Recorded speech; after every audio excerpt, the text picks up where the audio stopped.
spectacular day. We are indeed privileged to have amongst us none other than the one mentor who always is part and supports us through. May I request all of you to please welcome His Excellency Mr. Eric Garcetti, U.S. Ambassador to India. We thank you, sir, for being a part of this fantastic morning and this wonderful initiative. I'd like to extend a very warm welcome to you and request your presence on the dais. May I request all of you to please put your hands together as I welcome our conference chair, Dr. Lalit Bhasin, someone who has taken up this initiative to put together the fantastic conference, which we are going to delve a lot deeper into. What a pleasure to have amongst us. I'd like to extend a very warm welcome and invite sir on the dais. May I also request all of you to please extend a very warm welcome and let me request the kind presence of Mr. Pankaj Bhora, National President, on the dais as we look forward to kick-starting the day on this spectacular note.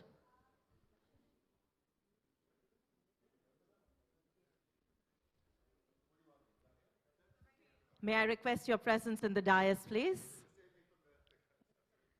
Thank you so very much, Conference Chair, Dr. Lalit Bhasin here to be a part of this fantastic program. May I extend a very warm welcome and request Mr. Pankaj Bhora, National President, IICC, to join us on stage. May I also welcome Mr. Arun Karna, Regional President, IICC. Let's extend a very warm welcome as I request Dr. Upasana Arora, Executive Council Member, to join us on stage. Dr. Atul Chauhan, Chancellor, Amity University. May I also welcome Mr. Abhishek Prakash, IAS. Very warm welcome to the Secretary, Industrial Development, CEO in West UP.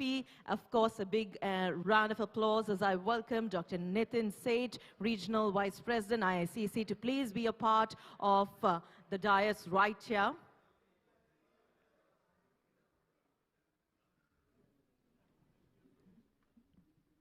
We are so very glad to have the presence of His Excellency, Mr. Eric Garcetti, U.S. Ambassador to India, and as we look forward to this very, very exciting day together, the Indo-American Chamber of Commerce is organizing this conference to focus on strengthening the economic and the development ties between India and the United States. The conference aims to explore ways to enhance trade, investment, and collaboration between both the countries, India and the United States. As we look forward to putting together and focusing on our theme, context of India's Atmanirbhar Bharat, the initiative which really does emphasize on promoting domestic manufacturing and reducing dependency on imports.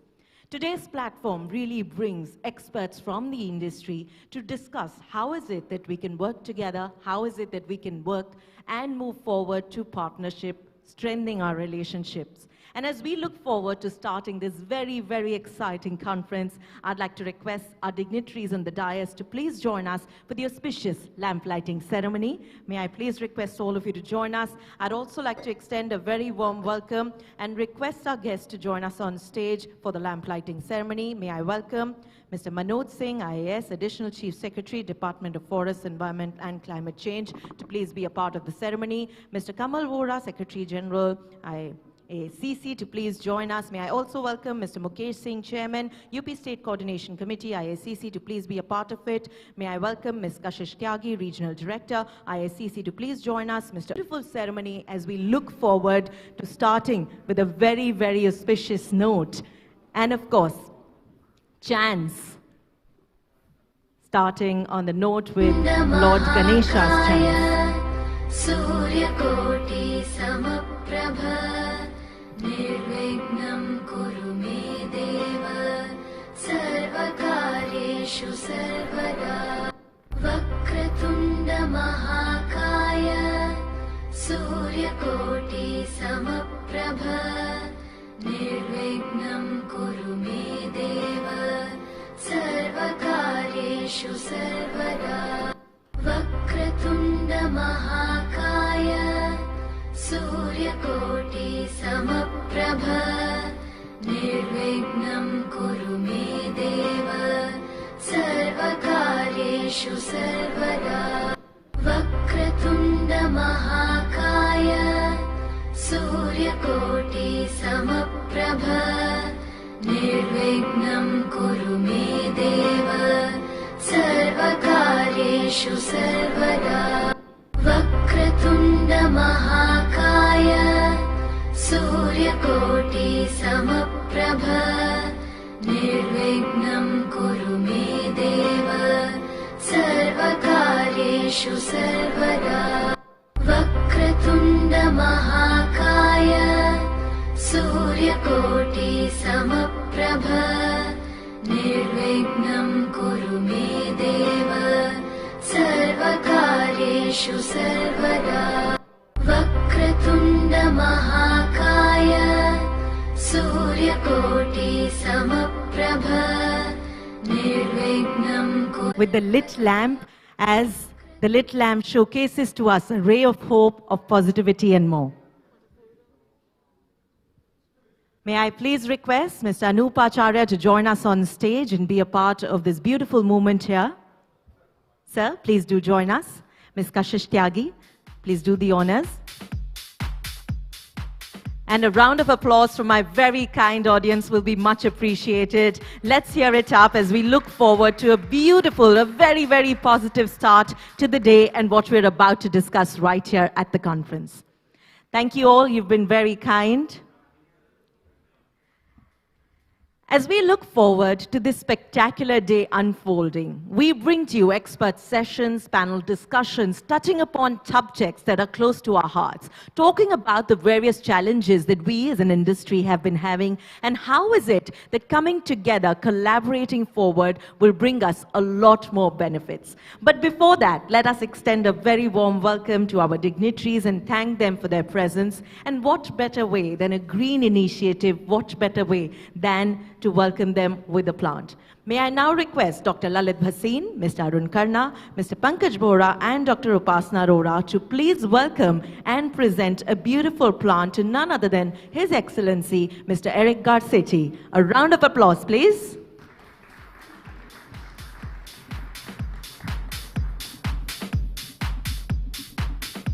Thank you so very much, sir, for being here. We really do appreciate the fact that you're always there to support us and take the beautiful relationship further. Thank you so very much.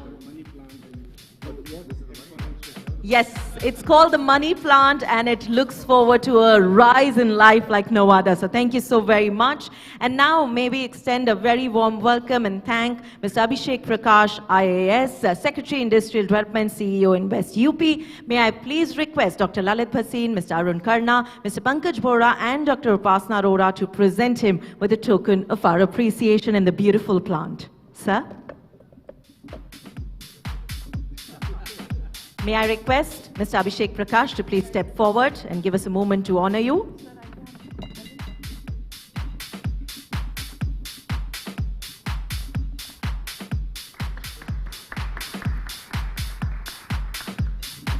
Thank you all. I'd like to request you to please take a seat.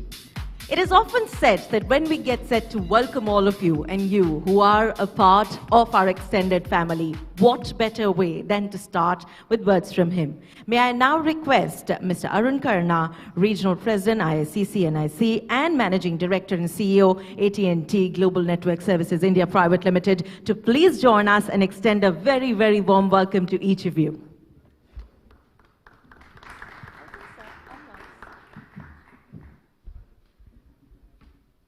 Good afternoon.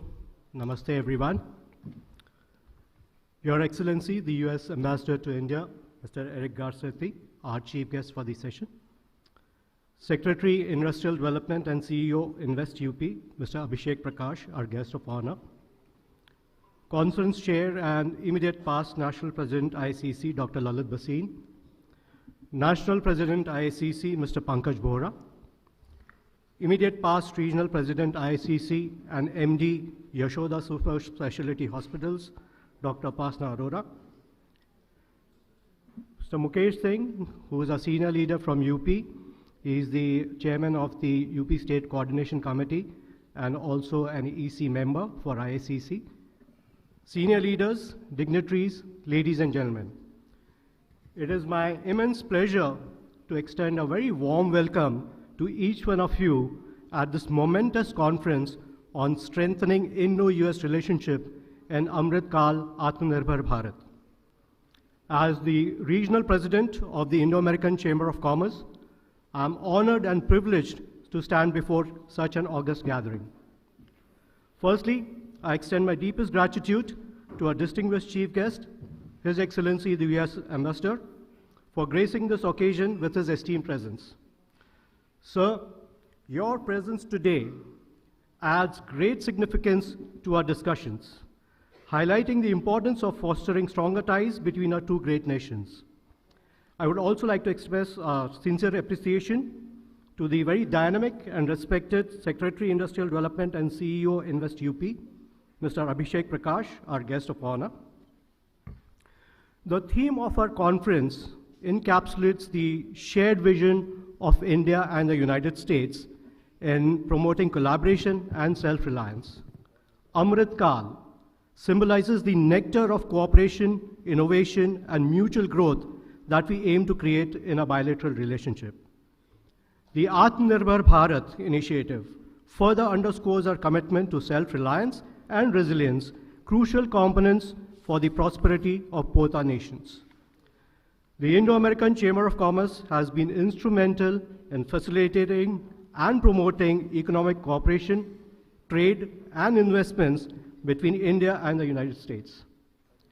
Today, we gather here not only to strengthen these ties, but also to explore new avenues of collaboration, especially against the backdrop of the evolving global landscape. Our chief guest, His Excellency the US Ambassador, represents the enduring friendship between our nations. The United States and India share common values of democracy, innovation, and entrepreneurship. Sir, we haven't forgotten your exhortation from this very platform a few months back, wherein you called for Indo-US ties to be more ambitious and vie for a frictionless trade relationship. Together, we can harness these values to create a future that is marked by economic prosperity and strategic collaboration between our two great nations. I would also like to extend a very warm welcome to the Secretary, Industrial Development and CEO, Invest UP, Mr. Abhishek Prakash, our guest of honor. Uttar Pradesh is a state of immense potential, and the participation of Mr. Abhishek Prakash is a testament to the commitment of the state to contribute actively to the Indo-US partnership. The state's role in advancing economic growth and fostering innovation is crucial, and we look forward to exploring collaborative opportunities.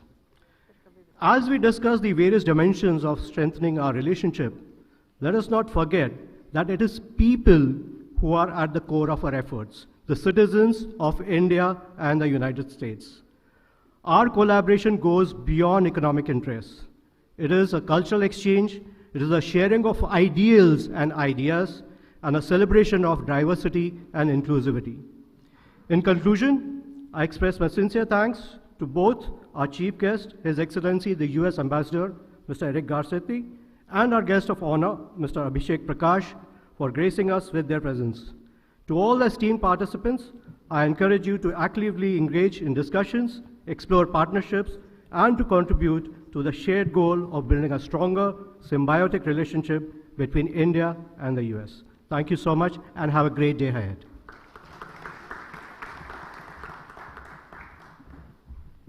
Thank you so very much for those very, very kind words, sir. Indeed, a pleasure to hear from you. May I now request all of you to please put your hands together as I extend a very warm welcome and request the kind presence of Dr. Upasana Arora, immediate past Regional President, IACC, and Managing Director, Yashoda Super Specialty Hospitals. Good morning, everyone.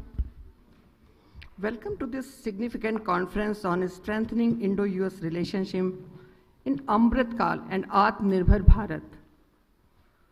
I would like to extend my heartfelt gratitude to our esteemed chief guest, the US Ambassador to India, Mr. Garcetti, for gracing this occasion with his presence.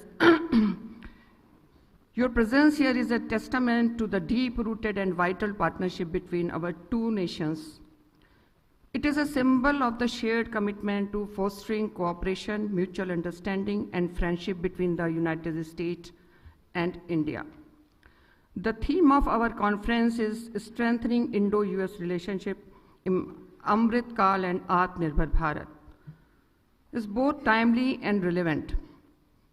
As we navigate through the challenges posed by the rapidly changing global landscape, I'm so sorry, it is imperative for nations to collaborate, forge stronger ties, and work towards common goals.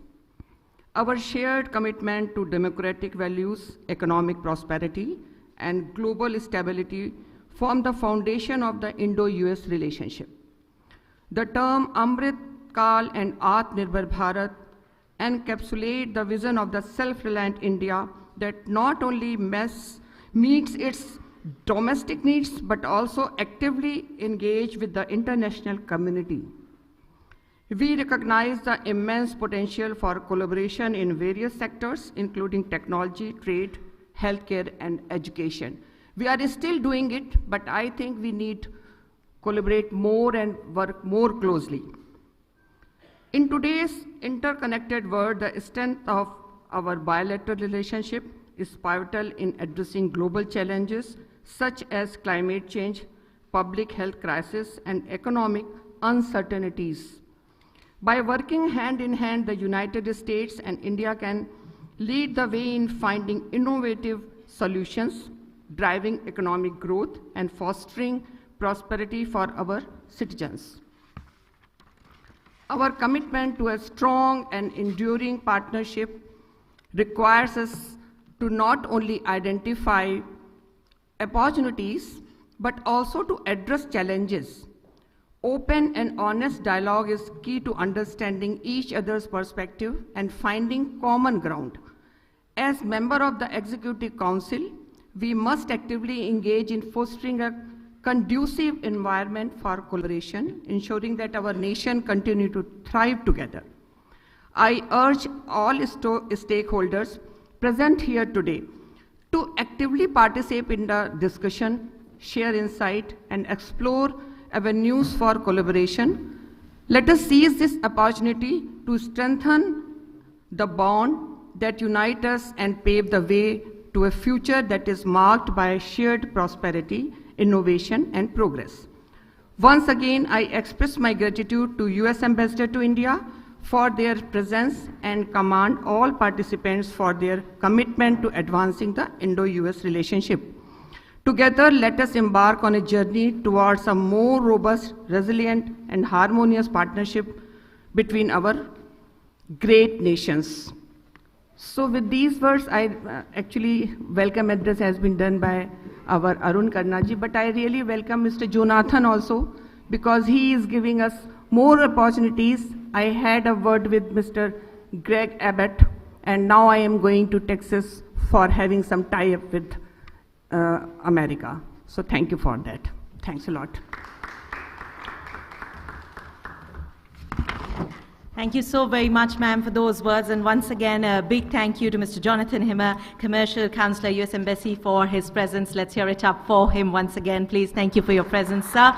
And like ma'am said, as we look forward to a very harmonious partnership between both the countries, who better than our president to talk next upon what is it that we can look forward to, how is it that we can strengthen this partnership even further. He's somebody who's given 36 years to the industry and over 15 years to the chamber. So may I request all of you to please put your hands together as I now welcome Mr. Pankaj Pora, National President, IACC, to join us.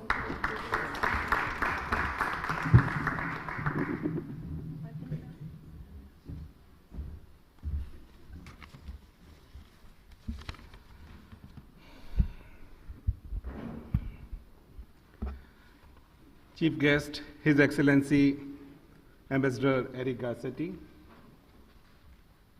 Guest of honor, Secretary of Industries, Government of UP, Mr. Abhishek Prakash. Mr. Jonathan Himmer from Embassy of USA. Mr. Manoj Singh, Additional Chief Secretary from Government of UP. Our immediate past President, Dr. Lalit Bhasin, Executive Vice President Mr. Anup Acharya, all regional presidents, honorable members of Executive Council, esteemed members, invited guests. Good afternoon and welcome to you all. First of all, with pleasure and honor, I express our deep appreciation to Honorable Ambassador Mr. Eric Garcetti for being with us this afternoon. Your Excellency, your presence here with us is a testament to your commitment and strong and enduring partnership for India and USA. If you recall, Honorable Ambassador, when you visited this chamber for the first time, somewhere in June 2023, I brought a fact to your kind notice that one of your predecessors, then US Ambassador to India, Mr. Chester Bowell, was the co-founder of this chamber. I'm glad that you have been carrying forward that legacy and providing full support and patronage to this chamber. Thank you very much, sir. Whenever we have requested your time and your presence in the chamber, in spite of your busy schedule, you have always graced our activities, our events. I look forward to your continued support to the chamber's activities in time to come. So once again, thank you so much, Mr. Ambassador. I also welcome senior officials from Government of UP, Shri Abhishek Prakash ji, Manoj Singh ji, and all other officials to this program. We know Uttar Pradesh is the third largest economy of India. The growth rate of its GDP is almost 10% or slightly about 10%, and the target of Government of UP is to make UP $1 trillion economy by 2027. Under the leadership of Chief Minister Yogi Adityanath ji, UP is all set to become growth engine of Indian economy. Today, ISCC has planned a separate session on the activities of the UP, where all the senior officials from Uttar Pradesh will let us know what are the investment opportunities in Uttar Pradesh and how UP is going to become a key contributor in growth of India's economy and to make India Atmanirbhar Bharat. I also welcome all regional presidents and honorable members of our National Executive Council who have come different parts of the country to express their commitment for strengthening Indo-US economic partnership. Thank you very much. Today's theme of conference is strengthening Indo-US relationship in Amritkal-Aatmanirbhar Bharat. That means strengthening Indo-US relation in the fourth and last quarter of centenary of India's independence and to make India self-reliant. When we talk about Atmanirbhar Bharat, it embodies vision for prosperity and resilience future. And that future not only for India, but for the global communities and for the world peace. In this journey towards self-reliance, Indo-US partnership assumes paramount importance.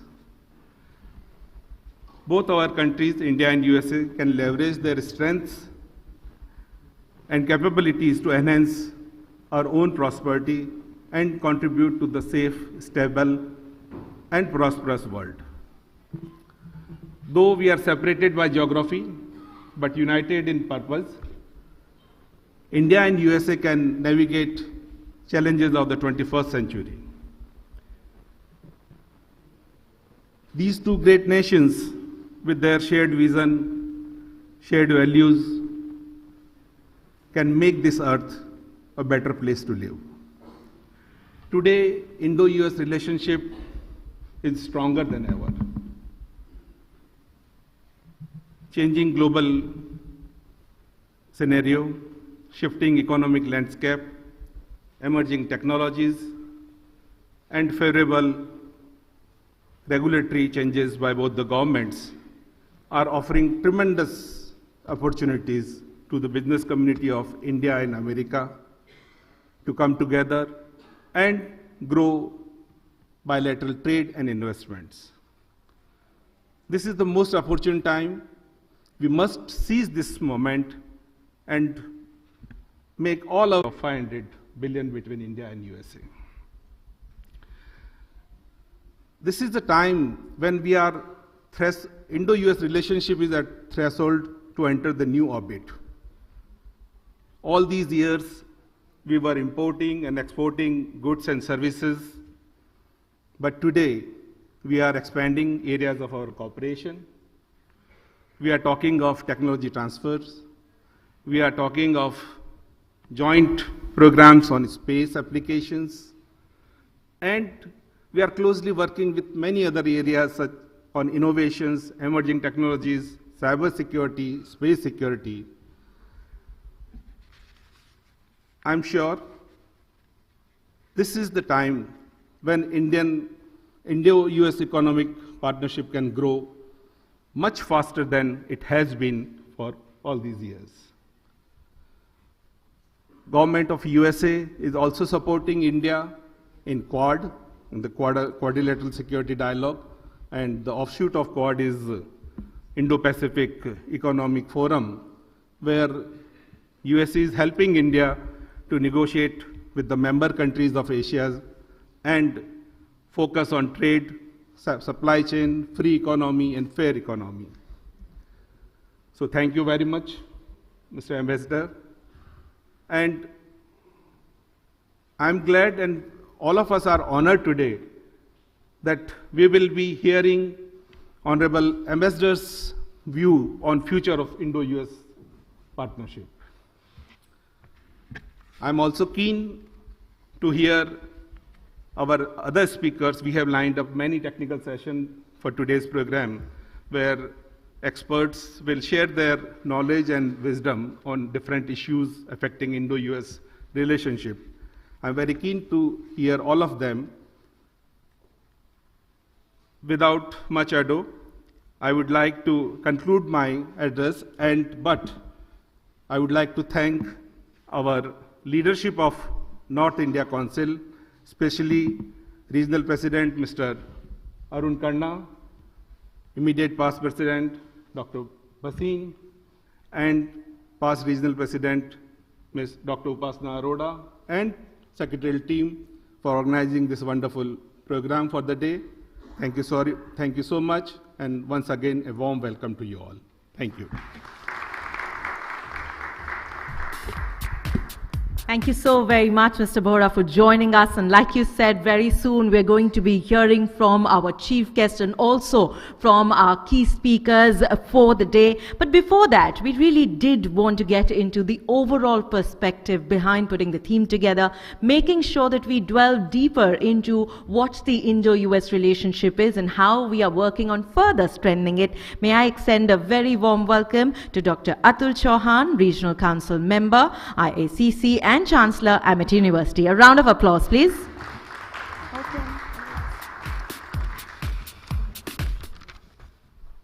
A very good afternoon. Our chief guest, the U.S. Ambassador to India, His Excellency Mr. Eric Garcetti. Our guest of honor, Mr. Abhishek Prakashji, Secretary, Industrial Development and CEO, Invest UP. We're so grateful to have Additional Secretary, Uttar Pradesh, Chief Secretary, Manoj Singh Ji, a great leader and bureaucrat, not only in the state of UP, but of our country. Mr. Jonathan from the US Embassy. Our conference chair, Dr. Lalit Bhasin Ji, who also is not only a great legal luminary, but a passionate transformer of society. National President, Mr. Pankaj Bohra, Regional President, Mr. Arun Karna, Executive Council Member, Dr. Upasana Arora, Mr. Manoj Singh, distinguished guests, ladies and gentlemen. It is an honor to be here today at the conference on strengthening Indo-US relationships in Amritkal-Aatmanirbhar Bharat.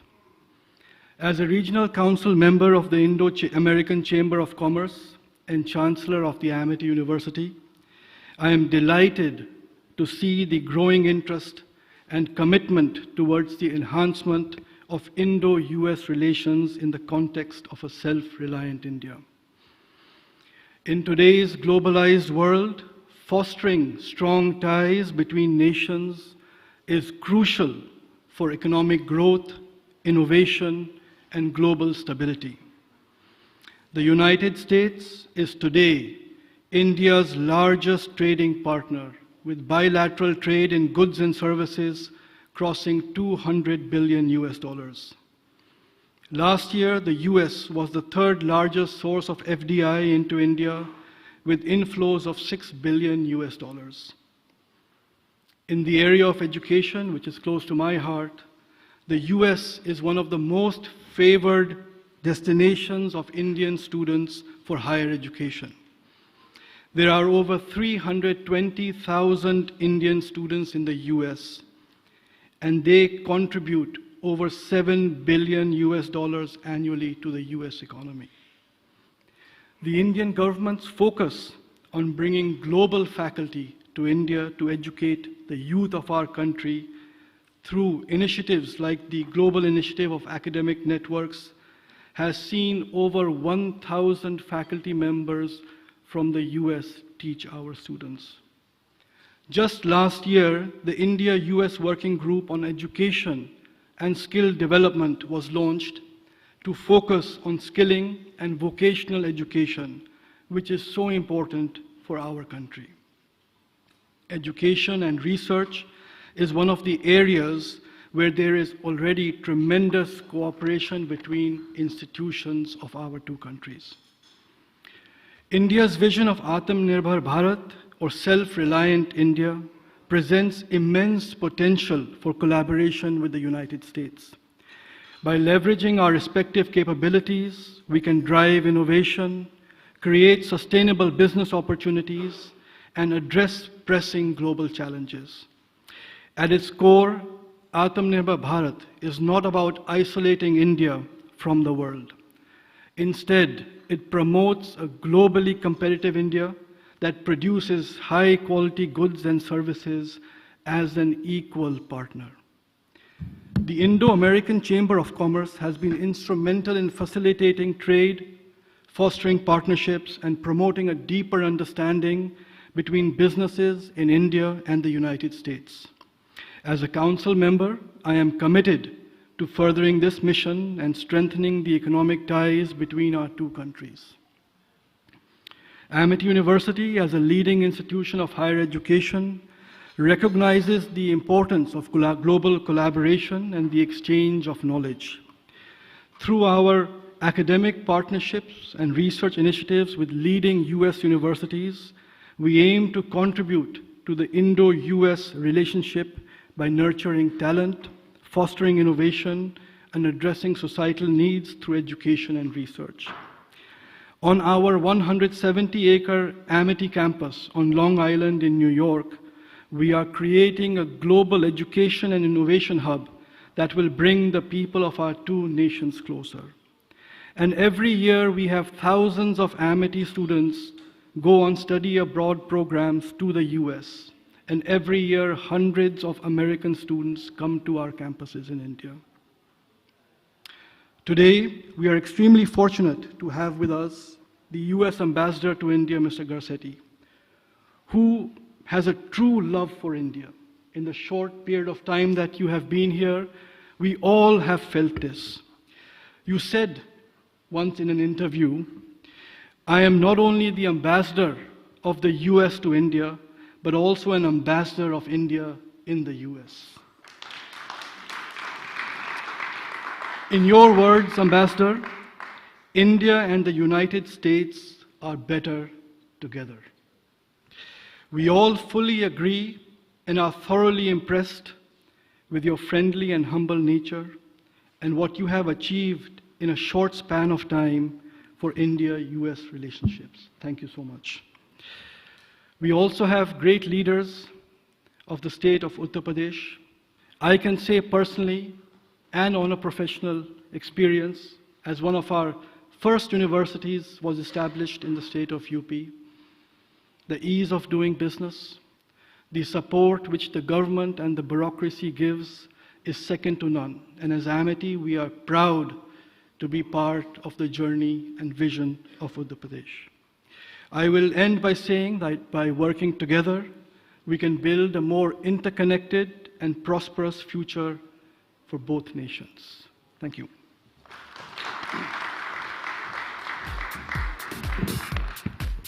Thank you so very much, Dr. Chauhan, for really being out here, being so very futuristic, and more than that, making sure that our next generation is indeed future ready. So please do put your hands together for him as he took out time for being here and shared with us the journey that he and his entire team at Amity University are taking. Thank you so very much for that. Moving forward, I'm now about to present to you somebody who really doesn't need any introduction, and I say that because he is a visionary. He is someone who comes with a thought process that we have to work every single day. Every day has to be a new learning. No wonder then that he has been and has chaired various platforms and chambers across the country. He's been the president of Society of Indian Law Firms, the immediate past national president of Indo-American Chamber of Commerce. He has been awarded the plaque of honor by the Prime Minister of India for the contribution to rule of law, and the National Law Day Award by the President. A round of applause as I present to you Dr. Lalit Bhasin.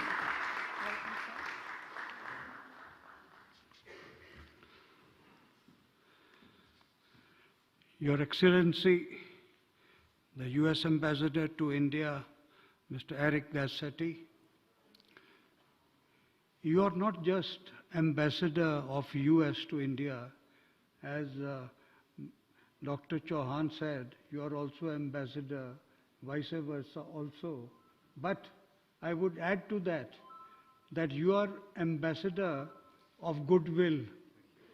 That is, I have read reports of His Excellency going to the remote corners of this country in order to know about our culture, our practices, our regions, how they function.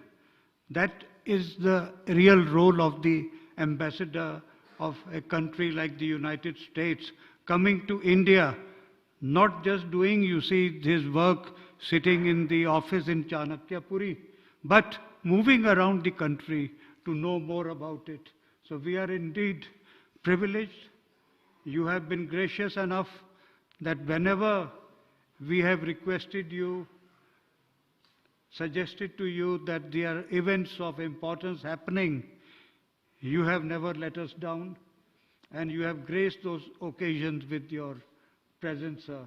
We are indeed very grateful to you, and for that we also thank Mr. Jonathan Heimer, you see, who has been instrumental in bringing not just our chamber close to the US Embassy, but I think bringing the two countries also close. Today is a unique day for the reason that our entire Executive Council from all over the country, from down south, you see, to east, from Guwahati, from the west, of course, from our president is, you see, from Ahmedabad. He represents that region. From north, of course, we have Mr. Arun Karna, Dr. Upasna Arora. Everyone is present here. Mr. Mukesh Bahadur Singh, who heads our Lucknow branch, and Mr. Anup Acharya, our National Vice President, coming all the way from Kolkata. So we have nearly 30 Executive Council members who have assembled here, you see, to listen to you, to hear from you, and how to take the mission of the two countries. What is the mission? Strengthening the rule of law. We are the two largest democracies in the world, but that gives us more responsibility also to behave in a very responsible manner. We also have the two, being a lawyer I must say that, the two largest number of legal professionals, 1.1 million in India, 1.2 million in the United States, which is the largest force. And I'm pleased to share with you that for the first time, under the auspices of the Indo-American Chamber of Commerce, we are going to have an Indo-US Legal Summit on 4th of March, where the top leadership of the American Bar Association, with whom we have got excellent relationships. I was the founder chair of the India chapter of the American Bar Association. They will be coming and sharing their views, you see. It's a very high profile delegation. So besides, everyone has said, you see, about the important role that India and United States play and the responsibility of promoting better, still better economic ties, commercial ties, cultural ties, educational ties in all spheres, in the field of art, in the field of entertainment, Hollywood, Bollywood. Everywhere you see there is a possibility and great potential for further cooperation. So those are all well-known facts. I would not like to take much time except to express my deep gratitude to Your Excellency and also to our very senior bureaucrats who have come all the way from Uttar Pradesh and the leadership of Indo-American Chamber of Commerce who have assembled here from all over the country, and all those invitees for having come to this grand event which is taking place today. So I thank all of you and good wishes to you, sir. Thank you.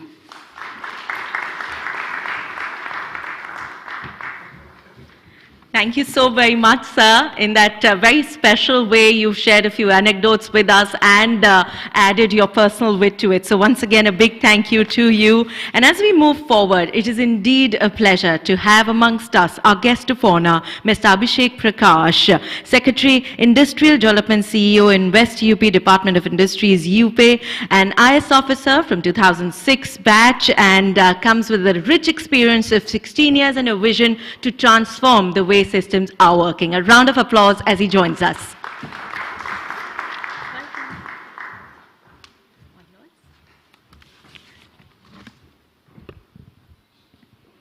Thank you so much. His Excellency, US Ambassador to India, Mr. Eric Garcetti. Today's chair, conference's chair, Dr. Lalit Bhasin. Dignitaries on the dais, off the dais, senior members from UP's government, members, officials from the US Embassy in India, champions from the industry, friends from media, ladies and gentlemen. May I take this opportunity first of all to also welcome His Excellency in this program from the side of Government of UP as well. Indo-American Chamber of Commerce has today organized a conference which is very pertinent as India has already entered into its Amritkal, that is the fourth quarter of our centenary for the independence. As our Honorable Prime Minister has shared a vision to make this country fully developed in this period of Amritkal, and the economic target for India to become a $5 trillion economy by 2027. And the commitment of the state of UP under the wonderful leadership of Shri Yogi Adityanath Ji, Honorable Chief Minister, to make UP a $1 trillion economy by 2027. As on date, I'll just like to share a few important figures and bring to your kind notice, Your Excellency, that now UP is the second largest GDP state in the country. It has surpassed, contributing to almost 10% of India's GSDP. For the last few years, it has an economic growth of over 13% on an average, and now we are accelerating it at the same time where India and US are the two largest democracies of this world. UP is home to over 240 million people, its citizens. Last year, in the month of February, that is February 2023, under the leadership of Honorable Chief Minister, UP State has organized a very successful Global Investor Summit. I'd like to share a few important takeouts from it. In fact, a team of senior officers led by senior ministers had also gone to 4 to 5 cities of US, including New York City, Los Angeles, San Francisco, so as to interact with the business people over there and to let them know about the opportunities which are now in UP. Sir, UP is a completely transformed state now in the last 7 years. It is the state with the best of law and order in the entire country. The rule of law is profound there, and that is the basis of governance. And now UP has the infrastructure which is second to none in the entire country. It's now also popularly known as the Express Pradesh. Why Express Pradesh? Reason being UP has now more than 42% of expressways in the country, with a running length of more than 1,500 kilometers and another 1,000 kilometers which are under construction. UP already has more than 10 functional airports, of which 4 are international airports. And one of the largest international airports of South Asia, which is the Jewar Airport, very adjacent to Delhi in Noida, is going to be operational within a couple of months, this year itself. The rail network, the kind of opportunities which UP has is second to none, and it is the period where Honorable Prime Minister in last year's conference has said that UP is truly now the growth engine of the country. Sir, I'll try to bring to your notice as well as to the dignitaries and the champions of industries and the members of Executive Council of IACC who have come from across all over the country, as Dr. Bhasin was mentioning, that now is the time to come and invest in UP, to become a part of UP's successful growth story. Few sectors I will like to mention over here in which very strong presence of US companies can also be in UP. They include information technology and information technology related manufacturing, electronic manufacturing. Electric vehicles and automobile sector is a very important sector. UP has the highest number of electric vehicles in the entire country as on date. So UP, the consumer base which UP provides is the largest in the country. Other important sectors, they include agro-processing. In the field of food processing, in the field of floriculture, in the field of dairy, UP is the largest producer of food grains, wheat, milk, potato in the country. So it's a sector with immense potential in the state in which the companies from US, they can come and successfully operate. Culture and tourism, as India is the spiritual leader of the world, so is UP the spiritual leader of the country, the land of Rama and the land of Lord Krishna. We have immense potential in the terms of tourism as well, natural tourism, heritage tourism, cultural tourism. Similarly, other important sectors are textile, aviation. UP is having one of the 2 defense corridors in the country, the 6 nodes, and companies of the country as well as outside, they are coming and establishing their base there. As has been rightly mentioned by Dr. Chauhan, a very important sector of collaboration in the among the 2 countries and especially with UP is going to be higher education. And at the same time, skill development and vocational courses.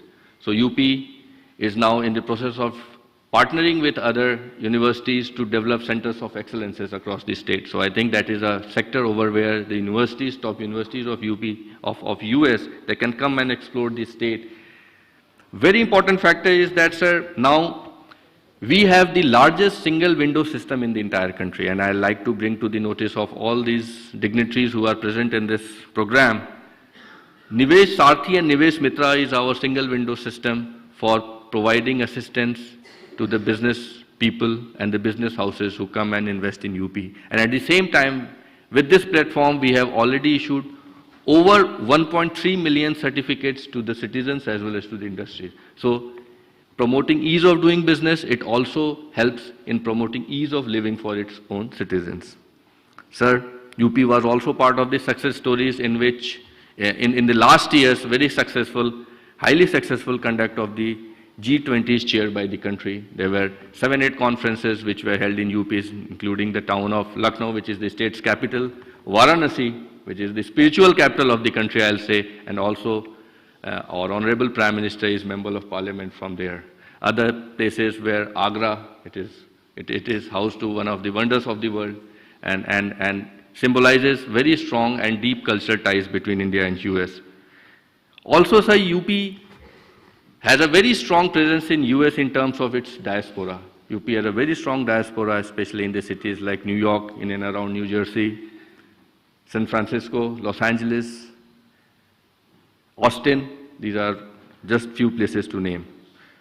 So, not taking much of time because we have a dedicated session for UP's investment opportunities and how it is land of opportunity. Only last request which I'll like to make in the audience in today's session, we also have provided you with collaterals and certain information about our systems of single window and the policy which is second to none in the state. One important policy, sir, I'd like to bring to your notice as well and to the notice of official from the embassy. UP is the only state in the country which is having a dedicated FDI policy, FDI promotional policy. So any FDI which is of the tune of more than 100 crores of Indian rupees, that translates to almost 110 US million dollars, 11 million US dollars. So we provide so many subsidies and the support, including the facilitation and allotment of land at the cost of only 20%. So almost 75 to 80% is the upfront subsidy on the land, and another subsidies includes the subsidy on the production, on the capital goods, as well as on the selling of the goods in terms of return of SGST, subsidies for creating centers of excellence, research centers as well. So once again, at the end, I will thank Indo-American Chamber of Commerce to have a partnership with the state of UP, and the growth journey of UP has now begun under the leadership of our Honorable Chief Minister. So once again, I'll request all these champions of industries over here to please come, explore UP, become a part of UP, become a part of its growth journey. Thank you. Jai Hind.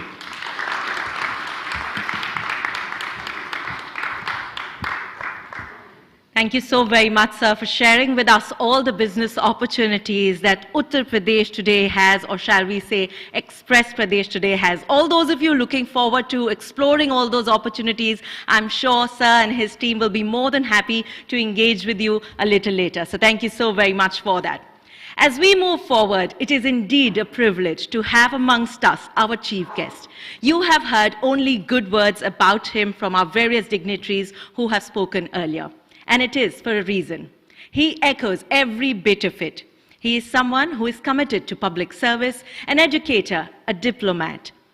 He really does know how to touch people and their hearts with his good work. In the past, he has served as the 42nd mayor of the city of Los Angeles and was also the youngest mayor in Los Angeles history. He's also served as a naval officer and won many accolades and awards. May I request all of you to please put your hands together for our chief guest, His Excellency Mr. Eric Garcetti, U.S. Ambassador to India. Before His Excellency comes to speak, I should share one very important information with you, and I hope you will all join me. His Excellency's birthday falls on 4th of February. So, we wish him many happy returns. Very grateful to him for his presence. And we'll cut the cake on 4th February. Okay, great. Thank you. Excellent. Thank you so much. Thank you. So my mother and I share the same birthday, February 4th. She used to joke with me when I was a child that I was the best gift she ever got for her birthday. And as you know, we in America reverse the month and the date from India. So my mother just texted me on the way here. She said, this year it's 2424. So it's this second month, fourth day of 2024 that I'll be celebrating. So I'm going to be in Jaipur this weekend for the Literature Festival and certainly be thinking of you. Don't have too much cake. Don't worry. It's not good for you, but it's certainly going to be a wonderful birthday week. And what a joy it is to be with all of you friends. It says, it's so funny here, I'm thanking Dr. Bhasin, Dr. Arora, Mr. Karna, Mr. Bora, Dr. Chauhan, but it's really Anup and Arun and Upsana and Pankaj and Atul and Lalit and Manoj. You've become first-name friends to me. And thank you for the warmth of your words. Thank you for the way you've received me, the entire membership, so warmly as well. It's really special to come to the IACC. And I know that thank you for the love you've expressed for Jonathan Heimer, too, who leads an amazing team, including Dural Maki, who's here as well, of folks who are dedicated to make your business work. And I loved hearing the pitch from you, Secretary Prakash, because I know what it's like to hustle for geography when I was the mayor of Los Angeles. California is kind of the UP of America, the two biggest, most populous states, dynamic places with great leaders. So I was thinking, you know, put me on the UP team, and I was thinking through some slogans, because UP spells up. So you could have things are looking UP, things are looking up, or it's only up from here, UP, or check out the upside. So count on me, and I didn't share this with you, but I'm looking, I hope, in the first week of March to come to UP to Lucknow. So we'll coordinate. We'd love to see the Chief Minister, yourself, and others, and see how we can deepen our ties in UP. I've been there as ambassador. I've been there many times before I was ambassador, but going to Noida doesn't quite just count yet. So I will get further in. And I'm so proud that in the 9 months that I've served, 9.5 months as ambassador, I've now been to 18 of the states and territories of India, so halfway to the 36. But it has been a joyous and a joyful experience. From the far reaches of Nagaland during the Hornbill Festival, to Gujarat, where I first went on my first trip to breathe in cricket in Modi Stadium, to waking up and seeing the sunrise in Kanyakumari with Indians in the water as three great different bodies of water, the Bay of Bengal, the Indian Ocean, and the Arabian Sea all meet, all the way north to the foothills of the Himalayas in Himachal Pradesh. I've really breathed in what makes this country so beautiful. And I remind my American friends and visitors, the more of India you know, the more you know you don't know, and will never know. It is an endless adventure and experience. So we all have to kind of create our own story within India. Those of us who are lucky enough to call India home for some time, and those of you whose home country this is, to see what do we want this moment to be about. Not selfishly for ourselves, not just for our families, not for our businesses or our places of work, not even just for our nations, but together what this US-India relationship is about. And I've been telling people recently, this is not India plus the United States. It is not addition, an additive relationship. It's the US times India, or India times the US. It's multiplication, a multiplicative relationship that when we come together, it's more powerful than just the two elements for ourselves and just as importantly for our world. We witnessed that in G20 when we came together as partners to bring 18 other countries and much of the developing and developed world together behind the ideas that principles still matter, that something like democracy and empowerment is worth fighting for, that a rules-based free market system is something that on balance with the conscience of taking care of all people is a better system than something just directed by a state. We're living at this time at a crossroads in world history, where one vision of extremism, of autocracy and authoritarianism is different than a vision of democracy, inclusion, free markets, and growth. And make no mistake, We say this is America, and India is often looked in South Asia kind of as the America of South Asia, right? There's a burden about being big, where sometimes people resent you, and other times they say, go fix big problems. Just go take care of that. Create peace. Make sure that the lanes of the sea are free. Make sure that people abide by rules and intellectual property. Ensure that people are empowered. Take care of crises like pandemics. And that is a burden we welcome. And then increasingly I see India not only accepting but embracing. We see this recently in the Indian Ocean, where the Indian Navy so heroically is helping ships who are being hijacked, freeing the crews who are not just Indian, but crews of international character, because you believe in the idea of a global commons. What will we do at this moment to define the critical aspects of this age? The growth of technology and elements of artificial intelligence, of telecommunications, agriculture, those things that have changed in our lifetime so radically but are about to change even more. How will we make sure that they are harnessed for the good of people and not for the bad? With technology, we see it harm people, divide people. But we could instead, the US and India together, make sure that it connects us and protects us.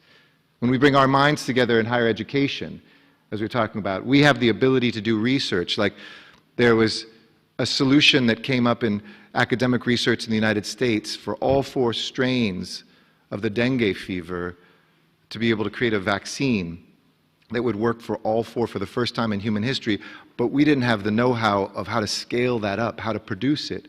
And so now it's Indian industry that is about to release in the next coming years, knock on wood, the first dengue fever vaccine to not only eliminate that here for the Indian people, but for Africa, for other parts of the developing world, so that fewer people die and suffer. That's the US times India, India times the US together. So we know that this is an exciting and scary moment to live through. But I want to offer you a few thoughts of why 2023 was the best year in US-India history. But how, even with an election year in both countries, we shouldn't pause. We should accelerate. We should collaborate. We should innovate. We should communicate even more to our people and elevate our ambitions to a higher level than ever before. The ICC and its members have played a very significant role in that history over the past year. Civil society organizations like your own have upheld the rights of companies to protect their intellectual property, for citizens to form associations and unions. You've upheld Article 17 of the Universal Declaration of Human Rights. You've facilitated industry and government interactions, promoted international trade, and most importantly, my favorite part, you've strengthened the people-to-people ties, because we can talk about these things on paper. It's another thing when we see each other, feel each other, three-dimensionally in rooms like this. We have so much in common between our countries, and we've seen our bilateral trade explode. We're now your #1 trading partner, and we are so proud of that. I'm less proud, though it's a good number, that India is just 10th for us, and I want to see you bring India into single digits, so that, as we saw last year at our greatest investment conference in the United States, which we bring together every single year all the countries of the world, and this year is June 23rd, Select USA, the #1 source of delegates from any country in the world for the first time ever last year was right here in India. So we want to see this bridge, which has been maybe one way, become a two-way bridge, creating jobs in the United States, even as we see American investments create jobs here.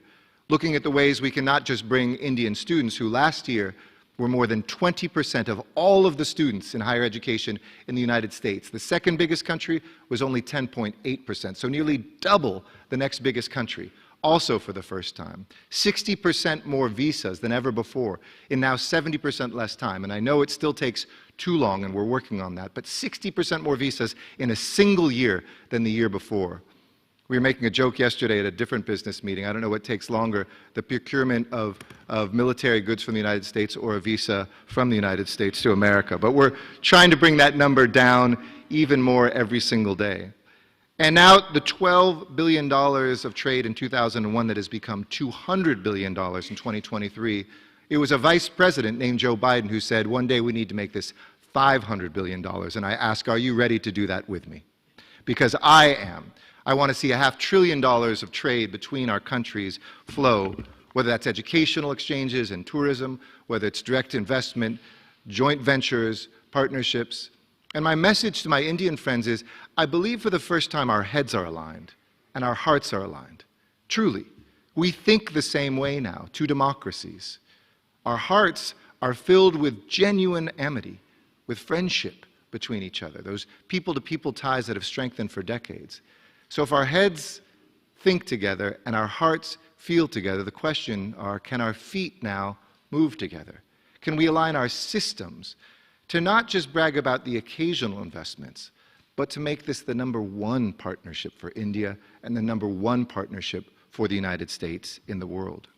Some of that will happen state to state. We have delegations coming through. We just had the governor of Texas. I was here with the husband of our lieutenant governor of California yesterday. We see it embodied in things like President Modi's unveiling of our new Boeing facility, the largest of Boeing in the world outside the United States in Bengaluru just a week and a half ago, $214 million investment that isn't about a back office or tech support. It's about innovation. It's about IP. It's about maintenance. It's about women pilots that Boeing is committed to training here, because that's what the Prime Minister asked for Boeing to focus on, to create more pilots and to empower more women. It's embodied in our Secretary of Commerce, Gina Raimondo's visit here last year during Holi, where she loved it so much that her other countries in the world to stop only focusing on India. But I'm not going to deliver that message to her because I'm the U.S. ambassador to India, nowhere else. And we announced together this year, through our Department of Commerce, the launch of the India-U.S. Strategic Trade Dialogue, we reestablished that. We signed an MOU on the semiconductor supply chain, which is flowing in states like Gujarat and Tamil Nadu. We agreed to support greater connections between two clean energy industries, a bilateral tourism and travel working group, a new working group on talent, and an innovation handshake across the Indo-Pacific, recently announced at the APEC meeting in San Francisco, that is looking at how we can matchmake CEOs and companies from everywhere from civilian space to the defense sector, from climate and energy solutions to looking at everyday trade and agriculture. And just 2 weeks ago, we welcomed United States Trade Representative Ambassador Catherine Tai, who herself embodies what was a very complicated relationship before. I remember the first time I talked to her, she's like, don't be too ambitious about US-India. We don't really get along. We have conflicts. There's 7 conflicts at the WTO at the time on the table. Well, thanks to her leadership, we have now resolved all 7 of those disputes, gone from cynical to skeptical to neutral to positive and ambitious about what we can accomplish together. And I need you to make that same push with the government of India to say, let us match an ambition that is about strategic preference, geographical preference on trade. Let's try that, just as India so marvelously did with the iPhone, soon may do with the Tesla. Let's see if we can do it with an entire country, and vice versa. Ask it of us to make sure that India gets that preferential treatment when it comes to strategic and critical minerals that we need for supply chain, for everything from photovoltaic cells to the batteries that will power the cars of tomorrow. If you don't believe this is a priority for Washington, just listen to these statistics. A historic state visit that privately some members of the Prime Minister's office said, Prime Minister said was the best trip he's ever taken abroad at the White House. President Biden coming here during G20 and having a bilateral meeting.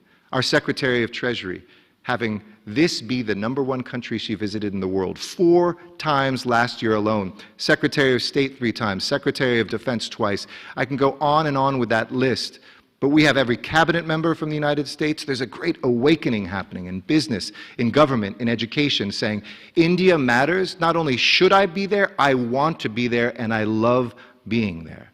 That is the feeling that we have in the United States now towards India. So as we have those talks, they haven't just been a chance to see the Taj Mahal. They haven't been just a chance to come in and touch India and leave. They've left with concrete deliverables. Greater cooperation, co-production, and development in the defense industry. Look at the GE engine deal. A technology so exquisite, we haven't even shared it with some of our closest allies, but we're betting big that this US-India relationship can change safety and security in the world today. The largest investments ever by US companies in the semiconductor space and ecosystem. As I mentioned, the historic settling of all 7 trade disputes and ambition to go above and beyond that. Greater visa opportunities than ever before for Indian students and visitors. And US companies now directly employ over 3 million people in India. And Indian companies were the largest delegation, as I mentioned, at Select USA last year. So we have seen the power of India on the world stage. The best G20 hosting ever, and yes, the UP events were great ones as well. A supporter of IPEF, our framework to develop values for trade and investment and standards on the environment and technology and on labor for our region. And also beyond trade and investment, we're partnering with IACC through our our US Agency on International Development, USAID, to look at climate change, economic growth, women's empowerment. I'm so excited when I see women leaders like you on the stage and out there. But let's look at this room and the stage for a second. What's missing here? We need to push towards greater gender equity. Men need to look at women that they can bring up, sometimes step aside and create this space. It has to be intentional. It can't just be a responsibility of women. Every man in this room I challenge to join us in that collective work that Prime Minister Modi has put forward, that President Biden has put forward, and that I, as ambassador, always put forward, that if we don't have an equal number of women in the room, we're missing brilliance, we're missing energy. In fact, India's success will ride on the ability for girls to graduate from school, to get into waged labor, and to have family support along the way. That's why, as ambassador, I've made a priority of girls' graduation for some of the work that we're doing here together with our Indian counterparts as well. And the US and India has moved forward in so many ways that we are betting big on IACC, renewing our contract with you through USAID for an additional 5 years of taking these values and bringing them into practice. So, thank you for the work that you have done. I talk about the 4 Ps. You heard me last time talk about peace, prosperity, planet, and people. That encompasses everything. To be safe, to have well-being materially, to make sure that health and climate, that we are protecting the planet from those things, and that we have the richness of the people-to-people ties that makes life worth living. But there's no areas that are off limits. We used to say, you know, the sky's the limit, but now we're beyond that. We're even working in space together. We're in the depths of the oceans together. We have literally no limits to this relationship horizontally or vertically. So where do we go from here? Let me conclude with a few provocations and suggestions. One is, as recently I was in a meeting with our Secretary of State and Minister of External Affairs, Jaishankar, and he said, you know what, the visit of the Prime Minister wasn't a new peak in US-India relations. I think we all wondered, well, what's he going to say? If that wasn't a peak, what is? And he brilliantly said, as he so often does, it's the new floor. And I agree with that. This isn't a new high point. It is now the base, the foundation from which we will build. There's no going beneath that. The question is how high, how fast, and where do we go? Second, export policy is an area where if we're honest with each other, and part of the brilliance of deepening our friendship is our ability to be more frank with one another. Export control and export policies have to change if India is going to achieve her goals, and America will achieve her goals as well in what this relationship and the economic growth that we need. Right now, we have a $40 billion trade deficit with with India, and an even greater one with China, and we want to see the foreign direct investment from China shift here. But if you look at the honest numbers, don't take my word for it, all the analysts, the banks, FDI isn't flowing into India at the pace that it should be. Instead, it's going to Southeast Asia and countries like Vietnam. Certainly on our border, we're friendshoring it into places like Mexico. I would selfishly like to see more of that happen here, but I need your help. From state governments, and UP has done a great job, that sometimes can be the barriers, to national policies that still say, and I would only respectfully disagree with one thing your brilliant speech was, which is a self-reliant India. We do want a self-reliant India, but no country can be self-reliant anymore. We know that, and I want to see supply chains that are critical to America coming here. And the rhetoric that everything has to be made here in India will slow down the pace. If you tax inputs, many of you in manufacturing know that, you're taxing your outputs. You're not taxing us. You're not protecting a market. What you're doing is limiting a market. And we want to bring even greater investment. So absolutely, we want a self-reliant India. I don't mean to contradict that. But we also want an India that doesn't look at self-reliance as a fortress, but instead now, with the strength of Indian companies that can compete with anyone in the world, that are investing in the United States and creating jobs for us, that this is not the paradigm of old, of invaders coming in to extract. This is a relationship of equals, that when we break down the walls in both of our countries, whether they're bureaucratic, whether they're taxation, whether they're regulatory, whether they're a part of our federal system, can only release more jobs, more prosperity, more investment, and more strength. We also have to see that opaque corporate tax practices still are a barrier to too many companies that want to be here. And this is a great moment for all of you to recruit American companies. Every CEO is saying, if they're not already here, tell me about India. Get somebody who can explain India. I've got to go visit India. They want to invest. But we have to make sure that there's protections for intellectual property.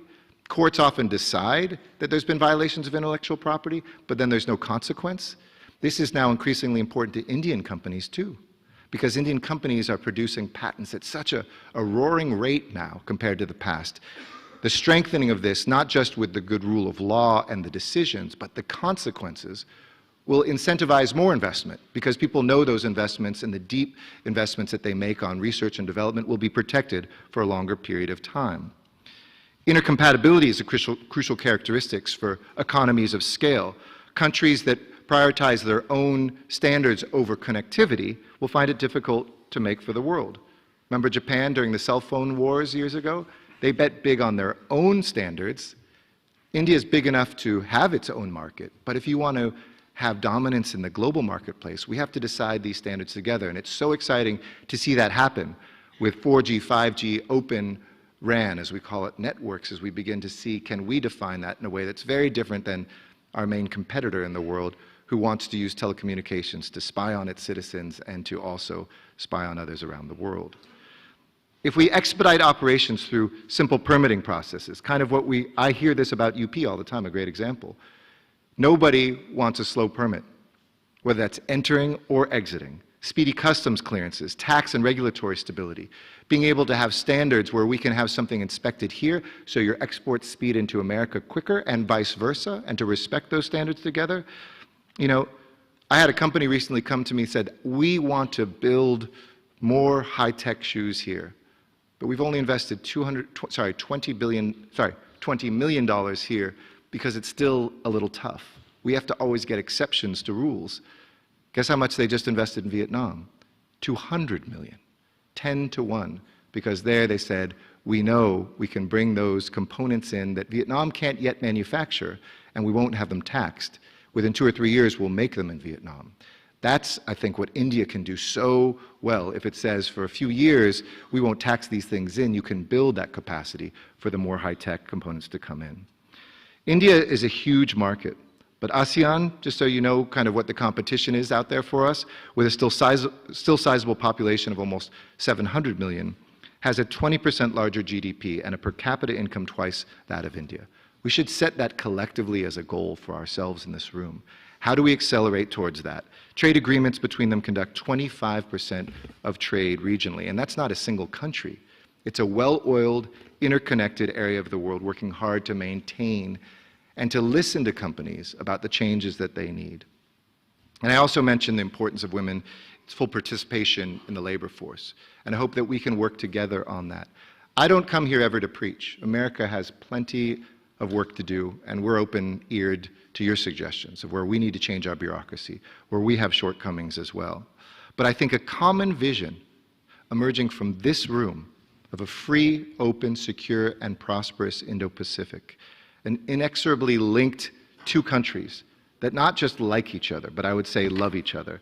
And I remember briefing the President before Prime Minister Modi's visit, and I said, you know, let me tell you about Americans in India, because I'd recently seen a poll. I said, America and Americans are more popular in India than we are in America. In other words, we're better liked here than we like ourselves. That's a pretty good advantage. And vice versa, Americans increasingly know and not just love Indians. 1 in 4 Americans have been treated by an Indian doctor. They're our neighbors. 1.34% of the population, 6% of the taxes that are paid in America are by people of Indian descent, an immensely successful diaspora that's increasingly building those bridges back. So I preach to the converted today. I close with this, that for a long time, we used to say, alag desh, alag rivaj, different country, different customs. Now it's increasingly two countries and one way of thinking. Let us not only think together, let us not only feel together, but let us march together. And trust me, when you invite an ex-ambassador named Eric Garcetti back here in 20 years, we'll talk about this was the pivot point. We didn't just take for granted that these things were happening, but a more equal, more just, more prosperous, and safe world were accomplished by the hard work of this room and its ambitions beyond what we thought we could reach for. We did it, and the world and our countries are better for it. Thank you so much. Thank you so very much, sir. Different nations with the same vision. When I look at this audience and a standing ovation right here, what more is it that we can really look forward to? And this is the way you've moved our audience here today, sir. Thank you so very much for those very, very kind words. Words that talk of collaboration, words that talk of partnership, words that talk of not only innovating together, but also dreaming together to elevate our ambitions and more. Once again, may I request all of you to please put your hands together for His Excellency, Mr. Eric Garcetti, for those very wonderful words. I'd like to request, sir, to please continue with his presence here, as we'd like to present him with a token of our appreciation, a beautiful shawl. May I request Dr. Lalit Bhasin, Mr. Pankaj Bora, Dr. Atul Chauhan to please join us with the beautiful shawl that we'd like to wrap. Our token of appreciation and a memento. I'd like to request Mr. Atul Karna, Dr. Upasna Arora, Dr. Atul Chauhan, Mr. Abhishek Prakash to please join us in presenting the beautiful memento.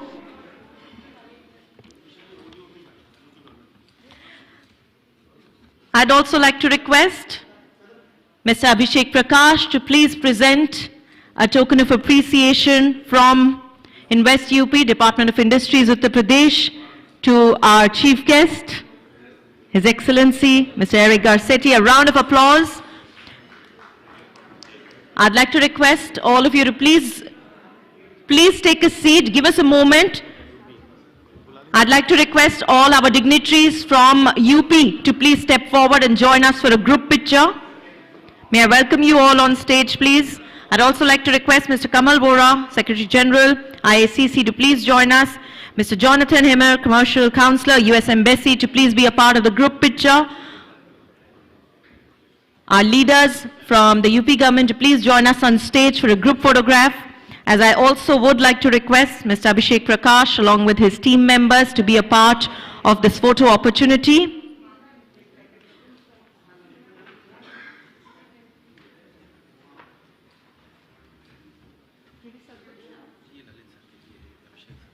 We also have a token of appreciation to be presented by Mr. Abhishek Prakash to Dr. Lalit Bhasin. I'd like to request Mr. Prakash to please do the honors. And may I request our guests to please take a seat. Please do bear with us. Allow a few moments for our chief guest to exit. And we will be starting with our conference, the first session, right away. So please do bear with us and take a seat.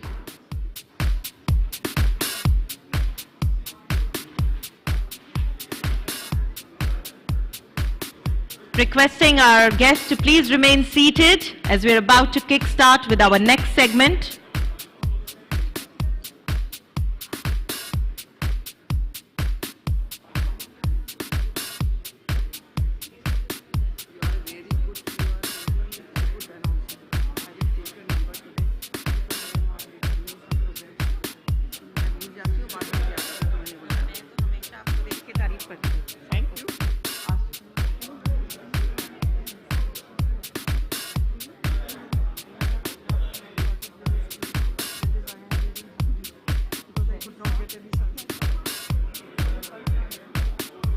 Once again, I'd like to request all our guests to please remain seated. We are about to begin with our next segment.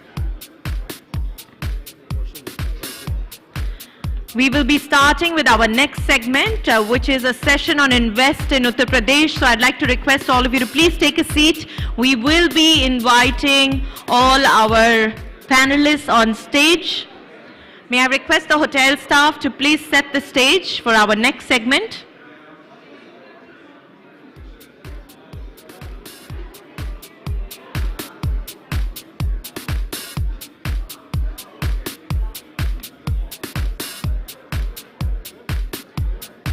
May I please request the hotel staff to join us on stage as we set things up.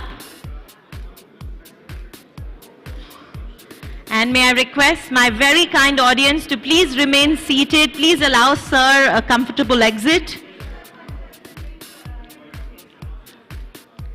How are you, sir?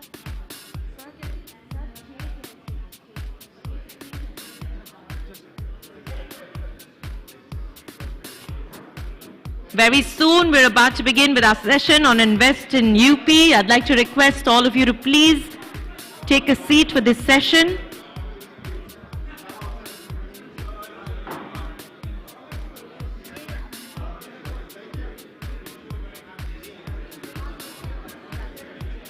Once again, requesting all my guests to please take a seat as we're about to begin with our next session on Invest in UP.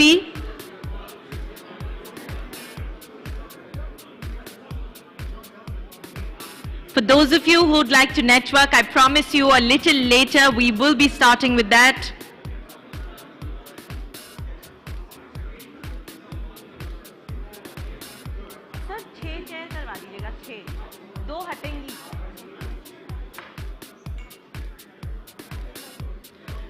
I'd like to request my guests to please remain seated. We have one more session before we break for lunch. So I'd like to request all of you all to please take a seat.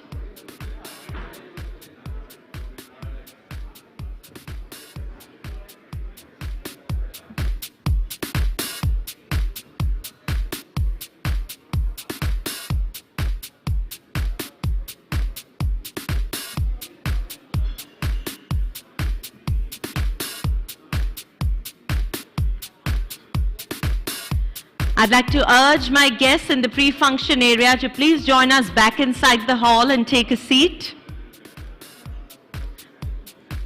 There are no breaks between the next session, and we will soon be inviting our next set of speakers on stage. So I'd like to request all of you all to please take a seat. You would not want to miss out on any of the parts.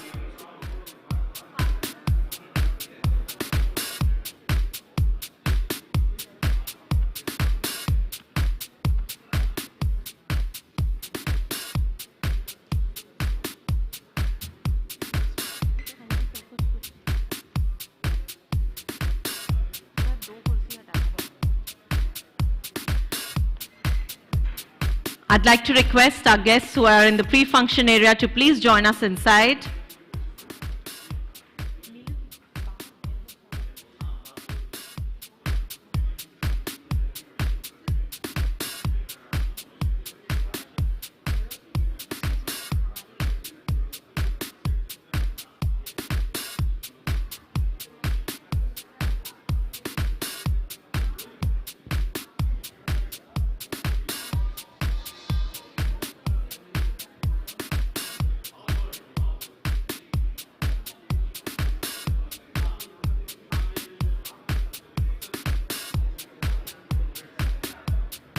May I please request the hotel staff to get the bell rung in the pre-function area. We're about to begin with our next session.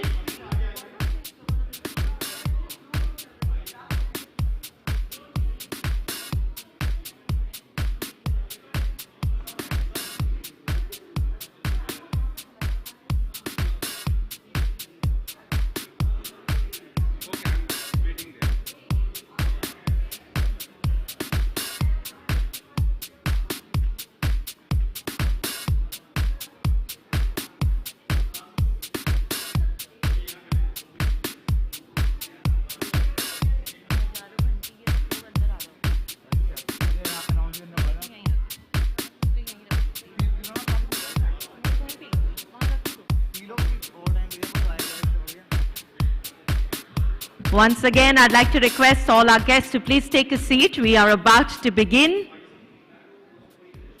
Excuse me, sir?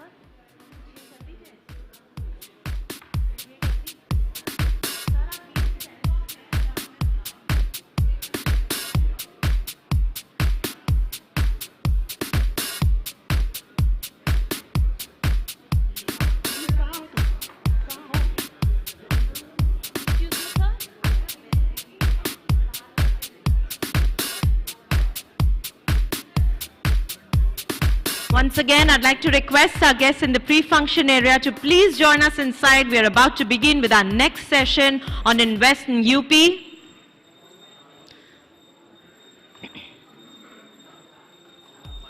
This very interesting session has been tailored to further strengthen bilateral trade and economic ties between both the countries, positioning Uttar Pradesh as the preferred investment destination in India. And as we kickstart this session, I'd like to request all those of you in the pre-function area to please join us inside and take a seat.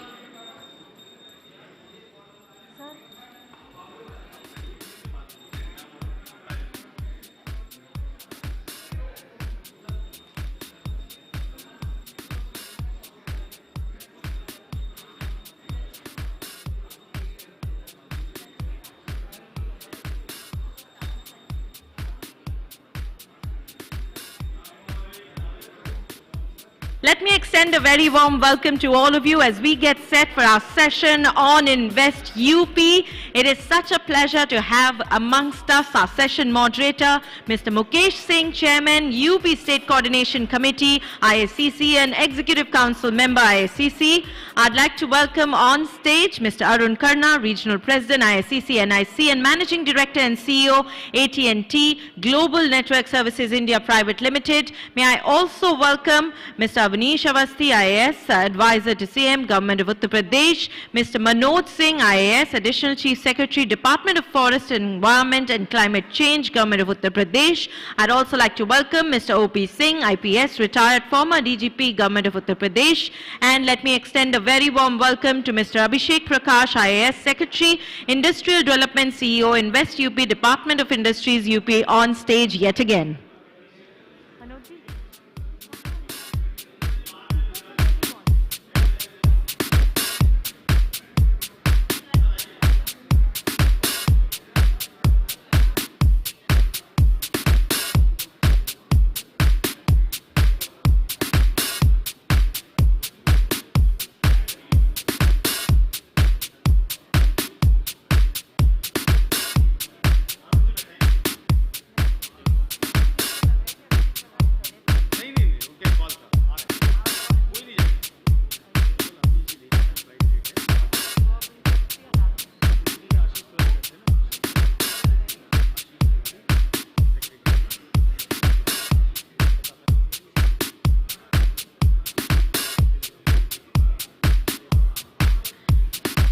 Let me extend a very warm welcome and request Mr. Ashish Tiwari, Secretary, Environment UP, to please join us on stage.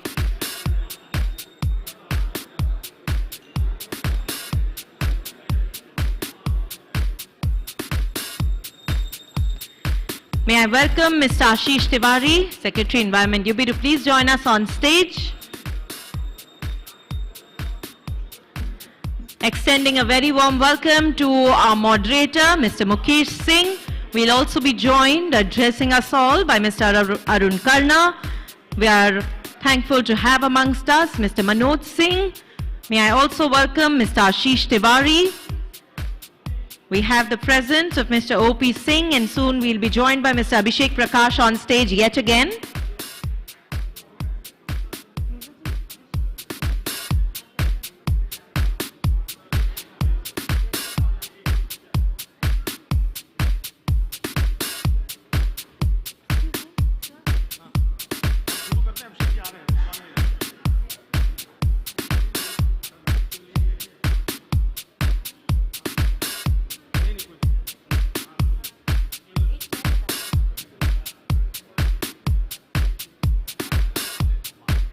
Very soon, we will have the pleasure of having Mr. Abhishek Prakash here on stage. Meanwhile, I'd like to request our session moderator, Mr. Mukesh Singh, to please begin with this very interesting session. Sir?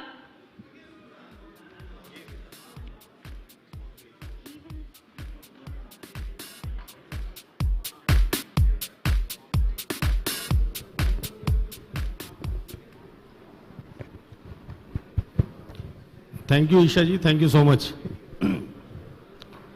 ये dedicated session जो है वो उत्तर प्रदेश में investment opportunities, वहाँ पर climate action को लेकर के जो प्रोग्राम है, लॉ एंड ऑर्डर को लेकर के है, इसको लेकर के डेडिकेटेड सेशन जो है Indo American chamber of commerce ने रखा है।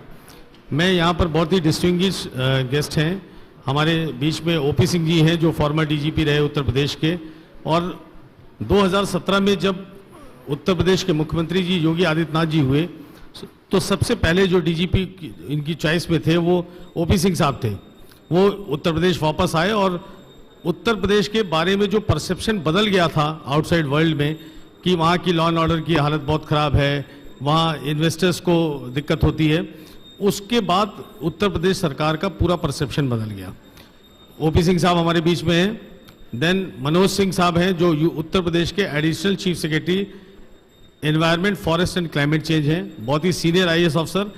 और लास्ट टाइम जब हम लोग यहाँ पर आए थे और हम लोगों ने यूएस एम्बेसडर को सुना था तो उनके फर्स्ट फोकस टॉक में जो है वो क्लाइमेट चेंज था। तो मैं बहुत प्राउडली ये कह सकता हूँ कि उत्तर प्रदेश बेस्ट स्टेट है, उत्तर प्रदेश जहाँ पर लोकल क्लाइमेट एक्शन को लेकर के जो अवेयरनेस प्रोग्राम होते हैं वो मनोज सिंह सर के द्वारा कराए जाते हैं। हमारे बीच में सेक्रेटरी एनवायरनमेंट है जो मनोज सर के लेफ्टिनेंट हैं, और उत्तर प्रदेश की जो सारी कार्य रूपरेखा है एनवायरनमेंट और फॉरेस्ट को लेकर के, कार्बन एमिशंस को लेकर करके जितनी भी चीज़ें उनको लेके पॉलिसीज बनाते हैं और उसको एग्जीक्यूट कराते हैं। अभी अभिषेक प्रकाश जी ज्वाइन कर रहे हैं जो इंडस्ट्री को लेकर के प्रेजेंटेशन देंगे, वो जब आ जाएंगे तो मैं उनको इंट्रोडक्शन देंगे। मैं सबसे पहले अरुण कर्णा जी को इन्वाइट करना चाहता हूँ जो हमारे रीजनल प्रेसिडेंट हैं और एमडी एंड सीईओ AT&T के हैं। Arun ji, over to you.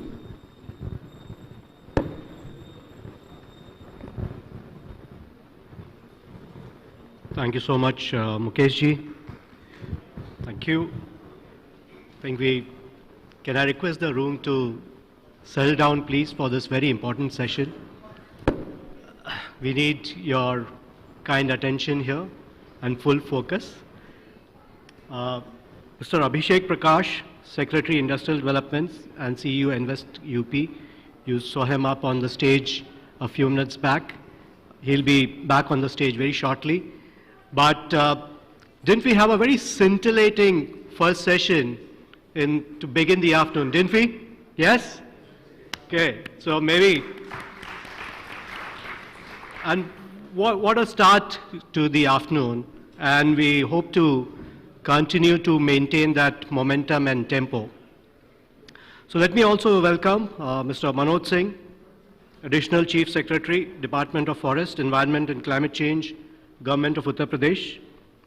Mr. Ashish Tiwari, Secretary Environment, Government of Uttar Pradesh. Mr. O.P. Singh, former DGP, Government of Uttar Pradesh. And of course, our hero, Mr. Mukesh Singh, Chairman, UP State Coordination Committee and Executive Council member for IACC. Also leaders, dignitaries, ladies and gentlemen, welcome back again. It's truly an honor to stand before you as we delve into the enriching discourse on strengthening the Indo-US relationship, particularly in the context of Amritkal-Aatmanirbhar Bharat. I extend my heartfelt gratitude to all of you for joining us today. As the regional president of the Indo-American Chamber of Commerce, I am thrilled to witness the confluence of visionary minds and dynamic ideas at this conference. Our focus today revolves around a pivotal theme: Invest UP. Uttar Pradesh, the heartland of India, it's not just a geographical region, it's a land teeming with potential, possibilities, and promises. The relationship between India and the United States has been built on the foundations of shared values, mutual respect, and a commitment to democratic principles. Our collaboration has witnessed unprecedented growth over the years, creating a powerful synergy that has benefited both nations. As the next step in that journey, today we stand at the cusp of a new era, ready to explore and unlock the untapped opportunities that lie within the heart of Uttar Pradesh. Amritkal-Aatmanirbhar Bharat, or the era of a self-reliant India, envisions a nation that is not only economically robust, but also self-sufficient in various sectors. Uttar Pradesh, with its vast resources, skilled workforce, and strategic location, emerges as a key player in this transformative journey. An investment in Uttar Pradesh is not merely a financial transaction. It's an investment in the future of a thriving and progressive India. The state's commitment to ease of doing business, infrastructure development, and skilled labor force makes it an attractive destination for global investors. Today, we invite our friends and partners from the United States to consider Uttar Pradesh as a hub for their investments and business ventures. The Indo-American Chamber of Commerce is committed to facilitating and fostering partnerships between businesses in India and the United States. Our role is not just to bridge the geographical gap, but also to create a platform where ideas can meet capital, innovation can meet experience, and aspirations can meet opportunities. The sectors in Uttar Pradesh are diverse, from agriculture to technology, from traditional craftsmanship to modern manufacturing. It's a wide swath. Each sector presents unique opportunities for collaboration and growth. By investing in Uttar Pradesh, our American counterparts can not only participate in the economic development of the state, but also contribute to the larger vision of a stronger, self-reliant India. As we discuss the various facets of strengthening the Indo-US relationship, let us recognize the potential that lies within the heart of Uttar Pradesh. Let us envision a future where businesses from both nations collaborate seamlessly, where innovation knows no boundaries, and where the spirit of entrepreneurship thrives. I invite each one of you to explore the possibilities that Uttar Pradesh holds. Let us build bridges that connect our nations, not just economically, but culturally and socially as well. Together, let us script a success story that resonates across borders and stands as a testament to the enduring friendship between India and the United States. Thank you, and let us embark on this journey of collaboration and prosperity together. Thank you, Arun ji. अब शेख प्रकाश जी हम लोग के बीच में आ गए हैं. अभी आपने उनको सुना फर्स्ट सेशन में. किसी भी स्टेट में जब कोई भी इन्वेस्टर आता है और अपना इन्वेस्टमेंट देखता है और ड्यू डिलिजेंस करता है, तो सबसे पहले लॉ एंड ऑर्डर को देखता है. 2017 में उत्तर प्रदेश की हालत जब योगी जी ने लिया तो उसके पहले जो पूर्ववर्ती सरकार थी उसमें खराब हो चुकी थी. कोई भी इन्वेस्टर उत्तर प्रदेश की तरफ देखता नहीं था. ऐसे में ओपी सिंह साहब ने वहाँ एज ए डीजीपी ज्वाइन किया और जो पुलिस के प्रति इन्वेस्टर्स का और जो इंडस्ट्रीज का परसेप्शन था वो इन्होंने बदला. इन्वेस्टर्स में और इंडस्ट्रीज में कॉन्फिडेंस आया. जो माफियाज़म, जो गुंडिज़म जो 2017 से पहले उत्तर प्रदेश में होता था, इंडस्ट्रीज को एक्सटॉर्शन फेस करना पड़ता था, वो सारा परसेप्शन जो है वो ओपी सिंह साहब ने बदला. तो अगर इन्वेस्टर ये देखता है कि उसका इन्वेस्टमेंट सिक्योर्ड है, उसकी लाइफ सिक्योर्ड है, तो सबसे पहले लॉ एंड ऑर्डर देखता है. तो ऐसे में फाउंडेशन क्रिएट किया हमारे ओपी सिंह साहब ने. मैं आपको सर इनवाइट करता हूं to present your view.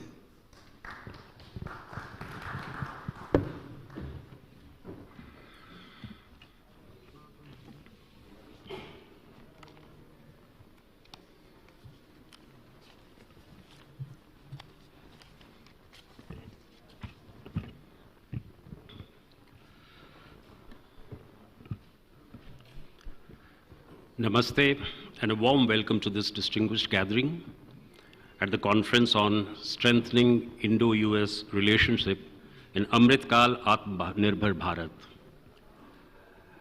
Respected Mr. Arun Karna, Mr. Manoj Singh, Additional Chief Secretary, Mr. Abhishek Prakash, Secretary Industrial Development, Mr. Ashish Tiwari, and all the distinguished ladies and gentlemen.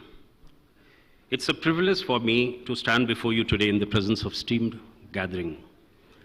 And first of all, let me express my gratitude to the Indian-American Chamber of Commerce, North India Council for organizing this landmark event that signifies the deepening ties and collaborative spirit between two great nations. The focus of our session today comes at a time as UP undergoes a very, very transformative changes in its economic landscape. Under the dynamic leadership of our Chief Minister, Yogi Adityanath ji, the state has become a beacon for investors, both domestic and international. A key factor in this success story is the concerted effort to improve and streamline law and order situations governing business operations. Being the 5th largest state and nation in terms of populations in the whole world, where you have more than 4 lakhs small, medium and large industries, you have 2.5 lakh cops, when you have almost 1,600 police stations, and with highest number of tourists in the country and with largest road and rail networks, we are conscious of the fact that अच्छी कानून व्यवस्था ही इस पूरी धुरी के स्तंभ है और बिना मजबूत कानून व्यवस्था के प्रदेश का सर्वांगीण विकास संभव नहीं है. And this was the motto. Before 2017, the UP state was notorious for its poor law and order situation and high crime rates. The state was famous for incidents of communal violence, caste-based violence, and gang wars. According to National Crime Record Bureau, data for 2016, UP had the highest number of crimes reported among all the Indian states, with a total of 3.2 lakhs cases. And the state has also had the highest number of crimes against women, with 49,262 cases reported only in 1 year, that was 2016. Amidst a very volatile social environment, the UP police force faced a severe shortage of manpower and resources, plagued by a high crime rate, with incidents of murder, robbery, and communal violence being reported very, very regularly. The law and order situation in this whole state was a dire challenge to overcome. That was the time when the new government took over. In 2018, the police started writing a new script, a script where we all had 360 degrees strategies to tackle crime. And this could be possible because of enhanced use of technology, a better industry police interface, capacity building through professional policies and processes, and increased community engagement. The challenges were manifold. How does police increase its visibility? How to manage escalating information demands? And last but not the least, how to enhance its ability to prevent crime through innovative and strategic methods and quick and smart responses. UP Police in 2017 and 2018 made its presence firmly and significantly entrenched in the security matrix of the state. And this happened since 2017. The productive DNA of the UP Police started manifesting itself in various fields, be it the crime prevention, be it the maintenance of law and order, be it the tough action against hardened criminals, zero tolerance on communal violence, protecting the critical industries and assets in the journey of a state which is going towards macroeconomic behavior of the whole thing. And this is when the first Global Investor Summit of 2018 happened. It rolled out for the first time, friends, the roadmap to create a healthy environment in which industries have been asked to flourish fearlessly. That was in 2018. The industry police interface in various industrial hubs, be it Ghaziabad, Noida, Kanpur, Lucknow, that was aimed at promoting the strengthening of ties between the police and industries to fight crime and to enhance greater robustness and long-term sustainability. UP has undergone a transformative journey in the last 6 to 7 years. There has been a concerted effort, as I said, about the law and order situation, and this shift was very, very crucial in instilling confidence among investors as well as creating an environment conducive to economic growth. The improved law and order situation in UP is a testament to a state government's commitment to creating a safe and secure business environment for all of us to invest there. Ladies and gentlemen, modernizations, increasing of police resources, and quick response time of less than 10 minutes. These are some of the areas where UP Police has made a mark, and it still survives. Besides, there has been focus on improving police mobility, upgrading police communications, strengthening CCTNS network, and also modernizing forensic laboratories, about which you have been hearing a lot for the last couple of years. And last but not the least, procuring modern technologies and equipment suited to the local strategic needs. While a specialized wing of UP Police in the form of Special Task Force is combating organized crimes, Anti-Terror Squad has been effective in keeping a check on terror models. Issues like women's safety, smart city, safe city, or overhauling the prosecution scenario of the whole state, they have been transformed totally and radically. I must say, UP has really become a Uttam Pradesh where effective, efficient, and smart policing is meeting the rising expectations of the people, including industries and business community. I'm sure, as we had a very exciting inaugural session, this day is going to be devoted to much more exciting events, sessions on various things, and it will offer a glimpse into the promising future of economic collaborations where improved law and order paves the way for industries to flourish and contribute to the shared prosperity of both the nations. Lastly, I must say that we are living in an era of digital revolution affecting every aspect of human activity. The challenges of public safety have to be seen in this context. Going from landline to mobile phones, self-driven cars to autonomous cars, and from 2G to 5G technology and internet and social media portals, all these have brought world very close that we ever imagined. So the need of the hour is to have a closer collaboration between industry and law enforcement agencies. Technologies pose a much tougher challenges to all of us. The highest standard of encryption being adopted by the industry today, the concept of machines talking to each other, the storage of data in clouds, 3D printing, artificial intelligence, blockchain, nanotechnology, darknet, all these are giving a tough challenges to the police. And criminals are using them to compromise with systems. They are stealing data, they are trying to extract ransom, as it happened in many other countries as well. They are stalking victims, and they are also selling illegal products on net. In the backdrop of all these, let us explore avenues, and we have a beautiful opportunity. The whole day session is a beautiful opportunity to ponder over it and explore the avenues for collaborations and innovations in the realm of public safety. Public safety is a very, very big connotations, so that we ensure that our efforts contribute significantly for growth and development for both of our nations as well as for UP as a whole. Thank you so much. Thank you OP Singh ji. जो foundation आपने 2017 में create की थी law and order को लेकर के, वो दिन प्रतिदिन बढ़ती चली गई और आज यूपी में कोई भी माफिया या गुंडा जो है इंडस्ट्रीज की तरफ आंख उठाने की हिम्मत नहीं करता।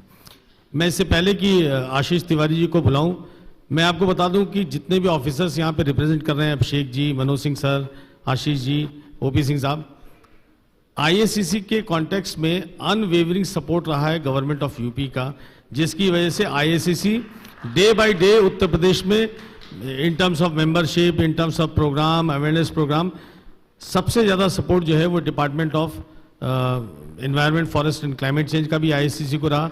जितने भी क्लाइमेट एक्शन के प्रोग्राम्स हैं उसमें आईएसीसी इंडस्ट्री पार्टनर रहा। तो ये एक बड़ा अचीवमेंट है आईएसीसी के लिए, unwavering support. I am very thankful to government of UP and invest UP for this support. मैं आशीष जी आपको बुलाना चाहता हूं क्योंकि आप मनोज सिंह सर के साथ लेफ्टिनेंट के रूप में काम करते हैं। और आप जानते हैं कि यूपी में क्लाइमेट एक्शन को लेके, बायोडाइवर्सिटी को लेकर के, प्लास्टिक के यूसेज को लेके पॉलिसीज आई, बहुत सारे अवेयरनेस प्रोग्राम आपने टाइगर कंजर्वेशन से लेकर के बहुत सारे प्रोग्राम्स आपने कंडक्ट कराते हैं और आईआईसीसी उसमें इंडस्ट्री पार्टनर भी रहता है। तो मैं सर आपको इनवाइट करना चाहता हूं कि इन अ शॉर्ट आप बताने की वो करें कि क्लाइमेट एक्शन को लेकर के यूपी गवर्नमेंट की क्या पॉलिसीज है और क्या आप चाहते हैं।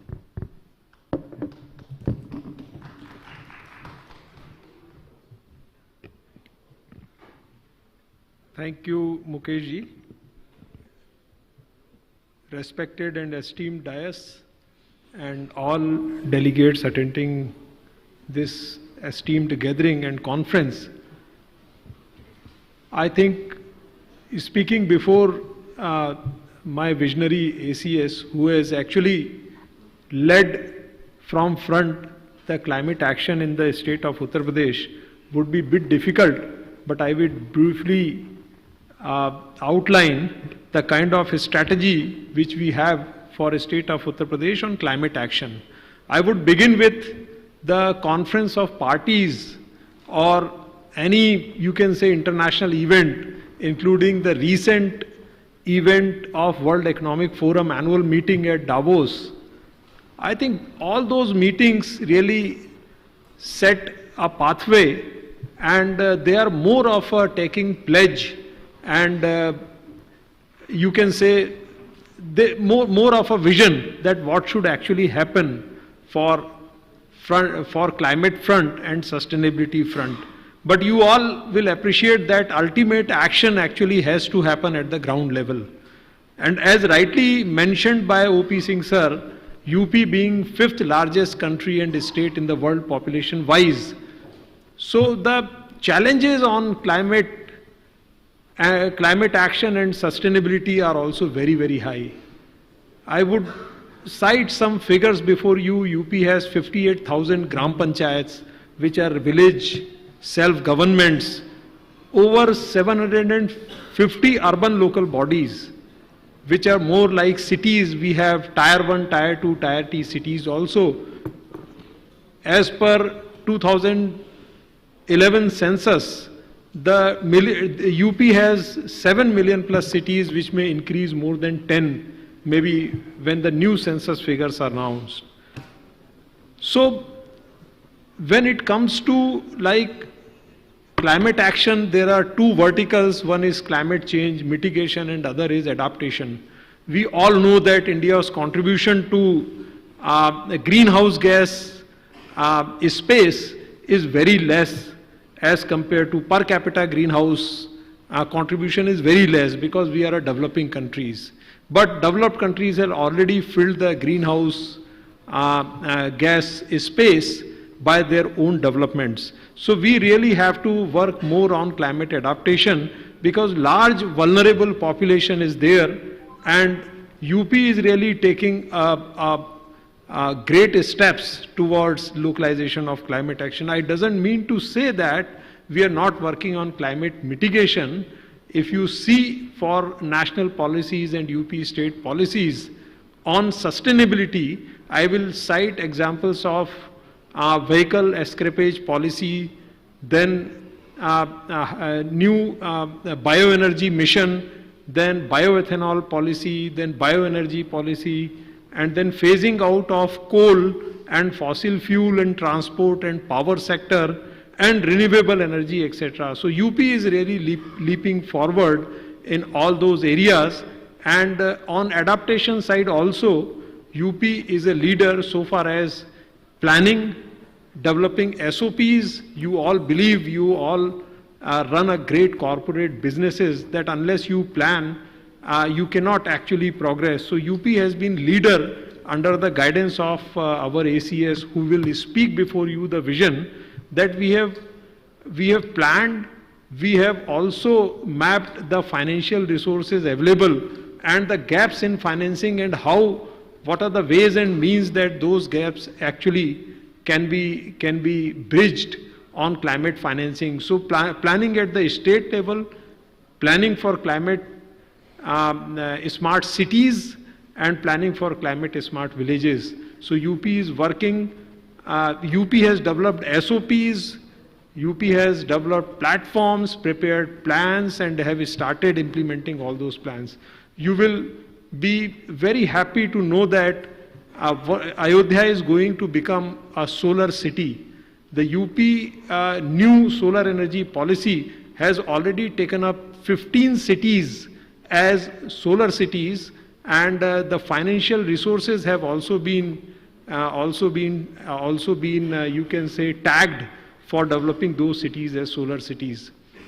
So in a nutshell, I would like to say that, and the best part which UP has done, it has started moving very large stakeholders, large number of stakeholders ranging from common citizen, gram panchayats, industrialists, urban local body, the public representative, etc., for sensitization of climate action, which has happened by organizing local, national and international level dialogues in Lucknow. We have got our plenary events, which is a National Climate Conclave, then Conference of Panchayats. We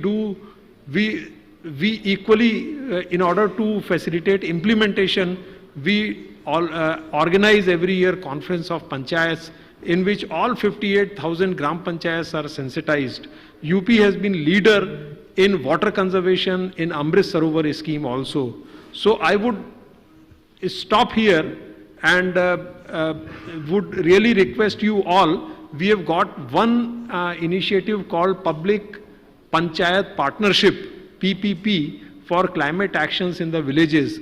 So we really appeal and urge all corporates who really want to join hands for local climate action at panchayat and city level for bridging the critical gaps on financing. Then probably you all can come forward and do a kind of an MOU with Environment Department and Panchayat so that those plans can be implemented. I understand that lot of fund is already available by way of convergence of government schemes, but there are some critical gaps where you all can really join hands with the governments and the local bodies for implementation of climate plans. So I stop here. Thank you so much for giving us opportunity, and I really congratulate and I am really grateful to Indo-American Chamber of Commerce to always mainstream the sustainability and climate agenda. Thank you so much. Thank you Ashish ji. मैं सबको बताना चाहता हूं कि अभी इस programme से पहले वाइब्रेंट गुजरात में आईआईसीसी की लीडरशिप ने, पंकज बोरा जी ने, कमल बोरा जी ने इनवाइट किया था वाइब्रेंट गुजरात में. वहां पर भी इन्वेस्ट यूपी जो है वो अभिषेक जी ने वहां पर अपना प्रेजेंटेशन दिया था. मनोज सिंह सर जो है वहां पर एज ए की नोट स्पीकर गए थे और ग्रीन एनर्जी के सेशन को उन्होंने एड्रेस किया था. हमारे इंडस्ट्री मिनिस्टर भी गए थे उत्तर प्रदेश से. तो मैं मनोज सर के बारे में बताना चाहता हूं आपको कि बहुत ही विजनरी डायनेमिक ऑफिसर हैं और आईआईसीसी को उन्होंने हमेशा प्रमोट किया, स्पेशली क्लाइमेट एक्शन रिलेटेड जितने भी प्रोग्राम्स हैं उसमें. तो मैं मनोज सर को ये चाहता हूं कि सर ओवरऑल पर्सपेक्टिव, चूंकि आप फॉरेस्ट को और एनवायरनमेंट को सबको देखते हैं, तो इको टूरिज्म में भी काफ़ी अपॉर्चुनिटीज़ हैं इंडस्ट्रीज के लिए, जहां पर रिजॉर्ट्स में आकर के इन्वेस्टमेंट करने के लिए बहुत सारे जंगल सफारी से लेकर के लॉज से लेकर के आजकल हेलीकॉप्टर सर्विसेज में बहुत सारी अपॉर्चुनिटीज इंडस्ट्रीज के लिए उत्तर प्रदेश में है.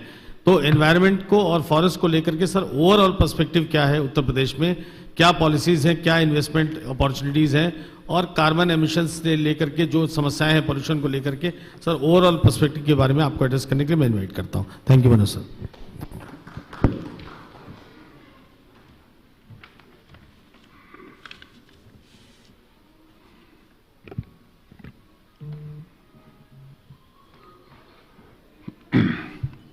Good, bad, and ugly.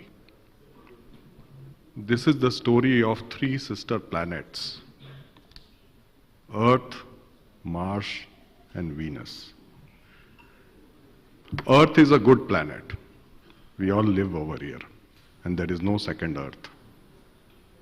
Mars is a bad planet. I don't know how and why Elon Musk is venturing around it. And Venus is an ugly planet. Venus has a surface temperature of 450 degrees centigrade.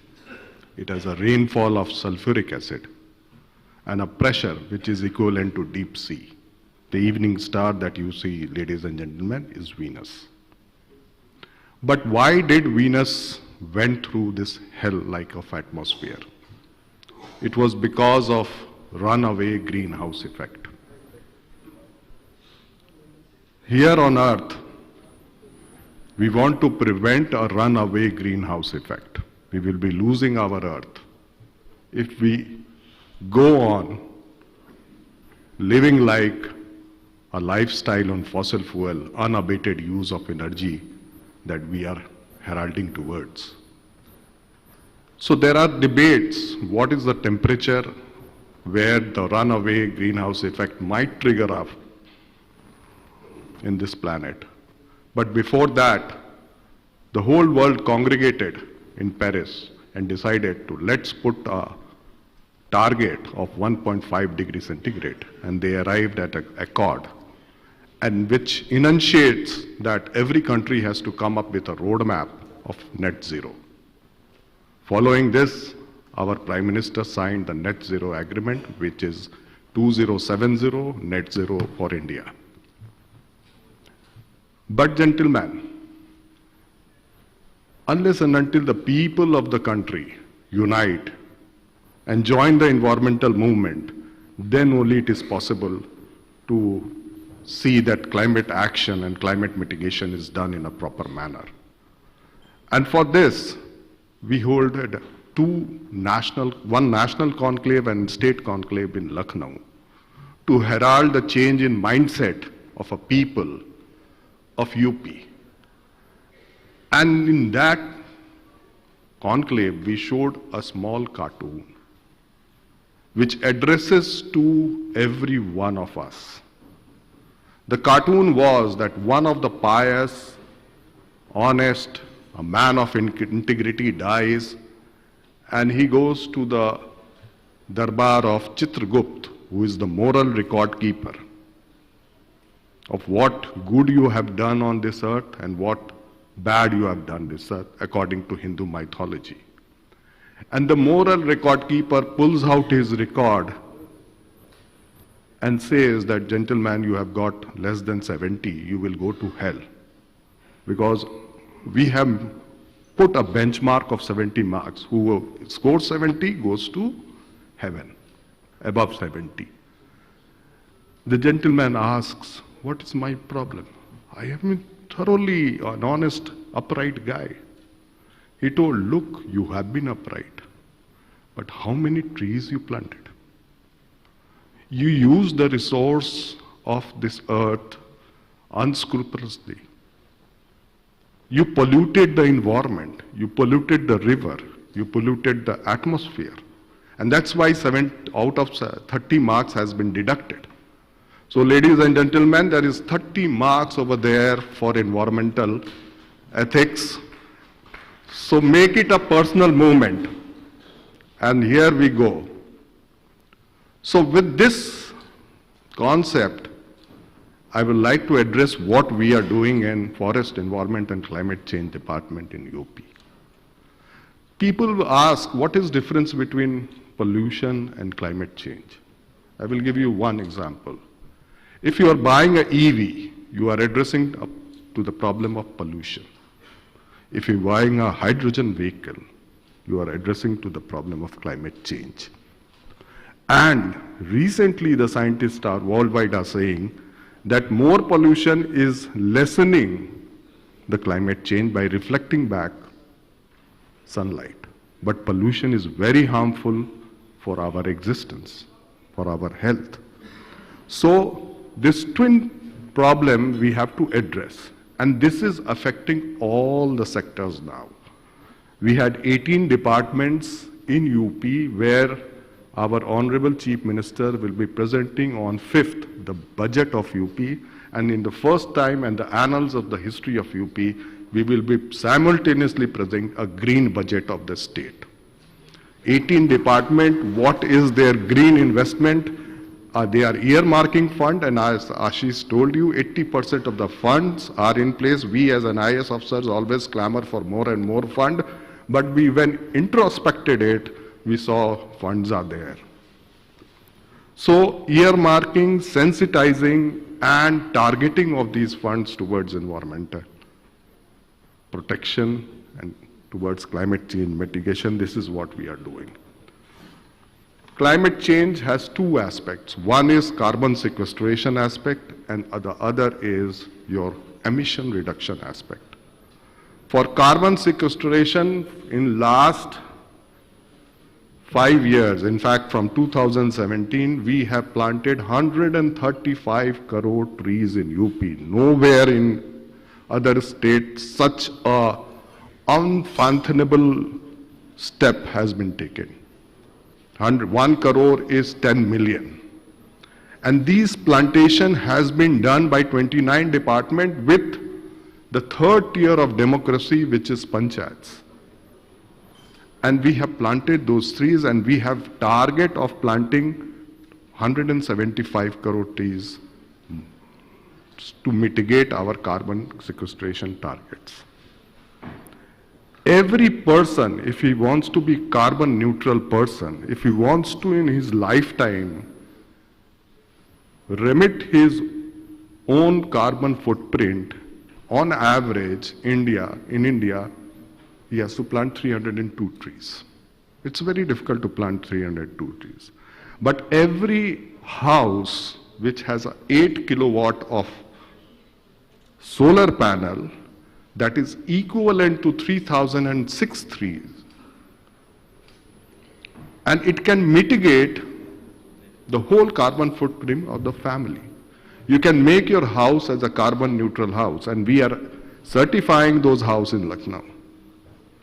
And that's why our Honorable Prime Minister, after visiting Ayodhya, he took cudgels on behalf of the environmental protection and declared Surya Yojana, Pradhan Mantri Surya Yojana, where 1 crore household will have a rooftop solar. And this will subsidize your bill. I installed solar in my house to make my house and my whole family a carbon neutral family. The bill in the winters comes in negative. So, individual step is quintessential for achieving this carbon mitigation and climate change mitigation targets. On emission side, we have to decarbonize our industries. And for that, green hydrogen is a great boom. Green hydrogen is produced by wind energy and solar energy. India has 300 days of sunshine and 2/3 of coastline. India could become next Middle East for hydrogen. We can export hydrogen.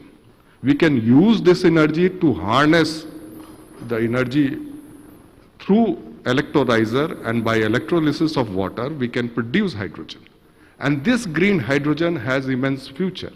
But what we as a business and industry leader has to do is, we have to relocate our industry to areas where there is a solar energy production coupled with electrolyzers, coupled with industries.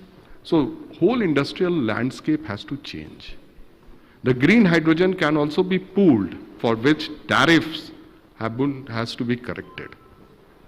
We have to evacuate this green hydrogen, green energy from areas. We have to invest in transmission lines. The second is decarbonization of transport. And this is what Abhishek told.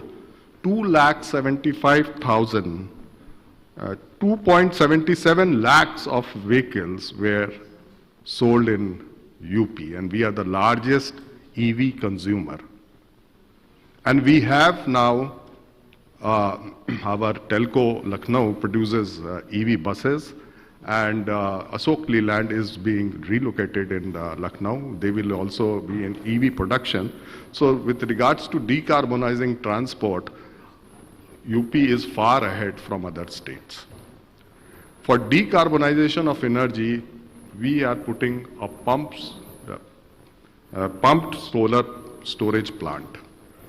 And 3 of industries, Greenco, JSW, and Torrent Power, combinedly, they will be producing around 7,000 megawatts in Sonbhadra, the pumped storage. The pumped storage is when you have to lift water from a lower reservoir to a higher reservoir, And when the electricity is scarce, then from the higher reservoir, you pull down the water to lower and generate electricity. And that is coming in UP so that we can have a renewable storage capacity. This is biggest storage mechanism of electricity after lithium-ion batteries. We also have solar parks, and UP has almost 4,995 megawatts of production of solar in these solar parks. We are making an evacuation corridor, transmission line, which is called Green Energy Corridor. And we are also trying to see that our agriculture is also decarbonized by installing solar water pumps. And I'm glad to tell you that 30,000 water pumps will be installed this year to make our farmers de-linked with fossil fuel-based electricity production. With regards to what has been told to me to tell you about ecotourism, we have good tiger reserves in UP. And you will be definitely delighted to know that whosoever visits Pilibhit Tiger Reserve definitely has a 90% chance of sighting a tiger. This is a very good landscape with a very thick and verdant green plantation. It has a very large water body where the other side of the bank is invisible. It looked like a sea, and that's why the beach sand over there is white, so we call it Chukka Beach. And there are very few people know about it. It is just 5-hour drive from Delhi. We have Dudhwa Forest Reserves, and then we have a very Amangarh Forest Reserve, which is extension of Corbett. And we also made one more forest reserve, which is in Bundelkhand area in Chitrakoot district. So these forest reserves are the potential site for ecotourism, for investment in hospitality and adventure tourism, and these are the hallmarks that we are. We have declared 50 wetlands this year in UP, which is abutting most of the expressways. These wetlands are paradise of migrant world. And we are holding a bird festival on 31st, ladies and gentlemen. You all are invited. In Greater Noida, there is a Surajpur wetland. And the amount of birds that have come, you cannot imagine. We have birds from Central Asia, birds which take a flight from Surajpur straight away to Siberia, crossing the highest mountain peaks of Himalaya without any stoppage. So, in fact, our Chief Minister, Honorable Chief Minister Yogi Adityanath ji has also opened the forts of UP for tourism. He wants each and every fort to be developed into hospitality center so that people can congregate and solemnize their marriages over there. And there is immense potential of ecotourism all over UP. So, ladies and gentlemen, this is what I wanted to say.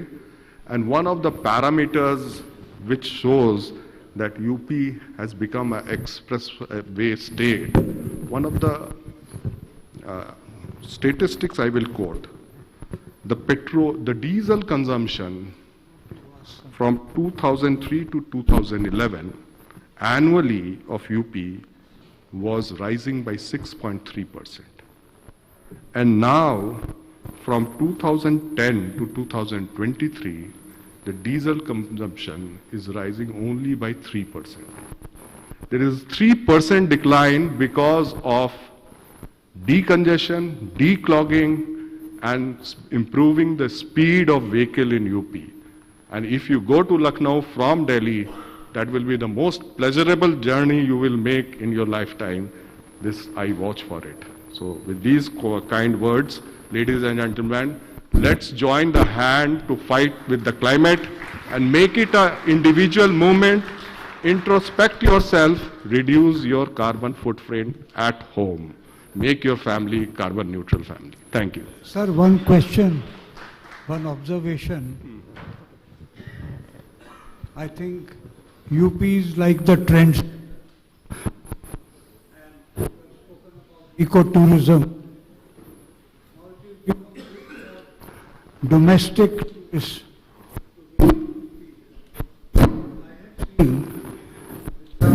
deal with on the legal side that inflow of tourists from outside India. Indians are going overseas in large number, huge numbers, but the number of tourists coming to India has gone down. Therefore, what is UP government with its in so many other areas, what can be done to promote, bring back the tourists to India and particularly to UP? Thank you. The prognostic survey of tourism in Ayodhya after Ram Mandir says that every NRI family will at least once visit UP. And you see what is happening in Ayodhya after Ram Mandir. Every day 5 lakh people are going. And there are 20 to 25 5-star hotels, even a 7-star hotels, which has signed MOU, and they are coming up there. Ayodhya is certainly one of the destination. Apart from Taj Mahal we have, Varanasi we have. These are all in fact, religious tourism is one of the biggest advantage that UP has. And we also have a heritage tourism. So, as far as infrastructure is concerned, in Ayodhya, there is a now international airport over there. Suddenly a city which was a class 3 city, and it was a sleeping town, has usurped from class 3 to class 1. And you see the whole landscape over there has changed. The cleanliness, and in fact, we as a forest department officer, we went before Ram Mandir inauguration, 10 days before, and we made whole Ayodhya plastic-free city by plogging, which Honorable Prime Minister was the greatest motivator to all of the Environment Department of India. He did plogging with the Plogman of India.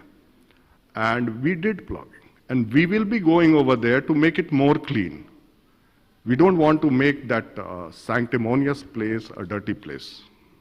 Similarly, these ecotourism hotspots and the connectivity, air connectivity he talked about, we have so many, 13 airports now. You have a flight, daily flight for most of the important cities of UP from Delhi. And you have very good trains also. Yeah, trains also, Vande Bharat connectivity is also increasing. So there is lots of things. And be assured that they will come. They will come at least once in their lifetime to visit us. And that's too much. That's too much to cater. Thank you. Thank you, Manoj sir. Back stage, UP Invest UP की film को ready रखिए, 1.5 minute की film है. इससे पहले मैं अभिषेक जी को बुलाऊं last concluding remarks के लिए और प्रेजेंटेशन के लिए. मैं आपको बता दूं कि अभिषेक जी इतने डायनेमिक ऑफिसर रहे. पैंडेमिक में जब पूरा देश क्राइसिस में था, तो लखनऊ के कलेक्टर अभिषेक जी थे उस समय. इन्होंने दिन रात माइग्रेंट वर्कफोर्स जितना गुजरात से लेके काम करती है, उनके लिए अरेंजमेंट करना, उनको भेजना, खाना, मतलब रिमार्केबल था जो इनका कंट्रीब्यूशन था एज ए कलेक्टर. तो अब सेक्रेटरी इंडस्ट्रियल डेवलपमेंट में है, वहाँ पर भी इन्होंने अपना बेस्ट परफॉर्मेंस दिया है. उत्तर प्रदेश आज मोस्ट प्रिफर्ड डेस्टिनेशन माना जाता है इन्वेस्टमेंट के लिए. और IICC को बहुत ही ज़्यादा उन्होंने हर जगह अनवेवरिंग सपोर्ट, मैंने अभी कहा आपको, पंकज जी के इनवाइट पर अभी गुजरात गए थे, वहाँ पर सेशन को एड्रेस किया. डॉक्टर बसीर सर, आप तो कई बार UP आए हैं, आपने देखा है कि. तो अब मैं बैक स्टेज को बोलता हूँ कि वो डाबोस में जो इन्वेस्ट UP की फिल्म चली थी उसको प्ले कर दें.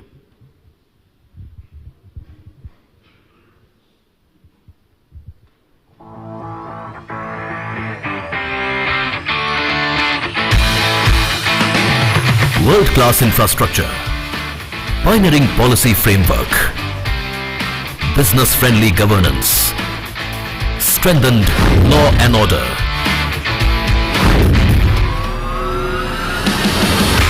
Welcome to New India's New Uttar Pradesh, the holy land of Lord Ram and Lord Krishna, where Ganga and Yamuna meet. History unfolds with Buddha's enlightenment, the spiritual charm of Varanasi, and the rich heritage, while the timeless beauty of the Taj Mahal graces the landscape. A thriving economy on the rise. Join the journey to a $1 trillion milestone. The state's path to economic greatness is shaped by its youth, comprising 56% of the total population.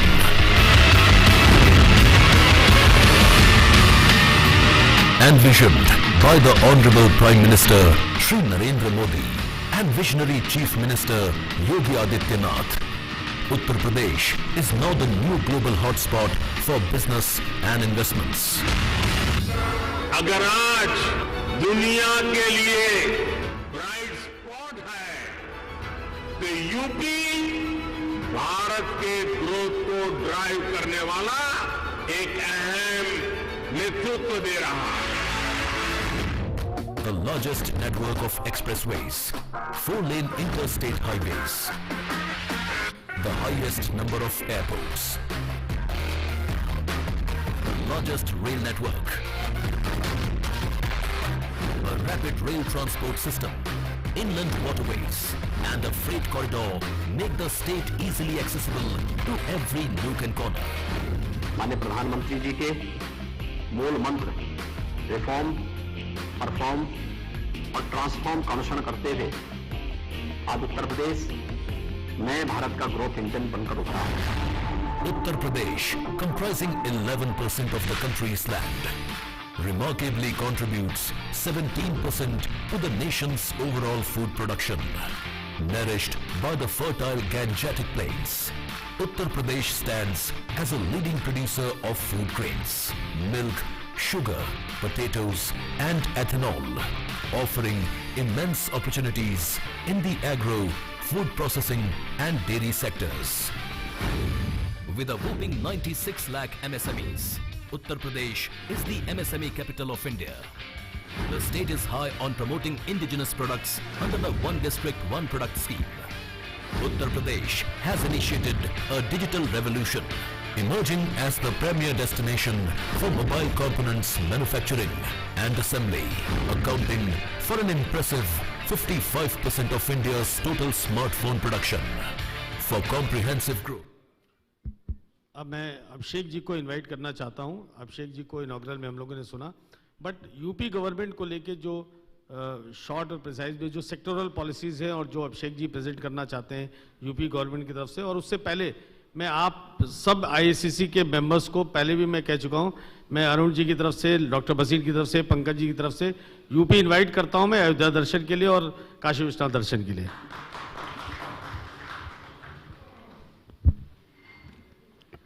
Thank you so much, Mukesh ji. Respected dais,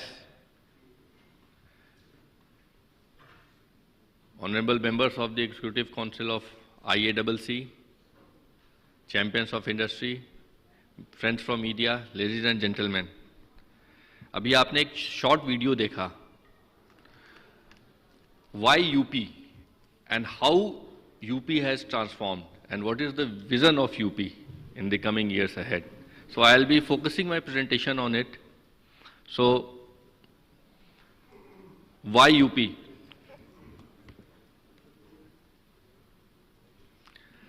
It is one of the largest states area-wise in this country with the largest consumer base. The growth story of UP in the last 7-8 years has been remarkable, averaging almost 10% in its economic growth, and now state's GDP is almost $300 billion US.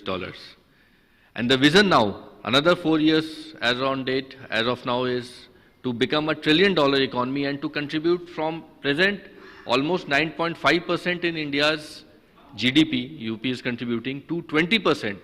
So the economy's size increases from $300 billion to $1 trillion by 2027. That has been the aim, that is the aim and that is the vision which has been put forward by our leader, Honorable Chief Minister.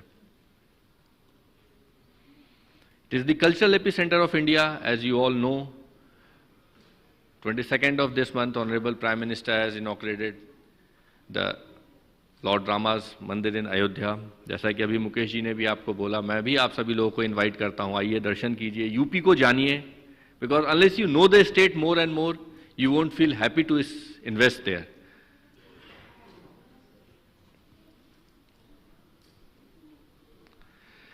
Very important and enabling factor in the state is its strong and resilient infrastructure. Few years back, almost 8 to 10 years back, the scenario was different, now it is completely different. The state is also known as Express Pradesh, as in the first session I shared, and it is because of the position of the state that it has created for itself. More than 42% of India's expressway, and in the coming years, say by another 1.5 years, when the Ganga Expressway, which is going to be the largest expressway in the world, almost 600 kilometers, 594 kilometers to be precise, from Meerut to Prayagraj. Once it is completed, India's more than 55% of share will be in UP. 10 operational airports already, another 11 airports are going to be functional very soon. 7 of them, the trial landings and the set procedure by the Airport Authority of India has started. 4 international airports amongst them. And the footfall, the number of air traffic passengers has increased by 3 times in last 7 years. And it is that the projections are there, further it is going to double in another 3 years. So that is the quantum of infrastructure, the wholesome infrastructure which the state provides for. One notion was there that UP is a landlocked state. Yes, geographically it is a landlocked state, but the Inland Waterway 1, which is already operational from Varanasi to Haldia, that is the eastern port of the country, is functional, the cargo movement has started, and this Waterway 1 is now being extended till Prayagraj on further west side. So that is going to be very helpful in transporting the raw materials or the finished goods in and out of the state. A vibrant ecosystem is there. 56% of UP's demography is in the working age group of 18 to 60 years. So it is a huge potential. We have skilled youths. Now, the government's policy is to have a medical college and a university in all the districts of UP. It is a sector in which there is immense potential. As I'll also like to tell you that we have dedicated sectoral policies in my presentation. I'll be coming after a few slides for the educational sector as well as for the skill development centers as well. UP is now having the largest number of startups. More than 10,000 registered startups and 60 plus incubation centers are there. Centers of excellences we have tied up with, like IIT Kanpur, IIT BHU, IIT Roorkee we have already tied up with. IIM Lucknow is there. More than 15 lakh plus youth, they are being given skill training from the government institutions or the institutions by the private sector entrepreneurs and the organizations which have been set up in the state. Another very important point and an important factor to make UP a natural leader and a natural state to attract investment is its agro-climatic conditions and the agro base which the state has. State ranks 1 in production of wheat, rice, sugarcane, milk, fruits and vegetables. At the same time, it is the 3rd largest producers of inland fish and largest exporters of processed meat as well.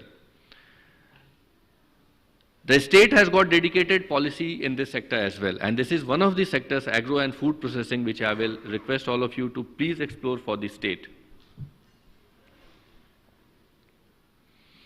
We have a manufacturing ecosystem, and the dedicated policy of the state is to create parks, industrial parks for specific purposes. So across the state we have 250 plus industrial parks, which is managed by our 8 industrial development authorities. The closest from Delhi is our 3 industrial authorities, as popularly known as Noida, Greater Noida and Yamuna Expressway Authority. So we have dedicated parks for manufacturing sectors as well. And the process of land allotment has become very transparent, it has become very fast, and we welcome you to come and explore all these opportunities, and all this information is already available in our website of Invest UP.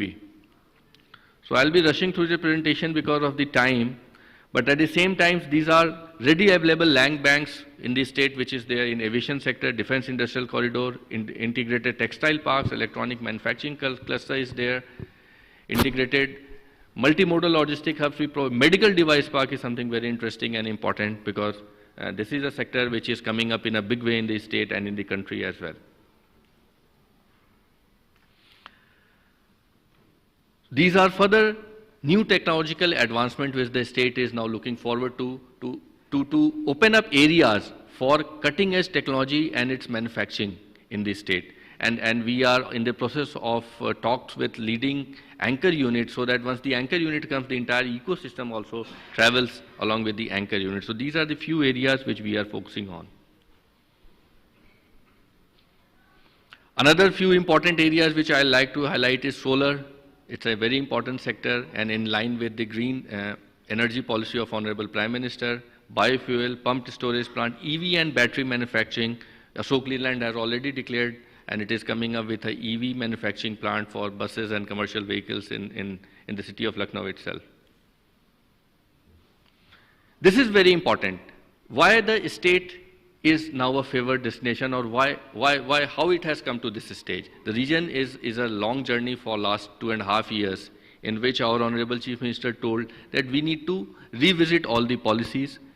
We need to come up with new policies in the sectors we have not touched with. So keeping in line, now the state has over 25 sectoral policies and these policies are dedicated to these sectors and they provide you opportunities and they provide you subsidies as well. So all these information is available on our Invest UP website, which is the single window investment promotion agency for the state.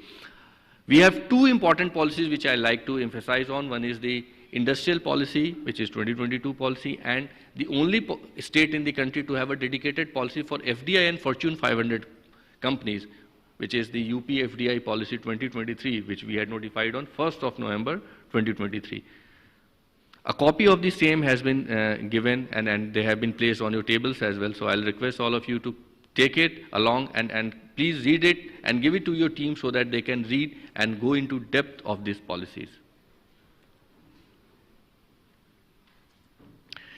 Third and very important thing, first was the policy framework, the infrastructure, and third is the soft infrastructure, which I'll call the good governance systems which the state has now in place. It's a state with zero tolerance for corruption. It's a state with complete transparency. We have now the largest single window system in the country now by the name of Nivesh Mitra and Nivesh Sarthi. The state has come up a long way. It was at the bottom almost 8 to 10 years back in terms of ease of doing business and lead survey. Now the state is amongst the top achievers. And it ranks in the same category as Gujarat, Maharashtra or say Tamil Nadu is there. So these are all pillars of this soft governance. This is Nivesh Sarthi, Nivesh Mitra and online incentive management system. This is really important for our industry colleagues. Nivesh Sarthi, as the name suggests, is an end-to-end online system that provides you from the starting of your signing an MOU with the government and it will take you till the time your commercial production starts. We have dedicated people by the name of Nivesh Mitras, Udyami Mitras. These are young graduates from different management institutions having experience of working in the private sector, corporate sector as well. So they are on our payroll, but they are going to do your work of ensuring that all your clearances are done within time and then the commercial production starts. Now, third important thing is online incentive management system. The entire process of clearances, NOCs is online. So is the incentive distribution. So earlier the issues used to come that to get the incentives, be it the capital interest subsidies or reimbursements, there used to be delays. Now there are no more delays. All the incentives are on our portal, through our portal of Nivesh Sarthi through this system. So these are the few key points of the policy. I'll be taking 30 seconds to 40 seconds over here. This is the only policy in the state which I was telling about 100 crore of FDI or 100 crore by Fortune 500 companies, those companies which are in the list. They will be getting what all? Front-end subsidies including 75 to 80% of the land cost as subsidy. Stamp duty reimbursement. Another packages include capitals above it, top-ups, capital subsidy on the capital eligible goods and your machineries, as well as if you are selling most of your products in the state, 100% of the net SGST reimbursement. Subsidies and incentives for providing centers of excellences and R&D centers in this state. So this is a unique policy. A booklet of the same has been circulated. May I again request to please carry this booklet and avail the opportunities which are given in this policy for the state. So these are the few highlights of our new industrial policy 2022. I'll be skipping them. They are all available. We have categorized into different categories, mega investments, large investment. And the beauty of this policy is that there are entry options. In this policy, you can choose to go for capital subsidy, or you can choose to opt for net SGST reimbursement or a PLI top-up, on which Government of India is giving PLI 30% of top-up we are giving from the state side. These are the few companies which are already invested with us. I'll just like to share an experience of IKEA. They had made an investment of almost 3,800 crores in Noida itself, Greater Noida Authority region. And all the clearances of this project, including all the clearances, including environment clearances, Manoj sir will be knowing, had been provided to them within 40 to 45 days itself. And it's not only for this company, it is for all the companies. So we had a very successful Global Investor Summit, and these MOUs, I'm very happy to share that very soon we are going to have a grand groundbreaking ceremonies also, because few people keep on asking that how much of this investment grounding is going to happen. So a huge number, which is going to be the largest in the country, is going to happen very soon. Thank you so much. Thank you, Abhishek sir. Isha to take over now. Thank you so very much, sir. And to thank you and appreciate your presence here, may I please request Dr. Lalit Bhasin to join us on stage, and along with Mr. Arun Karna, present our guest of honor, Mr. Abhishek Prakash, with a token of our appreciation as we thank him for joining us. A round of applause, and like we mentioned, that we'd like to encourage all of you to please use this as an opportunity to network with the team and see how you can do business together. Let's hear a round of applause as we thank him for accepting to be our guest of honor. And as we create the wonderful photo opportunity, I'd now like to request Dr. Bhasin and Mr. Arun Karna to please present a token of appreciation to each of our speakers. We'd like to thank Mr. O.P. Singh. Let's hear a round of applause from my very kind audience. We'd appreciate if you please remain seated. We do have a couple of important announcements to be more before I welcome you for lunch.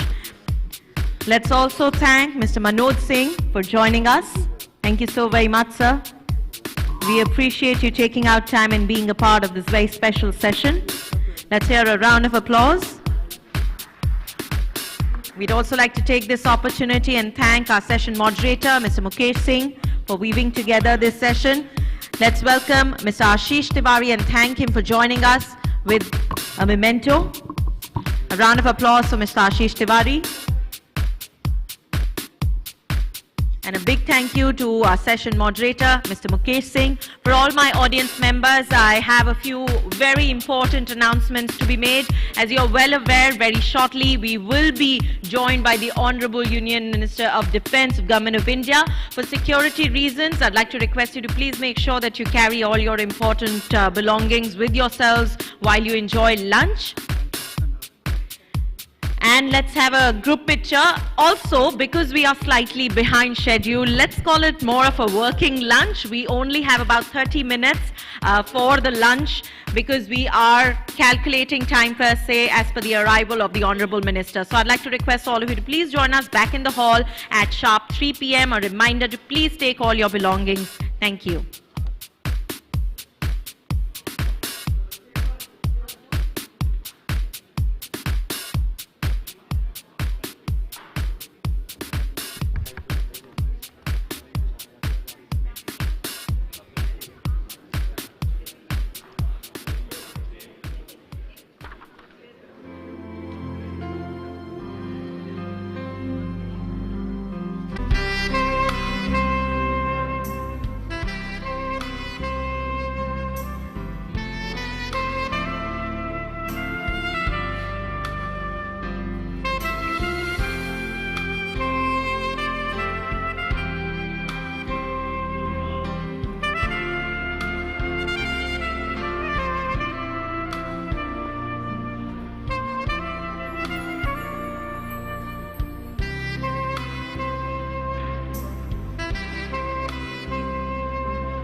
would request everyone to please leave the room.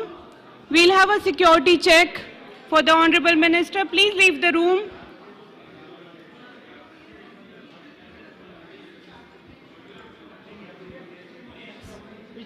Request you all to please leave the room.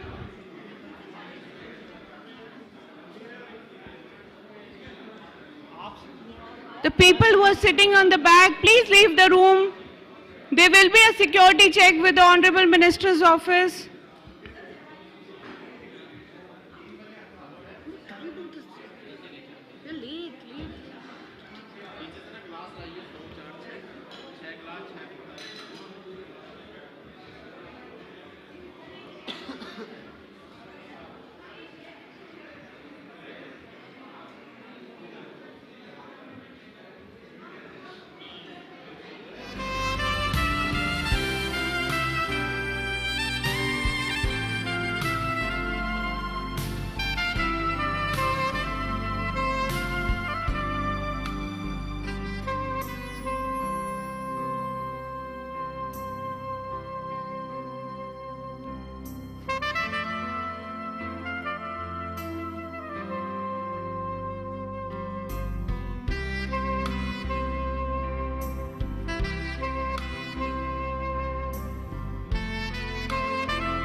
May I please request our guests in the pre-function area to join us inside the hall. We are all set to begin with our next session. So I'd like to request you to please join us inside. Thank you.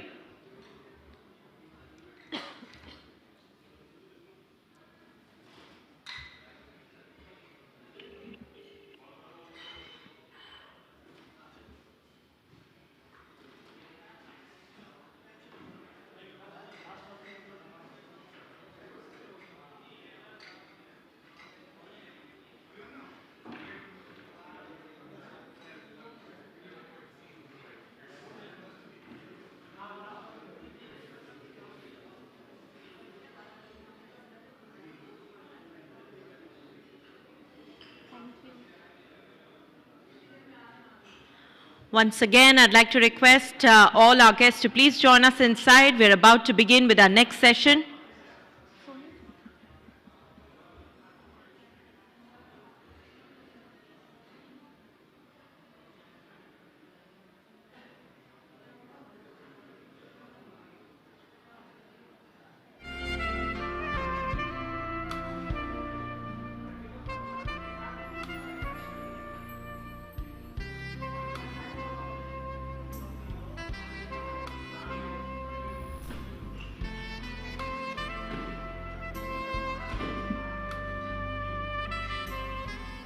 Excuse me.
Once again, a very good afternoon and a very warm welcome. I'd like to request all our guests to please join us inside and take a seat. We are all set to begin with our next session. Before we begin that, a very important announcement. When we have the Honorable Minister Sir arriving, I'd like to request all our guests to please remain seated. Due to security reasons, only those of our dignitaries who will be invited on stage, only those dignitaries are welcome. For my audience members, for all the guests, it's a humble request to please remain seated. His security team has passed on this message to us, and we'd like to request all of you to please note the same. We would also request you to please stay on with us till the end of the program. Later in the evening, you're more than welcome to collect your delegate kits from the registration desk on your way out.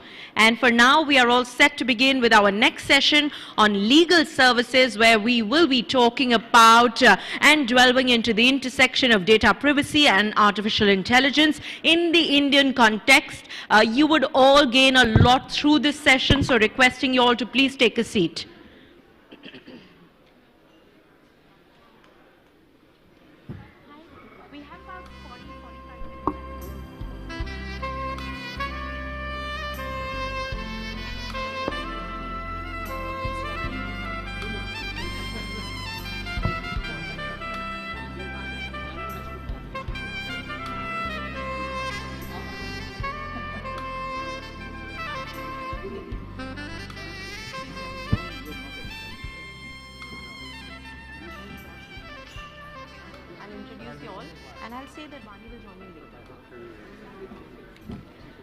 Let me once again extend a very warm welcome to all of you. Thank you so very much for being here for the post-lunch sessions. We are all set to begin with our legal services session, which will be moderated by Ms. Nidhi Sudan, Head Legal Compliance. Bonjour, thank you so very much for being here. We will have a special address by Mr. Ajay Bhargava, Chairman, Legal Services Committee, Regional Council Member, IACC, and partner Khaitan and Company. Very soon we will be joined by Ms. Vani Mehta, Regional General Counsel, South Asia, GE Aerospace. For now, let me welcome Mr. Abhishek Kumar, Marketing Head, Alipco India. We also have our guest of honor for this session, Mr. John Kabeka, U.S. Intellectual Property Counselor for South Asia, U.S. Embassy. May I now request Ms. Nidhi Sudan to please begin with the session.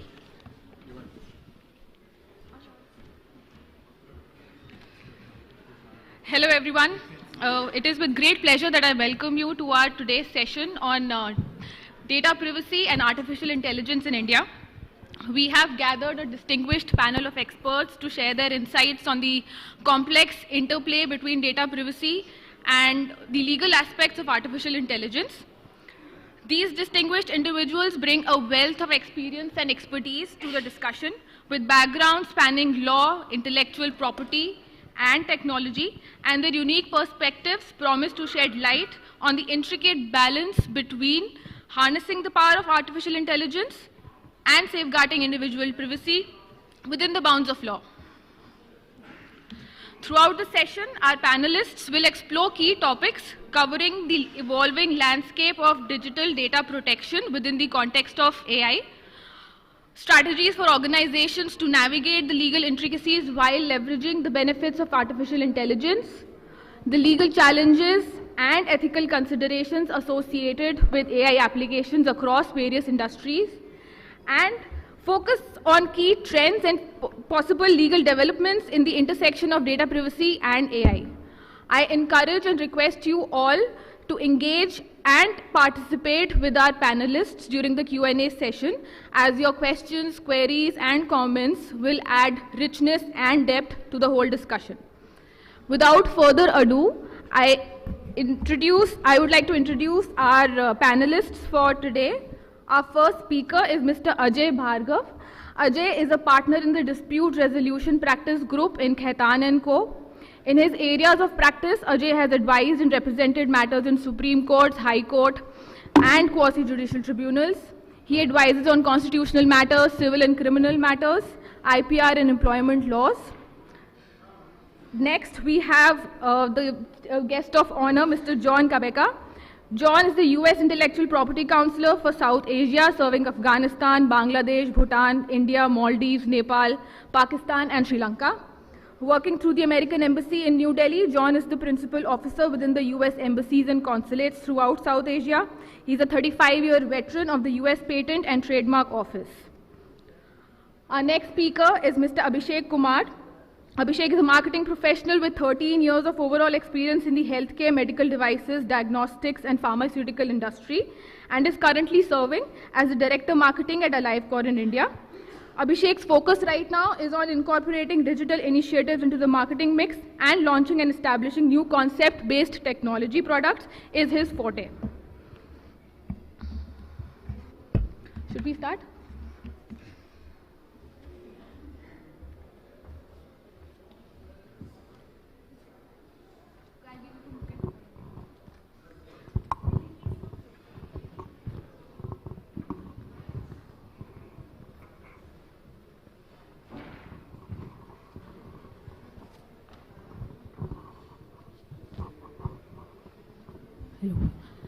Okay, so now in India, development and promotion of artificial intelligence features quite high on the government's list of priorities because it recognizes AI's potential benefits in making all our lives easier. On one hand, the Indian government and the industry is moving towards developing and deploying AI on a large scale. On the other hand, its ethical impact and societal impact have come into focus. While no part of the current law actually emphasizes or reflects or explicitly applies to artificial intelligence, there are certain aspects of it and certain initiatives also of the government of India to come up with AI into and integrating it with the healthcare segment. So being at the helm of artificial intelligence based organization, Abhishek, what is your view on the various government initiatives including the Ayushman Bharat, a digital development program which tends to integrate artificial intelligence with the healthcare sector? Okay. Thanks Nidhi, and a very good afternoon to the audience here. Thank you for joining in so quickly after lunch. Your question is a very interesting one. Now we have to look at the ecosystem we are in. India has got close to 129 crore Aadhaar cards. If you look at the UPI transactions that happen on a month-on-month basis in India, it's close to 30 crores or maybe more. If you look at, there are so many data points. Digital literacy is at an all-time high and so on. So it was no surprise that 2017 onwards, there were different drafts and bills that were coming in. That in 2020, Independence Day, from the ramparts of the Red Fort, the Prime Minister announced the Ayushman Bharat digital mission. Now why I'm mentioning this particularly out of so many other initiatives that we have is that it truly calls for inclusive healthcare, that it truly calls for complete access to healthcare for everybody. And though it sounds like government, but it is not a totally government scheme. It is federated in structure. It seeks help from, let's say, private entities, NGOs, and everyone else. And it is built on the open AI system of interoperability. So what it means is that I'll just maybe get in AliveCore here, the company I represent. So what AliveCore can do is with its APIs, we are a tech company, we are an artificial intelligence-based company that does ECGs, electrocardiograms, let's say. So we can integrate our APIs with the system, and a doctor who gets a patient can probably prescribe our device to the patient, and the doctor will be able to access all the health records of the patient on the Ayushman Bharat digital mission portals. So that's what it is. It is federated, it is pretty democratic in its nature, it is completely inclusive. Now let me come to the point of incorporating of artificial intelligence, what could be the challenges, XYZ. The word artificial intelligence, I would also say, has been hyped quite a lot. And it also comes with its share of hype that, what is it? What is artificial intelligence? What is machine learning? We understand it, but we may also not understand it to that extent. So to simplify that thing for everybody, let's maybe think about Three Idiots, What is a machine? All of us have watched that movie, Three Idiots. What is a machine? Anything that reduces human effort is a machine. And artificial intelligence, machine learning, what are they doing? They're doing very, very complicated tasks which were beyond the realm of possibility a while earlier. Just like what our company does, you get an ECG, the software is able to interpret the ECG in real time and tell you whether the ECG is normal or not, it's something else. So that's what artificial intelligence is. Things which required intelligence, intelligent humans to be able to decipher and act. That's what is artificial intelligence. Now, will there be a challenge? Yes, there will be, because the regulation is new and the regulation will adapt. First of all, an act comes and then, challenges come in, then the courts come in. So I'm sure in the future there'll be challenges, but as long as organizations are ethical, because artificial intelligence is associated with impersonation and, putting out the data in the wrong ways. Recently a political leader was also impersonated on the social media as we saw it. So as long as corporations and organizations are ethical about it, and they go about declaring what they're doing, and they take consent is, I think, integral to this DP Act as well. as long as they're taking proper consents in processing data and so on, I don't think so there should be a problem, and it has to be an iterative process. I mean, we have to be consultative in nature, seek everybody's feedback, and organizations have to be transparent about what they're doing. And I don't think so there should be many hiccups on the road as we tread it. Thank you. That's a very positive approach. John, we all are aware that the Indian government is gearing up to implement significant amendments in the Information Technology Act in a bid to strengthen the technology landscape with AI. What would you like to see in the amendments which is able to regulate the burgeoning domain of AI as well as set a new precedent for technological integrity in India? Thank you very much, and good afternoon, everybody. As to what I would like to see, I think that that's a difficult question to answer because we're also, within the U.S. government, grappling with that as well, trying to figure out what types of amendments do we need to make to our laws. But ultimately, we have a bigger picture. So I think what I would like to see is an approach that is holistic, one that looks not just within a ministry or a department, but looks across government and also looks across, internationally for best practices, to see what other countries are doing, and to see what makes the best sense for India. And we've done the same thing within the U.S. context, whereas just a couple of months ago, U.S. President Biden released an executive order on artificial intelligence.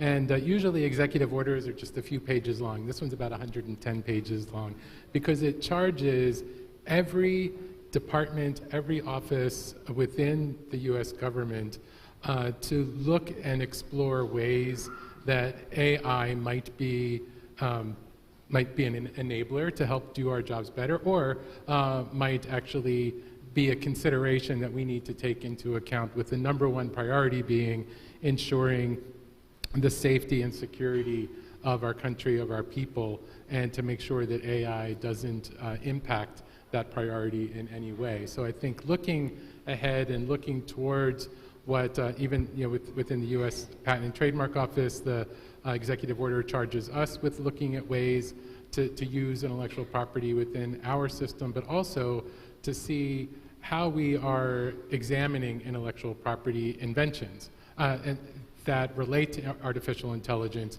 and what are the considerations that need to be taken into account when we think about we've seen, probably you've all seen in the media, like, can an AI be an inventor? Can it be an author? Is it eligible for these IP rights? Are they enforceable? All of these are questions that, in a very bright line view, I think we agree on substantially globally. But I think the devil is in the details. What extent of a human interaction would enable a creative work to be granted a copyright? Things like that are things that become more problematic the more those types of policies differ globally. And so I do think looking as India looks to include AI into its legislation, into regulation, to doing it in a holistic manner and looking cross-government and then intra-government as well. Thank you. Thank you for that, John. My next question is for Ajay. How and if at all do you think that the Digital Personal Data Protection Act is going to have any impact on artificial intelligence? And do you think artificial intelligence is going to hit a roadblock with its implementation? That's a very interesting one. So, as we all know, artificial intelligence is here to stay. And globally, it is evolving. As of now, we don't know where it will end up. So, hitting a roadblock, I don't think so. Because at least in India, I feel we will definitely have a law around it to make sure all of us are safe. And as far as the current act is concerned, there's no concept of AI in it as of now. But soon, once we see how all this unfolds, how it is impacting any of us, then the law will come in to make sure we are safe. The other aspect which I find interesting is that, this is my understanding as a lawyer, that the AI feeds on what you feed it. So the whole concept of consent, etc. might not really hit us on AI, but it's all up to us what information we want the AI to capture and make us more efficient. So to that extent, I feel two things very easily to express. One, it is evolving. Two, eventually we'll have a law around it, so we'll be safe. So I don't see there's a problem with AI per se hitting a roadblock, legally speaking. Thanks. So you're saying that the Digital Personal Data Protection Act will have no impact on AI per se? It should not, but we are in a country where somebody will challenge some aspect in the court of law and we'll know the result. And just to add here, we had the information technology law, which took its own time, and in spite of the IT law being in place, we still have a data law today. So soon we'll have an AI law as well. It's a matter of time. But the only advantage which I see is that now all these laws that are being evolved are being done with consultation of all the stakeholders, which started with the competition law and of course data law as well. So that is one element where I feel that when the law comes, it will take into account the views of all stakeholders, maybe legal minds, non-legal minds, business people, whoever it will impact as we go ahead. Thank you. Right, thank you. And now we have Vani join us on the stage. So Vani, I'll start with the historic judgment of 2018, which the K.S. Puttaswamy versus Union of India judgment, which gave us a glimpse of what the future of data privacy would look like in India. And at that time, however, we did not have any comprehensive legislation which could be relied upon for any data protection related legal matters. With the passing of the Digital Personal Data Protection Act in 2023, what are your views on the new law, and how do you think it fares when compared to the general data privacy regulations of the EU and the UK? Well, firstly, a very good afternoon to everyone. Apologies, I got late. It's just that I've been shuttling between both the Leelas and NCR. I think firstly, with the Data Protection Act coming into being, it's been a while, it's been under discussion for over a decade. And when it came, it recognized the fact that we need to respect privacy. I think that was very important and historic in the judgment that came out. The recognition to respect privacy of individuals and also to acknowledge the growing ecosystem we have today. We are one of the biggest democracies in the world, and given the fact that we've seen a proliferation of IT in this country and the usage of social media, be it different platforms across the board by different, I would say, sections of society, including children, the need to regulate it, and also the need to have some sort of a streamlined way how business is encouraged, given that we are the Silicon Valley. So I think firstly, it was much needed, the regulation was needed, the direction was needed, and also the need to regulate it. Now, coming to the fact that what is it that this regulation addresses? I think there are certain very key fundamental issues it addresses apart from right to privacy. It addresses the fact that, what we are doing is processing of data. Who is the data controller? Who is the data processor?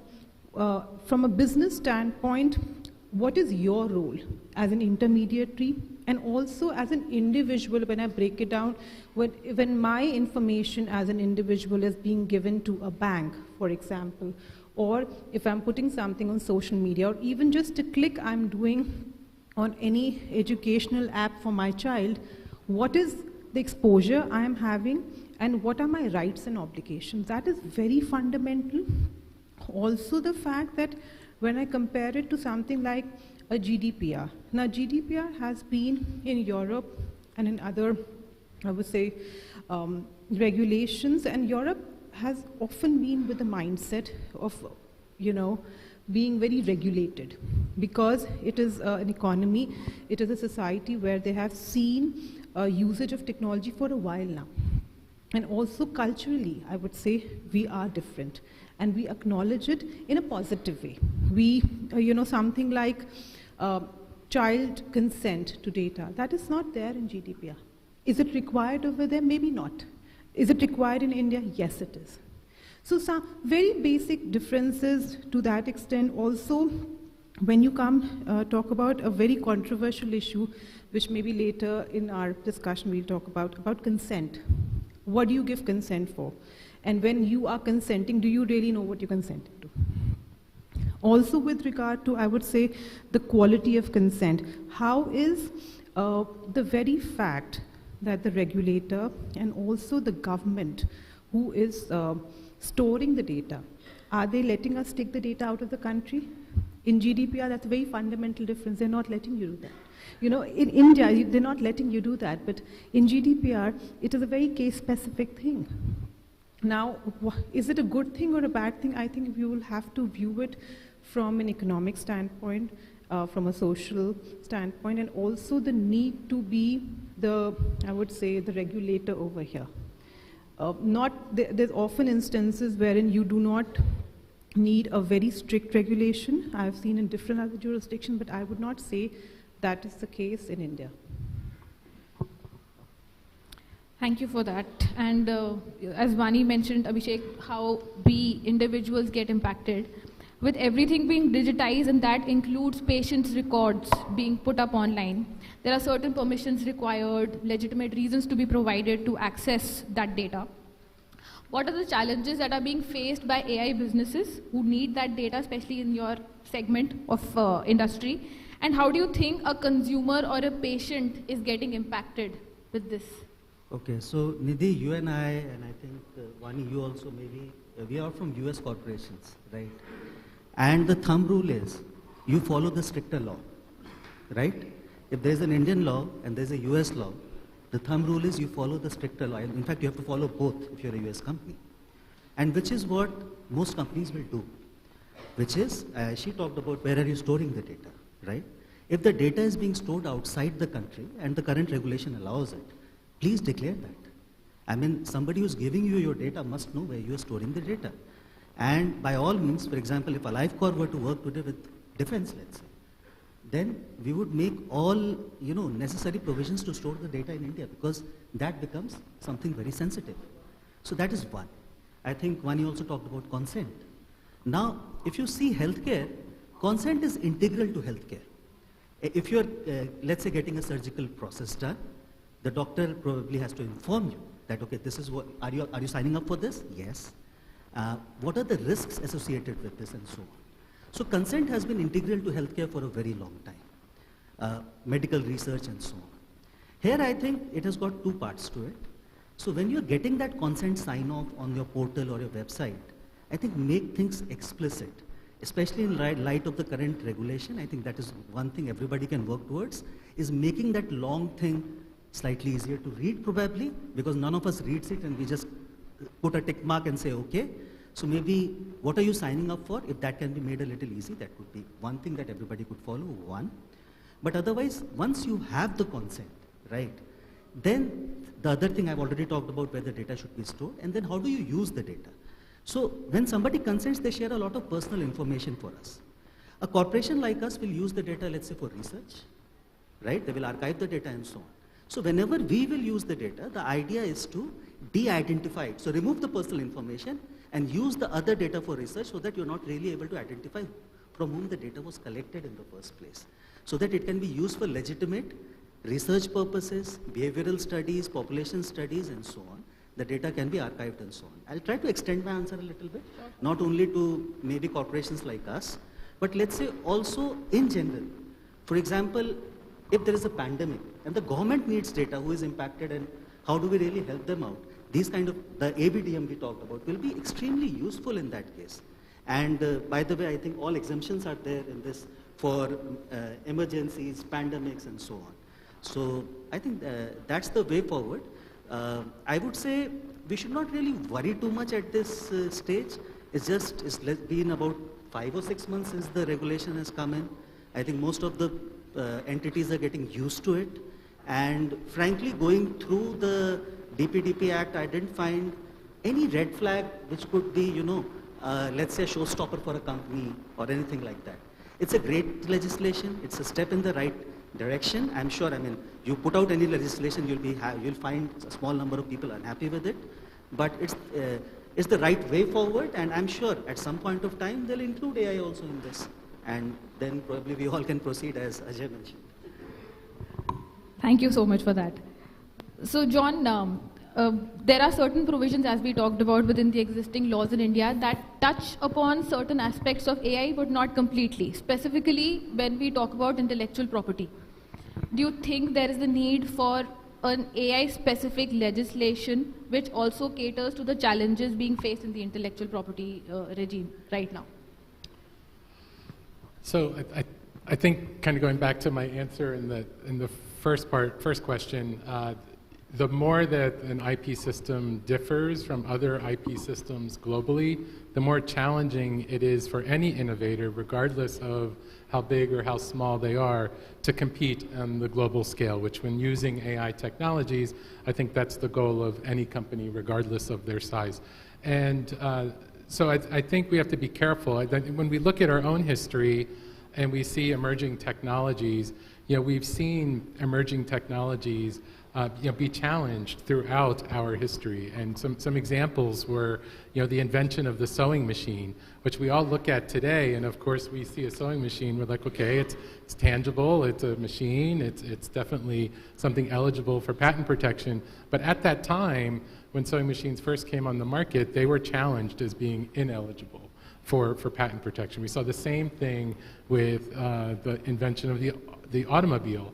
And then we saw it again with the technology revolution and software-related inventions seeking patent protection. And that's one where the courts today, globally, are still challenging the extent to which software enabled inventions could be protected. And then on top of that, AI is just another form of software-enabled innovation, so it's challenging it yet even further. So one of the concerns I have is, number one, I think what we need to do is separate, the intellectual property from the use of that intellectual property, how that intellectual property will be utilized. And of course, underscoring what we've already heard in my earlier remarks, ensuring the safety of our people, ensuring the security of our nations is number one, and making sure that AI doesn't implicate that.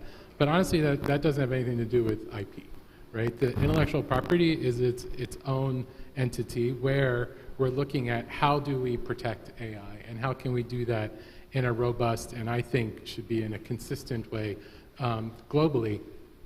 And just think of it this way, if we did create a new mechanism for protecting AI-related inventions under some new form of intellectual property, then as Ajay mentioned earlier, there will be a challenge in the court, right? And the challenge will be, does it fit in this bucket or does it fit under this category? And so just creating more mechanisms for litigation as opposed to creating clear processes going forward. Now I say this all with the caveat is we're still trying to figure it out too, in the US, through our executive order, trying to figure out what steps we might need to take legislatively as well. But currently, we're very much focused on trying to see what we can do to make sure that anything that we do promotes innovation, secures our safety and our security, but while promoting innovation and not creating any mechanism that would stifle or slow that innovative process. Thank you for that. Vani, my next question is to you. We were talking about consent, and especially when compared to the GDPR regime. In India, like when you talk about the concept of consent, where the developed data protection regime, consent is just one of the several lawful bases provided for processing personal data. Whereas in India, under the Digital Personal Data Protection Act, it is the only legal basis under which organizations or data controllers can process personal data. Of course, there's a concept of deemed consent also under the new law, but then it is only in cases where there's public interest involved or reasonable and legitimate reasons are involved. For AI businesses which are relying on revenue generation model, how do you think they will be able to rely on public interest or lawful, fair and reasonable basis for processing personal data of individuals, especially when they do not have direct relation with the individual whose data they are collecting? Well, I think the answer to that lies in the very fact that when we talk about AI per se this is regarding technology which is not controlled by human intervention. So there is very little human intervention over here, and the prima facie issue, or I would say the prima facie fact over here is that we want it to grow. We want it to be encouraged. At the same time, when AI is proliferating, it's got a very blurring effect. And to what John mentioned regarding, IP, the proprietary nature of algorithms are constantly changing. So when it comes to establishing in a court of law that, where has the breach happened in confidentiality disclosures? How do you establish it? It becomes a big challenge for lawyers like Ajay, for lawmakers, and also for governments. And at the end of the day, the individual is affected. So coming back to the question that AI and consent, if we are looking at having consent, that means we are looking at human intervention. And that is another approach. And how is human intervention going to work with AI? Because then you are in a way trying to, I would say, fiddle with the process. Then you're not letting it grow, which is its exact nature. So interestingly, today I read an article in Economic Times. It was talking about another form of AI, which is deepfake, and how in 2024, deepfake has proliferated. And lawmakers across the world are struggling with it. Even within India, we've seen in the recent months the kind of deepfake news that has come in. And they all acknowledge it. And the fact is that the statements made by French regulators as well as by US regulators that we will deal with the issue as and when the issue arises. So that means today I do not have an answer how I'm going to deal with it, because I want that ecosystem to develop. I want it to be encouraged. I want less of human intervention. If I start doing it, then in a way I'm defeating the very purpose why AI is there. I do not know whether I've answered your question fully. No, definitely. So then continuing on that, when we talk about consent, as you were saying that the law requires consent to be freely given, it has to be specific, and Abhishek was also talking about how companies, while seeking consent, can make it like a very elaborate notice to be provided for people to give specific consent for each and every kind of data that they're providing. For AI businesses, do you think they will be able to obtain and maintain consent with such specificities as required under law? Well, my personal opinion, I doubt that. I really, really doubt it. It's very difficult for human intervention to be established at every level and every stage, especially given that, it is constantly developing technology. So if it's changing hands, the algorithms are changing, then at every stage are you looking at consent? And if you've given the consent at one stage, is it like deemed consent forever? Right. So that is something that needs to be looked into. Ajay, my question is to you.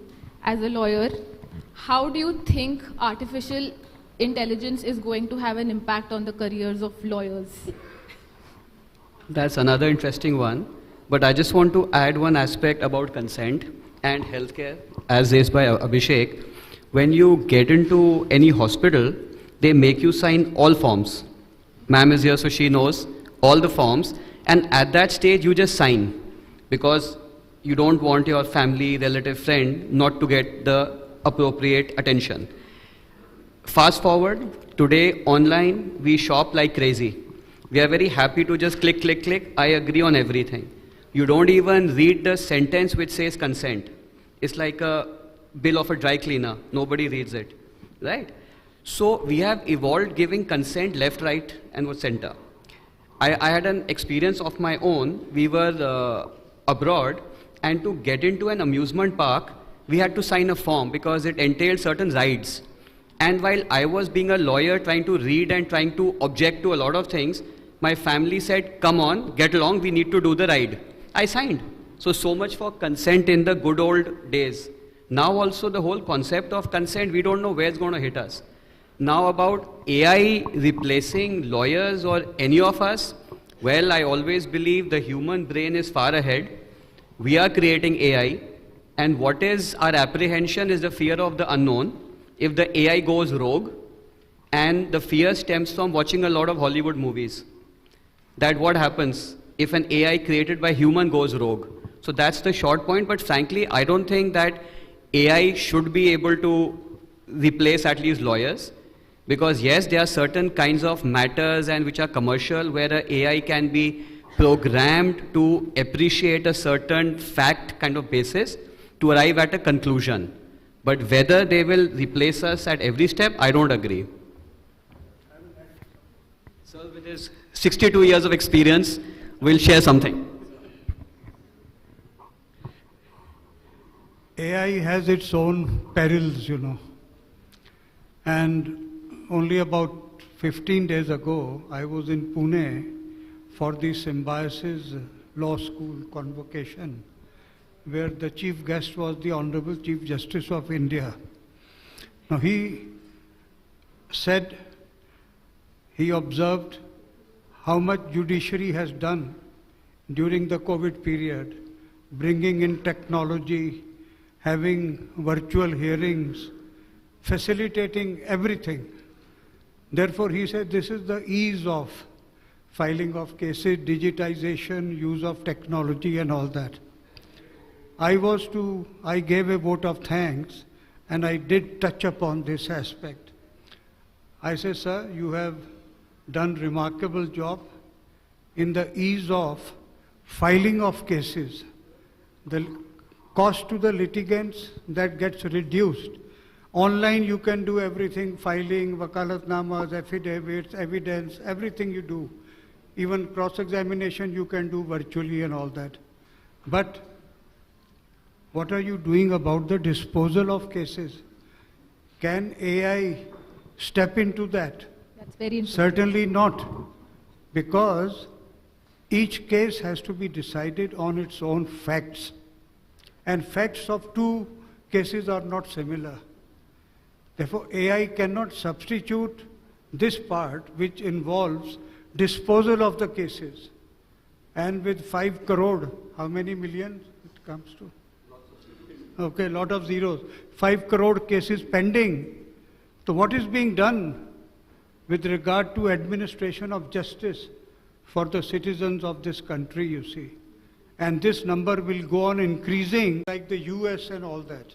We have seen some cases being referred to. Our own high courts have applied, but restrained from relying upon the AI. Yes, use AI to do the research part as an incidental activity, not for the disposal. Thank you. Thank you so much, sir. That's very helpful. I just wanted to add one thing which just came to my mind. With AI and maybe deep fake, we can brief sir to appear in multiple courts at the same time. The judges will not know where he is appearing.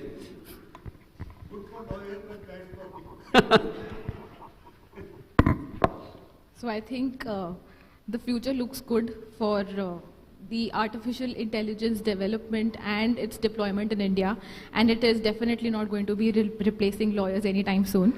I'll have the floor open for audience if they have any questions for the panel. Mr. Raman Roy has a question. I just wanted to bring out... Give the mic, please.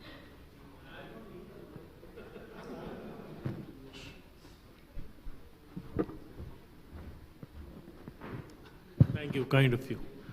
See, I just wanted to bring out the fact that, while there are challenges and some of them have been discussed, it's equally a huge and a mammoth opportunity. And when I talk of the opportunity, I talk of startups and what the youth of this country can do, creating companies that leverage AI and overcome some of the issues exactly that the panel has brought up. Maybe one day, sir, AI will help decide the cases also. Maybe they will give a synopsis to the judge. I don't know where it will go. But, we do not give adequate focus to this evolution that is going to happen. And the fact that people can create organizations, they can create companies. And I can tell you, those who are hearing this, the youth among this, I'm old with one leg in the grave. But an organization such as Indian Angel Network would be happy to invest in and support companies that promote AI and create a viable business. You know, we can talk of these challenges and everything, but every challenge creates an opportunity. And we need to be able to find a way. So I don't know if the panel has a view on the role of startups or anything. That was my starting point. Mr. Raman Roy, with your vast experience as a technocrat, is a former chairman of NESCOM also, you are talking about evolution taking place. What sort of evolution we are talking of? I started my law practice 62 years ago, and at that point of time, we did not have any pendency of cases. The courts used to dispose of all the matters which came up before them. This evolution has brought about a complete breakdown of the judicial administration of justice system in the country. Our citizens are not getting justice, whereas high-profile cases, political cases, speaker and you see government disputes, governor and government disputes, these are all being taken care of by the judiciary. What is happening to the cases of the ordinary citizens? 5 crore cases. I have seen this evolution. No, sir, we have worked together on some of these, and my heart goes out, you know, as a person, as a citizen of this country that is litigating. It is really sad. My comment was linked to what role AI is going to play, and the fact that we need to be able to support the youth, to be able to create companies around AI, where some of the solutions will be found. See, if you really ask me, I'm sure with AI, which as I said is here to stay, efficiencies will increase, and young startups may not have to incur that much cost on the way businesses were being run. So we have in any case evolved from material commerce to e-commerce, where the cost has gone down, so that can all be improved. So as far as AI with startups are there, I'm sure they will absorb this. Yes. So, yeah, what I wanted to say, and adding on to what Ajay has said, is AI is for problems you have not been able to solve till today. If there are problems which normal machines have not solved, then AI has to step in and probably solve those problems. So AI will be path-breaking in the years to come, and problems could be immense. I mean, let's say early cancer detection. I mean, just think of it, that okay, cancer might develop after 10 years, but you know, there could be AI tools which could study your biomarkers and be able to predict that you might have an X% chance. It's a hypothetical scenario, but as I'm speaking today, there's already research going on in these kind of areas. So AI is going to be path-breaking. And the idea is not really to control it or stop it. The idea is to just give it the right direction, to probably regulate it to some extent. Yes, there will be issues like impersonation and creation of deepfakes, but that's just one aspect of AI. That's one aspect of AI. There's a huge aspect of AI in healthcare, data sciences, and so on, which will do a world of good to the world. So let's be very, very positive about it, and especially for startups, because startups usually venture into areas where people don't really see a lot of money, where the large ones don't see money, which is where startups enter and make money. So thank you for that question, sir. AI has a lot of potential and it's going to do really well. That's what we... Then I'll start. So we talked about the role of AI in legal services. What about the disadvantage of AI in legal services? I guess security, data, and privacy can be the prime concern. See, again, what I have understood of AI so far, it will act upon what information you provide. So the starting building blocks are up to you. So in our case, if I can imagine going ahead with litigation, what do we need? We have facts. You input those facts in some software which has AI attached to it, and the draft is made on its own. the relief, the fact, the background, the grounds, etc. That's about it. So it will only increase efficiency in terms of saving time for a client. But just to answer to that aspect, whether lawyers will lose their job or their role will get curtailed, can't say. Yeah, sorry. No, I'm not talking about the losing the job and all this, but what about the security, sir, the data security? No, data will remain safe to the extent it can, because in any case, privacy. if you file a case if you institute any case in court, those papers are available to anybody in any case, informally or formally. So the information you feed is what you get out there. So I don't see any major change in that, the way we operate currently. So data security, if we talk in the regular parlance, is like a lock, right? In the real world, you have got vaults, you've got locks, and you have got thieves who want to steal out of that lock. And to simplify it, on data, it is encryption. So it depends on the person or the entity that has encrypted it. How strong is the encryption? And then there are hackers out there. So data and wealth, it's a very similar analogy. And probably those who are from the software field may comment on it, but that's how it is. The more resources you put on it, the better encryption you do, the more secure it is. That's how it is. So if I just one comment on kind of going back to the startup and perhaps why there's so many more cases now pending before the courts. First, with respect to startups, I like to be clear in that the very first type of intellectual property a startup creates is a trade secret. We talked about algorithms that are being used in software and in these AI systems. These are kept as trade secrets. Startups can start a business at a very low expense, but then they have a partner. That partner decides to go off and do their own thing and start competing. And without strong trade secret protection, that will continue to be a challenge, not just for startups, but for any business, large or small, that relies on trade secret protection in the developmental stages of bringing a product to the market and even beyond that. So that's one thing that we do work with India in trying to encourage a standalone trade secret law for the country that would only help India in its own economic prosperity. And then with respect to the backlog in cases, I think part of it could be the deterrents are not that intense.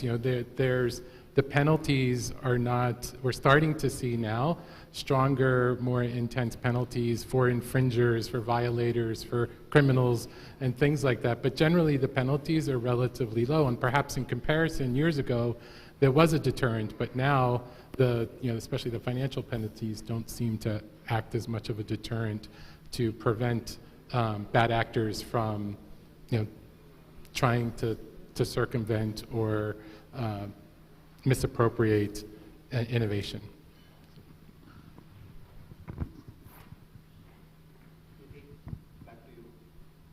So much, panelists. I would just like to add that right now we are talking about from the perspective of businesses which are AI driven. We also need to be mindful about creating awareness amongst individuals or the data principals whose data would get eventually processed or accessed by organizations in order to actually help into the evolution of data protection regimes and regulations in India. Because similar to how the Jago Grahak Jago campaign happened and evolved, and that led to this whole wave of consumers being aware about their rights, I think it's important that us individuals, we as individuals also are aware or have become aware about our rights as a data subject when it comes to providing data or allowing entities to process our personal data and keeping it online forever. So that's also something that we need to be mindful of as individuals and not just as part of organizations which are collecting personal data. Yeah, that's it. Thank you. Thank you so much, and I think we are in good time.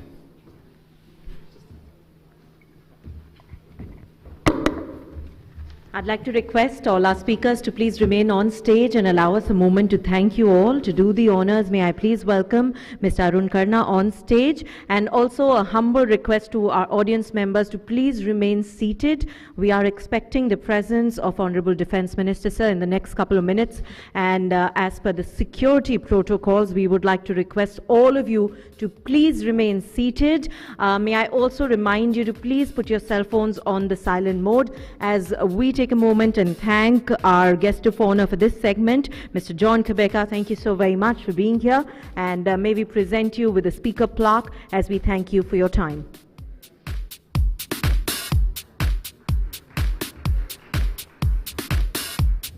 We would also like to take this moment and thank all our speakers for this very interesting session on legal services.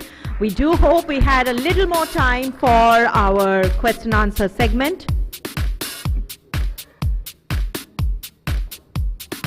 May I request all of you to please put your hands together for Mr. Abhishek Kumar as we thank him.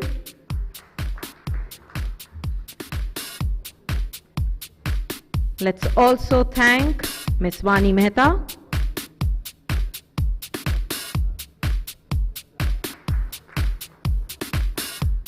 Thank you so very much, ma'am, for joining us. Next up, we'd like to thank Mr. Ajay Bhargava.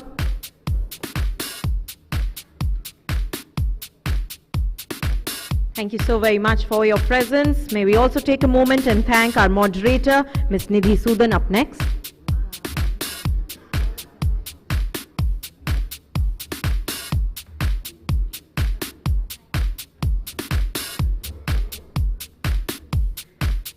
Thank you so very much. It's been a pleasure having all of you here. I'd like to request you to please come closer for a group picture. And once again, I'd like to request all our guests at the end of the program, after our next two sessions, we will be happy to present you with your delegate kits, which you can collect from the registration desk on your way out.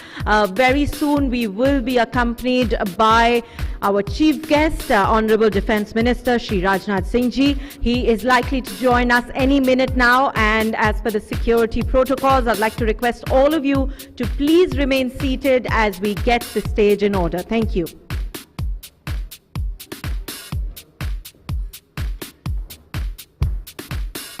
I'd also like to request all those of you whose names will be called out to please join us on stage. Other than that, it's a humble request to please remain seated through the end of the program. Thank you.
Once again, a humble reminder to all our guests to please keep their cell phones on the silent mode, and request to each one of you to please remain seated through the program. And these are keeping in mind the security protocols of the Honorable Minister.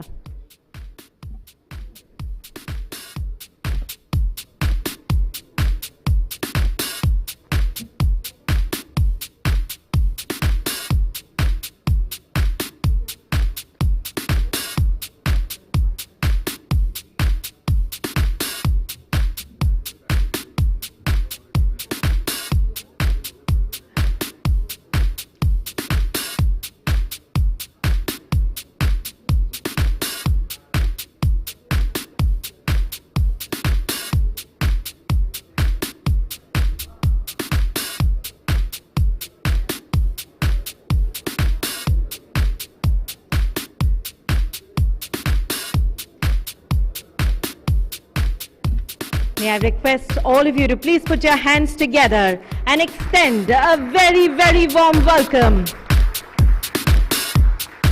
May I request all of you to please put your hands together as we now have the presence of our chief guest, Shri Rajnath Singh Ji, Honorable Defence Minister of Government of India. What a pleasure and delight to have him amongst us. A round of applause as we extend a very warm welcome. May I also present to you Dr. Lalit Bhasin, Conference Chair, Mr. Pankaj Bhora, National President, Mr. Arun Karna, Regional President, Dr. Upasana Arora, Executive Council Member, Dr. Atul Chauhan, Chancellor, Amity University. May I also welcome Mr. Abhishek Prakash, IAS Secretary, Industry Development, CEO in West UP. A very, very warm welcome, as I also request the kind presence of Dr. Nitin Seth, Regional Vice President, Mr. Mukesh Singh, Chairman, UP State Coordination Committee, ISCC, to please join us on the dais as we look forward to starting this absolutely fabulous moment right here amongst all of you.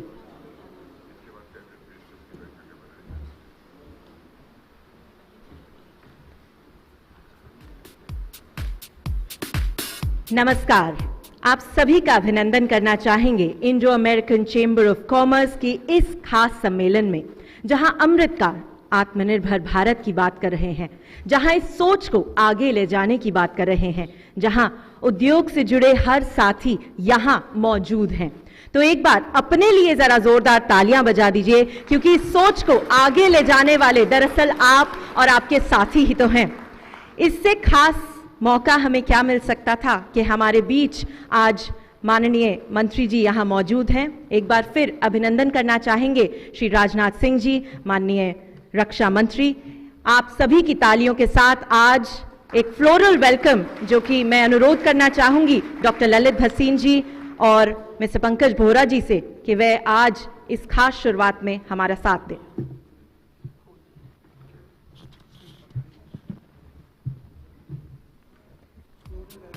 Extending a floral welcome by none other than Dr. Lalit Bhasin and Mr. Pankaj Bhora to our chief guest.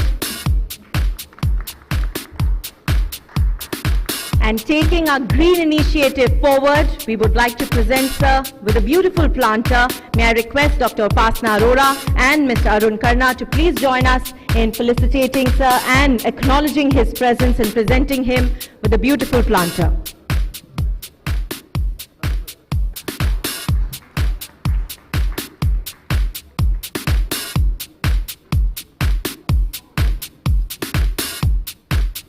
Thank you so very much.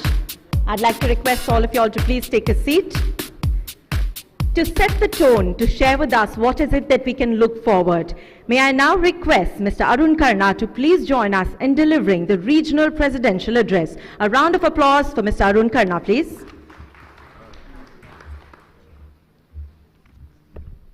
Namaskar. Good afternoon again. Honorable Defence Minister of India, Shri Rajnath Singh Ji, our chief guest for the session. Secretary Industrial Development and CEO Invest UP, Mr. Abhishek Prakash, our guest of honor.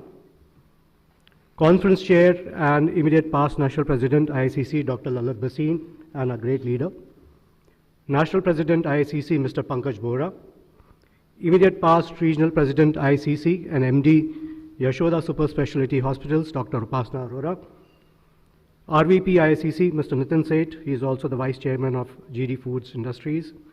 Regional Council Member IACC and Chancellor Amity University Dr. Atul Chauhan, Mr. Mukesh Singh, Chairman of UP State Coordination Committee and Executive Council Member IACC, senior leaders, dignitaries, ladies and gentlemen. Welcome all again to this extremely significant conference on strengthening Indo-US relationship in Amritkal-Aatmanirbhar Bharat. I'm deeply honored and privileged to stand before you as the Regional President of the Indo-American Chamber of Commerce. I extend my heartfelt gratitude on everyone's behalf to our distinguished chief guest, the Honorable Defense Minister of India, Shri Rajnath Singh Ji, for gracing this occasion with his esteemed presence. Sir, your leadership and commitment to the defense and security of a nation plays a crucial role in shaping the global strategic landscape, and we are privileged to have you here. The theme of our conference, Strengthening Indo-US Relationship in Amritkal-Aatmanirbhar Bharat, is particularly poignant in the current global context. It reflects not only a shared commitment to fostering stronger ties, but also a joint dedication to building a self-reliant and secure future for both India and the United States. The term Amritkal evokes the sense of collaboration and mutual growth that we aspire to achieve. As we engage in discussions today, we recognize the immense potential that lies within the Indo-US relationship, especially in the context of defense and security cooperation. The Indo-American Chamber of Commerce has been instrumental in promoting economic ties between our nations, and today's conference marks a crucial step forward towards furthering collaboration in the defense sector. The defense ties between India and the United States have witnessed significant growth, marked by strategic dialogues, joint exercises, and collaborative research and development efforts. Our shared values of democracy, commitment to peace, and mutual respect lay a strong foundation for a robust partnership. The defense sector, with its cutting-edge technologies and innovative solutions, stands as a pillar of strength in the relationship. The cooperation between our defense industries not only enhances our national security capabilities, but also opens doors for collaboration in various other sectors as well. The Atmanirbhar Bharat initiative resonates deeply with the need for self-reliance and innovation, particularly in defense manufacturing. It is an opportunity for India and the United States to collaborate on co-development, co-production, and technology transfer, creating a win-win situation for both nations. I urge the defense and aerospace industries on both sides to explore avenues for collaboration, joint ventures, and technology partnerships. Together, we can create a formidable alliance that not only strengthens our defense capabilities, but also contributes to the growth of both the economies. In conclusion, I extend my sincere thanks to the Honorable Defense Minister of India, Shri Rajnath Singh Ji, for gracing this conference, and to all the participants for your engagement. Let us seize this opportunity to forge stronger ties, promote innovation, and continue to contribute to the security and prosperity of both our great nations. Thank you. Dhanyavad. Thank you so very much. And as I take this opportunity by thanking Sir, a humble request to all our presenters and those addressing to please keep their addresses brief. May I now welcome Dr. Upasana Arora, Immediate Past Regional President, IACC and Managing Director, Yashoda Super Speciality Hospitals, to please join us. नमस्कार। आज हमारे बीच एक ऐसा व्यक्तित्व है जिसे किसी परिचय की आवश्यकता नहीं, इस देश में नहीं, पूरे विश्व में सभी लोग पहचानते हैं, हमारे माननीय रक्षा मंत्री श्री राजनाथ जी को। इन्होंने बहुत तरह के रोल प्ले किए हैं, सभी को पता है, कभी चीफ मिनिस्टर रहे, कभी गृह मंत्री रहे, लेकिन रक्षा मंत्री के रूप में आपका व्यक्तित्व इतना प्रभावशाली लगता है, क्योंकि आपका व्यक्तित्व ही है जिसे देखकर ऐसा लगता है कि सचमुच देश की रक्षा करने के लिए इनसे बेहतर और कोई नहीं था।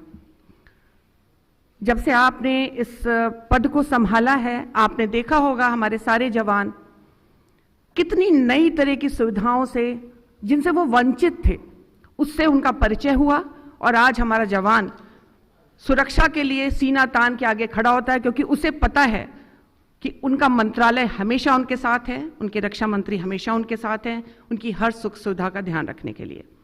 साथ ही साथ बहुत सारे रक्षा उपकरणों ने नया आत्मनिर्भर भारत के तहत यहाँ पर बनना शुरू किया। मैं ज़्यादा वक्त नहीं लूँगी क्योंकि मैं चाहती हूँ कि सब लोग भाई साहब को सुने, माननीय रक्षा मंत्री जी को सुने और समझें कि भारत और अमेरिका कैसे मिलकर इस पूरे विश्व पे एक ताकत के रूप में उभर सकता है। इसके साथ ही भाई साहब आज माननीय रक्षा मंत्री जी आज यहाँ आए हैं, मैं हृदय से उनका धन्यवाद देती हूँ और सभी जो डायस पे बैठे लोग हैं उन सबका स्वागत करती हूँ।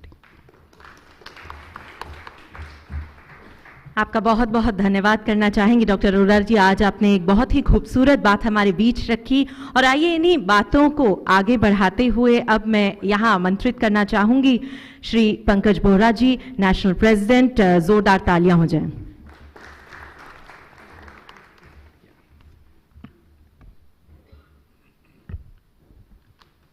Chief Guest, Honorable Minister, Honorable Defence Minister, Government of India, Shraddhe Rajnath Singh ji, Guest of Honor,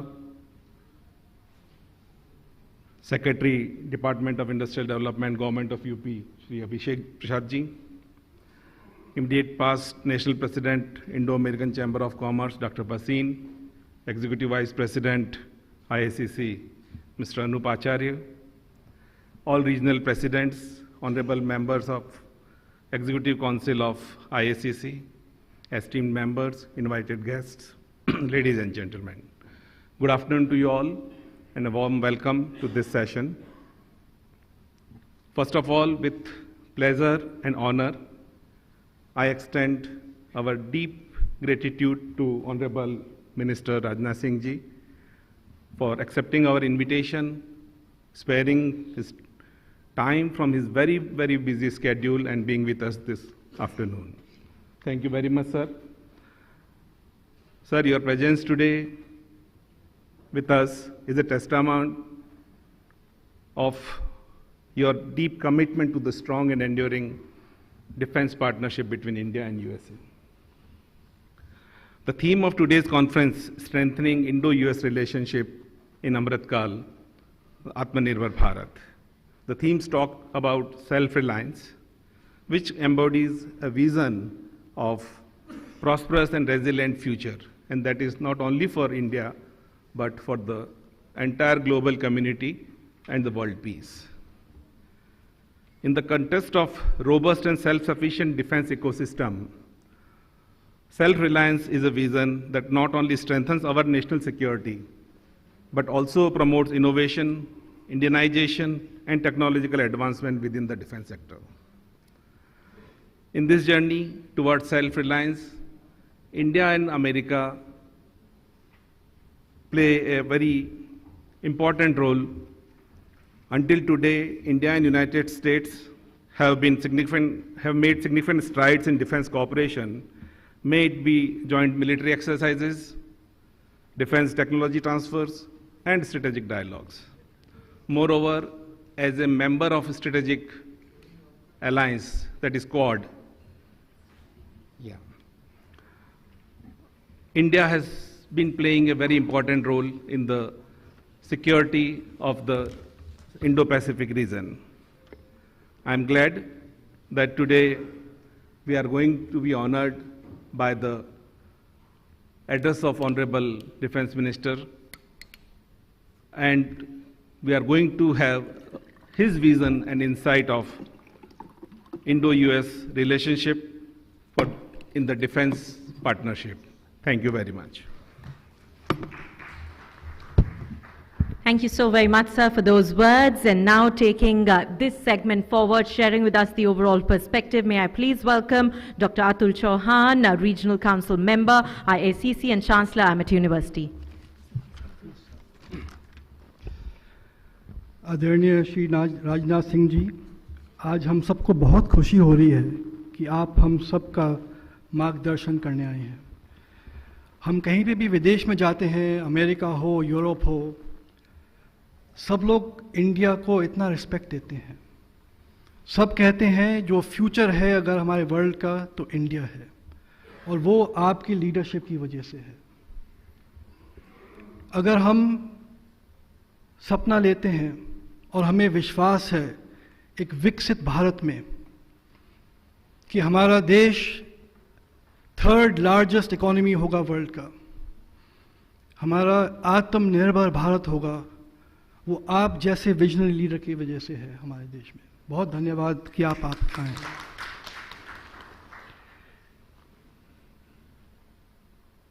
The real Atmanirbharta of India can be seen in the defense sector. I witnessed this firsthand sitting in the Republic Day parade this year, where I had the honor to witness my young daughter who received the Prime Minister Bal Puraskar Award. When we saw the missiles, the tanks, the planes that have been designed in India, manufactured in India, it filled our heart with pride. Respected Honorable Defense Minister, if today we as Indians can be sure that our nation will have the most advanced defense forces, it is because of your leadership. And we are so grateful and thankful to you for that. India and the US have a great partnership in history and for the future. Education and research is one of those great areas. Just a few examples of where our Amity University is playing a part. Last year, the Defense Threat Reduction Agency of the US has funded a $1 million project to Amity for advanced research on nuclear security. Our scientific leaders like Dr. Selvamurthy, who are here, have been invited by the US Air Force research laboratories to conduct workshops and talks. We are having collaborative research projects with the US Department of Defense for injury coordination to see how to mitigate and treat soldiers of blast injuries. These are just some of the examples where India and US are working and collaborating in the field of defense research.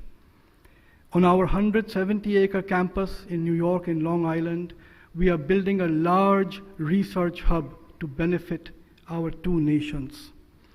With this, I will conclude by saying that by working together, we can build a more interconnected and prosperous future for both nations. Honorable Rajnath Singh Ji, we are so grateful for your blessings. Jai Hind, Jai Bharat. Thank you so very much, sir. May I now have the privilege of inviting and welcoming the one whose brainchild this conference really is. To take this thought forward, may I please welcome Dr. Lalit Bhasin, Conference Chair and immediate past National President, IACC. Sir.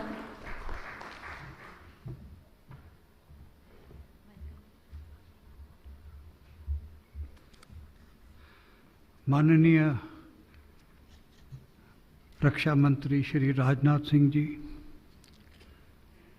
हमने जब जब बुलाया आप आए, इससे बड़ी हमारे लिए और क्या बात हो सकती है।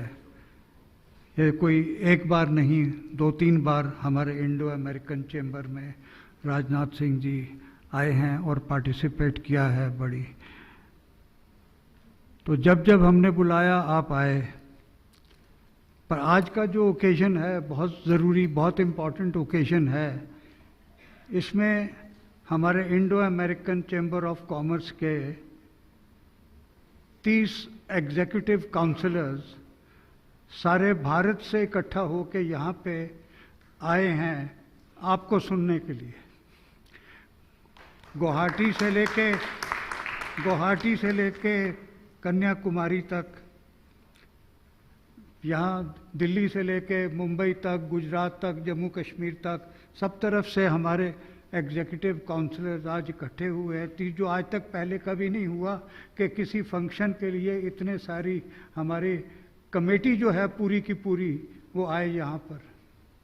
और ये भी बहुत ज़रूरी है, आपका तो पुराना संबंध रहा है यूपी से भी, तो इस मौके पर हमने यूपी को अपना पार्टनर स्टेट चुना है और कितने एमिनेंट हमारे ब्यूरोक्रेट्स बैठे हैं यूपी से। हमारे अतुल चौहान जी हैं, डॉक्टर उपासना अरोड़ा हैं यूपी में, मुकेश बहादुर सिंह हैं, सब लोग जो हैं उत्तर प्रदेश से संबंधित हैं। तो आपका यहाँ पे होना एक हमारे लिए बहुत ही सम्मान की बात है कि आपको सुनने हम सब लोग यहाँ बैठे हुए हैं, सुबह से बैठे हैं, पर सुनना आपको बहुत ज़रूरी था। बहुत लोगों ने बोला है इंडो अमेरिकन रिलेशंस के बारे में, तो उसके बारे में मैं कुछ नहीं बोलूँगा। सबको मालूम है इंडो अमेरिकन रिलेशंस कितने ज़रूरी हैं, तुम्हारे संबंध ज़रूरी हैं, पर हम एक दूसरे को, हम अमेरिका को और अमेरिका हमको क्या कहता है और क्या कहना चाहिए वो मैं आपको बताऊं। तेरा हाथ हाथ में आ गया कि चिराग राह में जल गए, हमें सहल हो गई मंजिलें कि हवा के रुख भी बदल गए।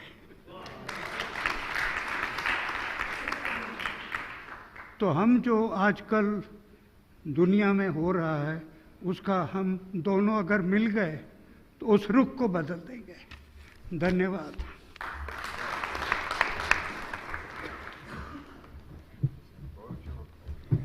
Thank you so very much sir. और जैसा कि आपने कहा कि आज दूर दूर से सभी लोग यहाँ आए हैं एक बहुत ही खास विजनरी को सुनने के लिए, उनसे सीखने के लिए। उनके लिए जितना भी कहा जाए कम ही है, चाहे वो हो पोर्टफोलियोज जो उन्होंने अब तक निभाए हैं, एजुकेशन मिनिस्टर के तौर पे, यूनियन सर्विस ट्रांसपोर्ट मिनिस्टर के तौर पे, यूनियन मिनिस्टर ऑफ एग्रीकल्चर के तौर पे, फूड प्रोसेसिंग के तौर पे, जिस भी रोल में वो रहे हैं, हर एक इनिशिएटिव उनका ऐसा रहा है कि यादगार बना है और कोई ना कोई डिफरेंस सोसाइटी में हमेशा ही आया है। तो आज हम अनुरोध करना चाहेंगे माननीय मंत्री जी से कि वह हमारे इंडस्ट्री लीडर्स को यहाँ सम्मानित करें, felicitate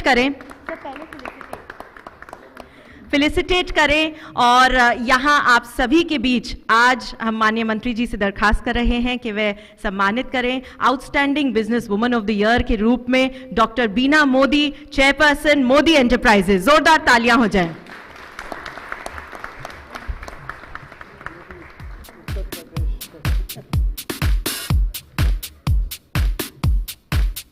A beautiful day as we take this moment and request Honorable Minister Sir to please felicitate leaders of the industry.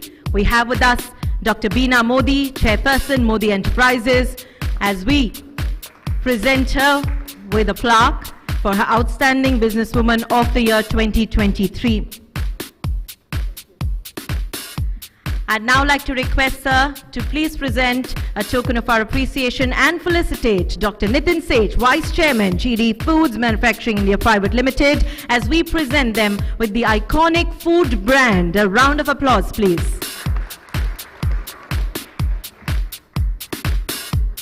And as we thank Government of Uttar Pradesh as our state partners, may I please request Mr. Abhishek Prakash, IAS Secretary Industry Development, CEO Invest UP, Department of Industries UP, and Mr. Ashish Tiwari to join us and accept the plaque of appreciation for the way they have been working in Uttar Pradesh.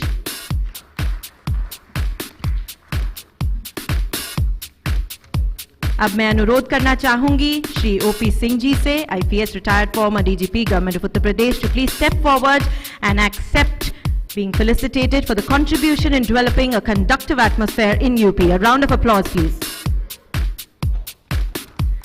आप सभी के बीच यहाँ इस खास मौके पर आपका शुक्रिया अदा करते हुए अब मैं अनुरोध करना चाहूंगी डॉक्टर ललित भसीन से, डॉक्टर अतुल चौहान से और डॉक्टर उपासना अरोड़ा जी से कि वह माननीय मंत्री जी को एक ऐसी प्यार भरी भेंट दे जो कि भारत में चाहे ही हम उसे शॉल के रूप में कहते हैं, पर सम्मानित किया जाए तो कुछ इस रूप में। जोरदार तालियां हो जाएं।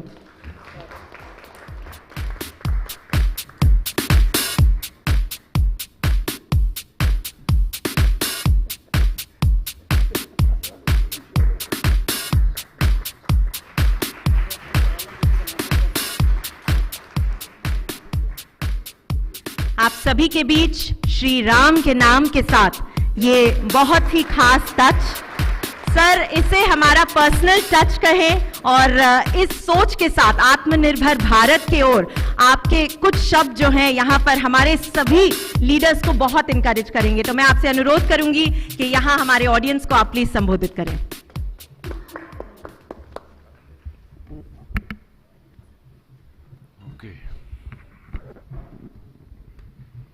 ये तीसरा कार्यक्रम है, अभी 2 कार्यक्रम और बचे हैं।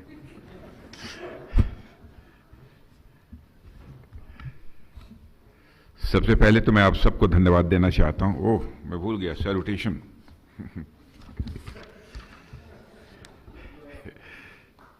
डॉक्टर ललित जी भसीन, बहुत ही पुराना रिश्ता है भसीन साहब से मेरा। Conference chair and immediate past national president Indo American chamber of commerce, mister Pankaj Bohra, national president IACC, mister Arun Karna, regional president IACC NIC, doctor Upasana Arora. आज मुझे मालूम हुआ कि इनका नाम उपासना है, मैं बराबर पूजा कर कर बुलाता था। Immediate past regional president IACC, doctor Atul Chauhan, regional council member IACC, doctor Nitin Seth, और कोई नाम तो नहीं छूटा? देवियों और सज्जनों, जब मुझे इस कार्यक्रम में भाग लेने के लिए आमंत्रित किया गया तो हमारी इतनी अधिक व्यस्तता थी कि मेरे लिए संभव नहीं था कि मैं इस कार्यक्रम में चाहते हुए भी मैं आ सकूं। लेकिन आप सबका आग्रह था, डॉक्टर उपासना का विशेष आग्रह था कि नहीं, आना ही होगा। तो हम लोग तो जनता के आदेश पर ही काम करने वाले लोग हैं, जनता ही हमको मैंडेट देती है। तो मैंने उस आदेश को स्वीकार कर लिया और आज आप सबके बीच यहां पर उपस्थित हूं। मैंने पूछा कार्यक्रम की थीम क्या है, क्या बोलना होगा, क्या करना होगा। तो उन्होंने कहा आज आपको जो मन हो वो बोल जाइएगा, कोई थीम नहीं है, कोई कार्यक्रम नहीं है। लेकिन मैं जानता हूं कि मैं डिफेंस मिनिस्टर हूं, तो मुझे डिफेंस मिनिस्टर के नाते ही आप सबने यहां आमंत्रित किया है। लेकिन वैसे इंडो अमेरिकन ये जो चैम्बर ऑफ कॉमर्स है, मैं मानता हूं उसका कोई भी कार्यक्रम होता है स्वाभाविक रूप से भारत और अमेरिका के बीच के रिश्तों को किसी न किसी हद तक, अप टू सर्टेन एक्सटेंट, यह मजबूत ही करता है। इसलिए मैं यह मान कर आया हूं कि चाहे कार्यक्रम जैसा हो, जिस भी प्रकार का हो, लेकिन स्वाभाविक है कि इस प्रकार के कार्यक्रम से भारत और अमेरिका के रिश्ते किसी न किसी हद तक मजबूत होंगे, प्रगाढ़ होंगे। और अभी भी मुझे बतलाया गया कि इस कार्यक्रम में हमारी उत्तर प्रदेश की भी बहुत ही एक्टिव भागीदारी है, एक्टिव पार्टिसिपेशन इसमें है। इसमें उत्तर प्रदेश के बारे में मुझे कुछ ज़्यादा नहीं कहना है। चीफ मिनिस्टर तो मैं भी रहा हूं, लेकिन वर्तमान चीफ मिनिस्टर के बारे में मैं कह रहा हूं कि उत्तर प्रदेश को जिस तरीके से उन्होंने हाइट दी है और जिस तरीके से विकास का चक्का तेजी के साथ चलने लगा है, उसके लिए वहां के मुख्यमंत्री जी और उत्तर प्रदेश सरकार की जितनी भी सराहना की जाए वह कम है। बहुत ही अच्छा काम इसमें चल रहा है और यही कारण है कि उत्तर प्रदेश में आज इन्वेस्टर्स आ रहे हैं।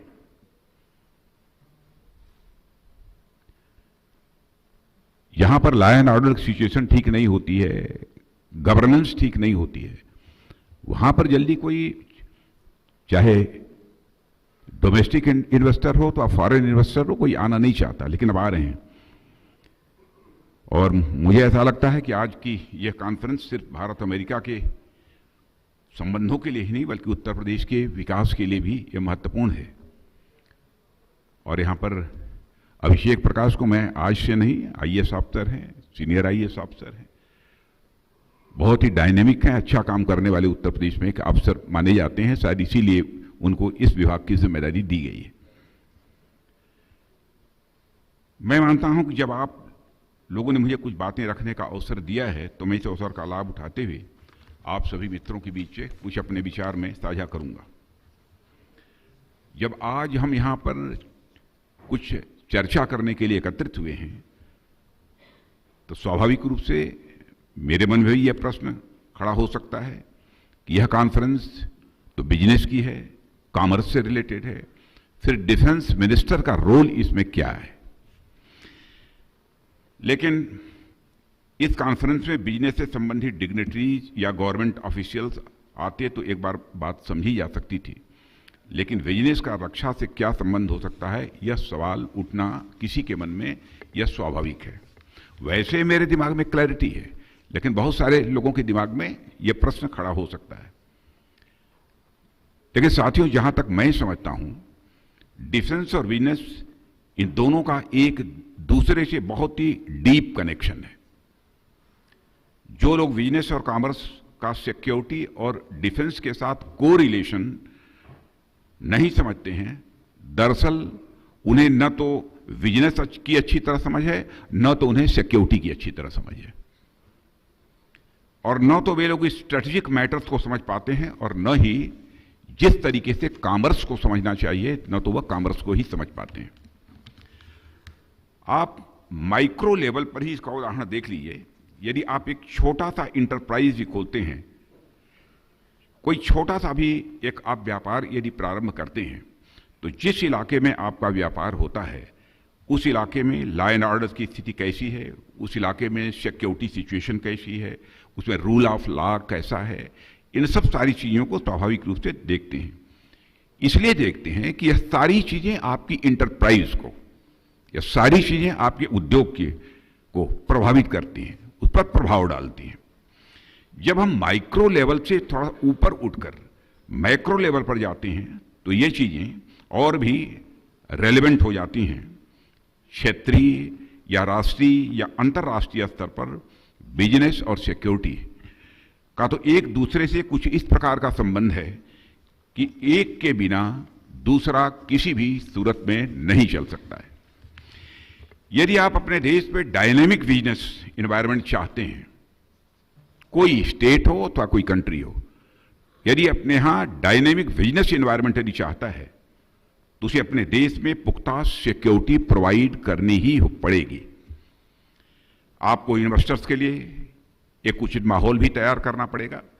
आपको अपने देश में रूल ऑफ लॉ इस्टेब्लिश करना ही पड़ेगा, तभी आपके देश में बिजनेस स्मूथली रन कर पाएंगे। ठीक उसी प्रकार जियो पॉलिटिक्स और ग्लोबल सिक्योरिटी रिस्क भी इंटरनेशनल बिजनेस और कॉमर्स पर प्रभाव डाल सकते हैं। इस ग्राउंड रियलिटी को भी इग्नोर नहीं किया जा सकता है। आपने ये चीजें महसूस की होंगी कि यदि कोई देश पॉलिटिकली स्टेबल है, राजनीतिक दृष्टि से स्थिर है, तो उस देश में इन्वेस्टर्स बड़ी संख्या में स्वाभाविक रूप से आकर्षित होते हैं, इन्वेस्ट करने के लिए आते हैं। और यदि कोई देश पॉलिटिकली अनस्टेबल है, तो सामान्यतः इन्वेस्टर्स वहां इन्वेस्ट नहीं करना चाहता, इन्वेस्ट करने की उसकी कोई रुचि नहीं होती है। वैसे तो यह बात दूसरी तरफ से ही उतनी ही लागू होती है। यदि आप चाहते हैं कि आप अपने देश में सिक्योरिटी को मजबूत बनाएं, डिफेंस कैपेबिलिटीज को अपग्रेड करें, तो उसके लिए आपको रिसोर्सेज की आवश्यकता स्वाभाविक रूप से पड़ेगी ही पड़ेगी। और डिफेंस तथा सिक्योरिटी के लिए आपके पास रिसोर्सेज तभी आएंगे जब आपके देश में बिजनेस और कॉमर्स यह मजबूत होगा, नहीं तो रिसोर्सेज आपको नहीं मिलेंगे। यह तो जाहिर सी बात है, किसी देश में जब बिजनेस या कॉमर्स मजबूत होगा तो टैक्स कलेक्शन बढ़ेगा, और उन कलेक्टेड टैक्स से डिफेंस और सिक्योरिटी पर एक्सपेंडिचर होता है, जिससे उस देश की ओवरऑल सिक्योरिटी इंप्रूव होती है। यानी उस गवर्नमेंट के अंदर यह हिम्मत आती है, गवर्नमेंट के अंदर एक ताकत पैदा होती है, ताकि मैक्सिमम वह कैपिटल एक्सपेंडिचर वह कर सके। मित्रों, इसके अतिरिक्त हमें यह भी देखने को मिलता है कि जैसे जैसे बिजनेस इंटरप्राइजेज मजबूत होते हैं, तो रिसर्च एंड डेवलपमेंट में भी अपना कुछ न कुछ इन्वेस्टमेंट करते हैं। वह नई नई टेक्नोलॉजीज की तलाश करने की भी कोशिश करते हैं। नए नए इक्विपमेंट बनाने पर भी उनका विशेष आग्रह रहता है, जो आगे चलकर हमारी डिफेंस कैपेबिलिटीज को और अब स्वाभाविक रूप से यह नई टेक्नोलॉजी अपग्रेड करती हैं। इसी तरह डिफेंस सेक्टर में अनेक ऐसी टेक्नोलॉजी उभर कर आती हैं जिनका ड्वेल यूज है। ड्वेल यूज है, डिफेंस में भी है और सिविल में भी है, दोनों में भी है। मेरे कहने का आशय यह है कि दोनों ही चीजें, यानी बिजनेस और सिक्योरिटी, एक दूसरे से पूरी तरह से कोरिलेटेड हैं, एक दूसरे से पूरी तरह से जुड़ी हुई हैं। यदि किसी देश में बिजनेस इन्वायरमेंट मजबूत होगा, यदि किसी भी देश में बिजनेस इन्वायरमेंट मजबूत होगा तो उस देश की सिक्योरिटी भी मजबूत होगी, और यदि किसी देश की सिक्योरिटी मजबूत हो रही है तो वह उस देश के बिजनेस इन्वायरमेंट को भी मजबूत करने में सहायक सिद्ध होगा ही होगा, ऐसा मेरा पक्का विश्वास है। बिजनेस और सिक्योरिटी के बीच एक पॉजिटिव कोरिलेशन को तो यूएसए ने हमेशा ही समझा है। बिजनेस और सिक्योरिटी के बीच एक पॉजिटिव कोरिलेशन को अमेरिका ने, यूएसए ने बराबर इस हकीकत को समझा है। और इस संदर्भ में मुझे कुछ उदाहरण याद आ रहे हैं जो मैं आप लोगों के साथ साझा करना चाहूंगा। साथियों, सबसे पहला उदाहरण मुझे सेकेंड वर्ल्ड वार में, सेकेंड वर्ल्ड वार के बाद जापान और यूरोप के रिकंस्ट्रक्शन में यूएसए द्वारा जो भूमिका निभाई गई वह स्वाभाविक रूप से मुझे आज भी याद है। यूएसए ने जिस प्रकार फाइनेंशियल एड और टेक्निकल असिस्टेंस जापान को उस समय दिया था, उससे न सिर्फ युद्ध से प्रभावित इन क्षेत्रों के फिजिकल रिकंस्ट्रक्शन में उसने अपना यह योगदान दिया, बल्कि युद्ध के बाद इन क्षेत्रों की प्रॉस्पेरिटी को बढ़ाने में भी अमेरिका ने बहुत ही महत्वपूर्ण भूमिका निभाई थी जापान में। और इसी बढ़ती हुई प्रॉस्पेरिटी के साथ यूरोप और जापान का यूएसए और दुनिया के बाकी देशों के साथ इकोनॉमिक इंटरैक्शन और मजबूत हुआ। फिर इसके माध्यम से सिर्फ यूएसए ही नहीं बल्कि उसके साथ साथ दुनिया के कई सारे देश उस प्रॉस्पेरिटी से लाभान्वित हुए। यदि मैं स्पेसिफिकली मार्शल प्लान की यहां पर यदि आप सबके सामने यदि मैं बात करूं तो कई लोगों का मानना है कि मार्शल प्लान के अंतर्गत यूएसए के इंटरवेंशन ने यूरोप के रिकंस्ट्रक्शन में बहुत बड़ी मदद की थी। जिस तरीके से मार्शल प्लान के माध्यम से यूरोप में ट्रेड, इंफ्रास्ट्रक्चर, इंडस्ट्रियल डेवलपमेंट को बढ़ावा दिया गया, उसने न सिर्फ यूरोप के इकोनॉमिक रिवाइवल में बहुत ही महत्वपूर्ण भूमिका निभाई, बल्कि उस पूरे रीजन में पीस एंड स्टेबिलिटी को भी इंश्योर करने में बहुत ही महत्वपूर्ण भूमिका निभाई थी।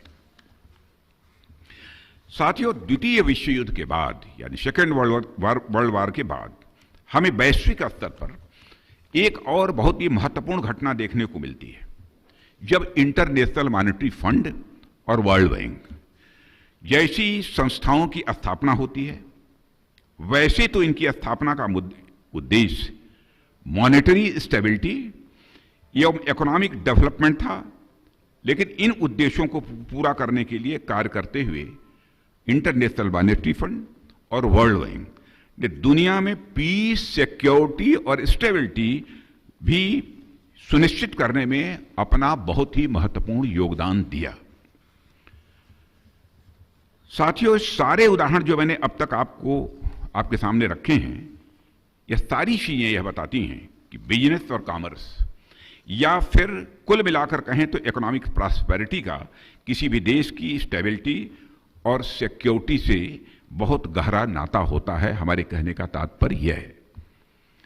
अतीत के उदाहरण से आगे चलकर यदि हम वर्तमान पर केंद्रित हों तो यूएसए के foreign investment risk review modernisation act, एक एक्ट यूएसए ने बनाया था जिसका नाम है foreign investment risk review modernisation act. इसकी बात सामने आती है और इसके बारे में मैं आपको कुछ बतलाना चाहूंगा। यह कानून उन क्रिटिकल सेक्टर्स के लिए लाया गया था, यह कानून उन क्रिटिकल सेक्टर्स के लिए लाया गया था जिनमें फॉरेन इन्वेस्टमेंट यूएसए की नेशनल सिक्योरिटी के लिए एक कंसर्न बन सकती थी। उसको रोकने के लिए यह एक्ट पास किया गया था वहां की सीनेट और कांग्रेस के द्वारा। कई बार ऐसा होता है कि कुछ ऐसे सेक्टर्स में फॉरेन इंटरवेंशन ज्यादा हो जाता है जो किसी देश की नेशनल सिक्योरिटी को एडवर्सली इंपैक्ट करता है अथवा इंपैक्ट कर सकता है। तो एक तरह से उन चिंताओं का समाधान करने के लिए अमेरिका के द्वारा इस कानून को लाया गया था। साथियों, सिर्फ यूएसए ही नहीं बल्कि दुनिया के अनेक देश अपने अलग अलग कानूनों या सिर्फ सरकारी आदेशों के माध्यम से अपनी नेशनल सिक्योरिटी और बिजनेस एंड कॉमर्स के बीच संतुलन बनाने का बराबर ऐसे ऐसे कानून बनाकर बराबर वो प्रयास करते हैं। आज की तारीख में आप बिजनेस तथा स्ट्रेटेजिक इंटरेस्ट को अलग अलग रखकर किसी भी सूरत में आगे नहीं बढ़ सकते हैं, यह मेरा पक्का विश्वास है। आपको दोनों को साथ लेकर चलना पड़ेगा और ये चलना होता है। भारत के बारे में भी यही बात लागू होती है। हम भी दोनों को एक साथ लेकर चलते हैं। हमारे लिए भी जितना महत्व बिजनेस और कॉमर्स का है उतना ही महत्व हमारे लिए डिफेंस और सिक्योरिटी का भी है। अगर इस पृष्ठभूमि के बाद वर्तमान भारत अमेरिका संबंधों पर यदि हम गौर करें तो हम पाएंगे कि भारत अमेरिका संबंधों की मजबूती से हम दोनों ही देशों के परस्पर बिजनेस इंटरेस्ट और सिक्योरिटी तथा डिफेंस से संबंधित हमारे इंटरेस्ट को साधने में हमारे प्रयासों को काफ़ी ताकत मिलती है। जो भी हम इफर्ट्स कर रहे हैं उसको काफ़ी मजबूती मिलती है। भारत और अमेरिका दोनों विश्व के सबसे बड़े लोकतंत्र हैं। भारत और अमेरिका एक free, open and rules based international order के समर्थक हैं। इसके चलते हमारे स्ट्रेटेजिक इंटरेस्ट भी काफ़ी अलाइंड हैं। साथ ही हमारी इकोनॉमिक रिलेशनशिप दोनों देशों के लिए यह एक विन विन यह प्रपोजिशन है। जहां तक बिजनेस एंड कॉमर्स की बात है साथियों, तो भारत दुनिया की फास्टेस्ट ग्रोइंग इकोनॉमी, अभी हमारे अतुल जी बतला रहे थे, फास्टेस्ट ग्रोइंग इकोनॉमी है।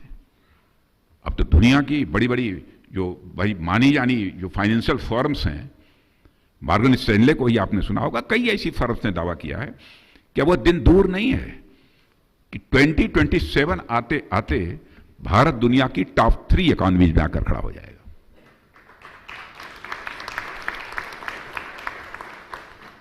और हमारी जीडीपी की ग्रोथ रेट जिस तेजी से बढ़ रही है, माने फास्टेस्ट ग्रोइंग इकोनॉमी वर्ल्ड की इस समय हम हैं। वन ऑफ द नहीं कहना चाहता हूं, फास्टेस्ट ग्रोइंग इस समय हम हैं।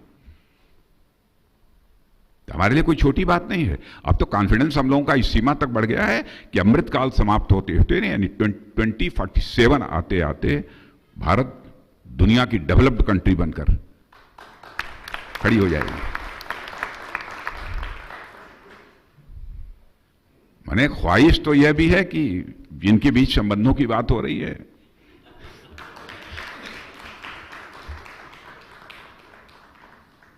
उनका भी सहयोग चाहिए,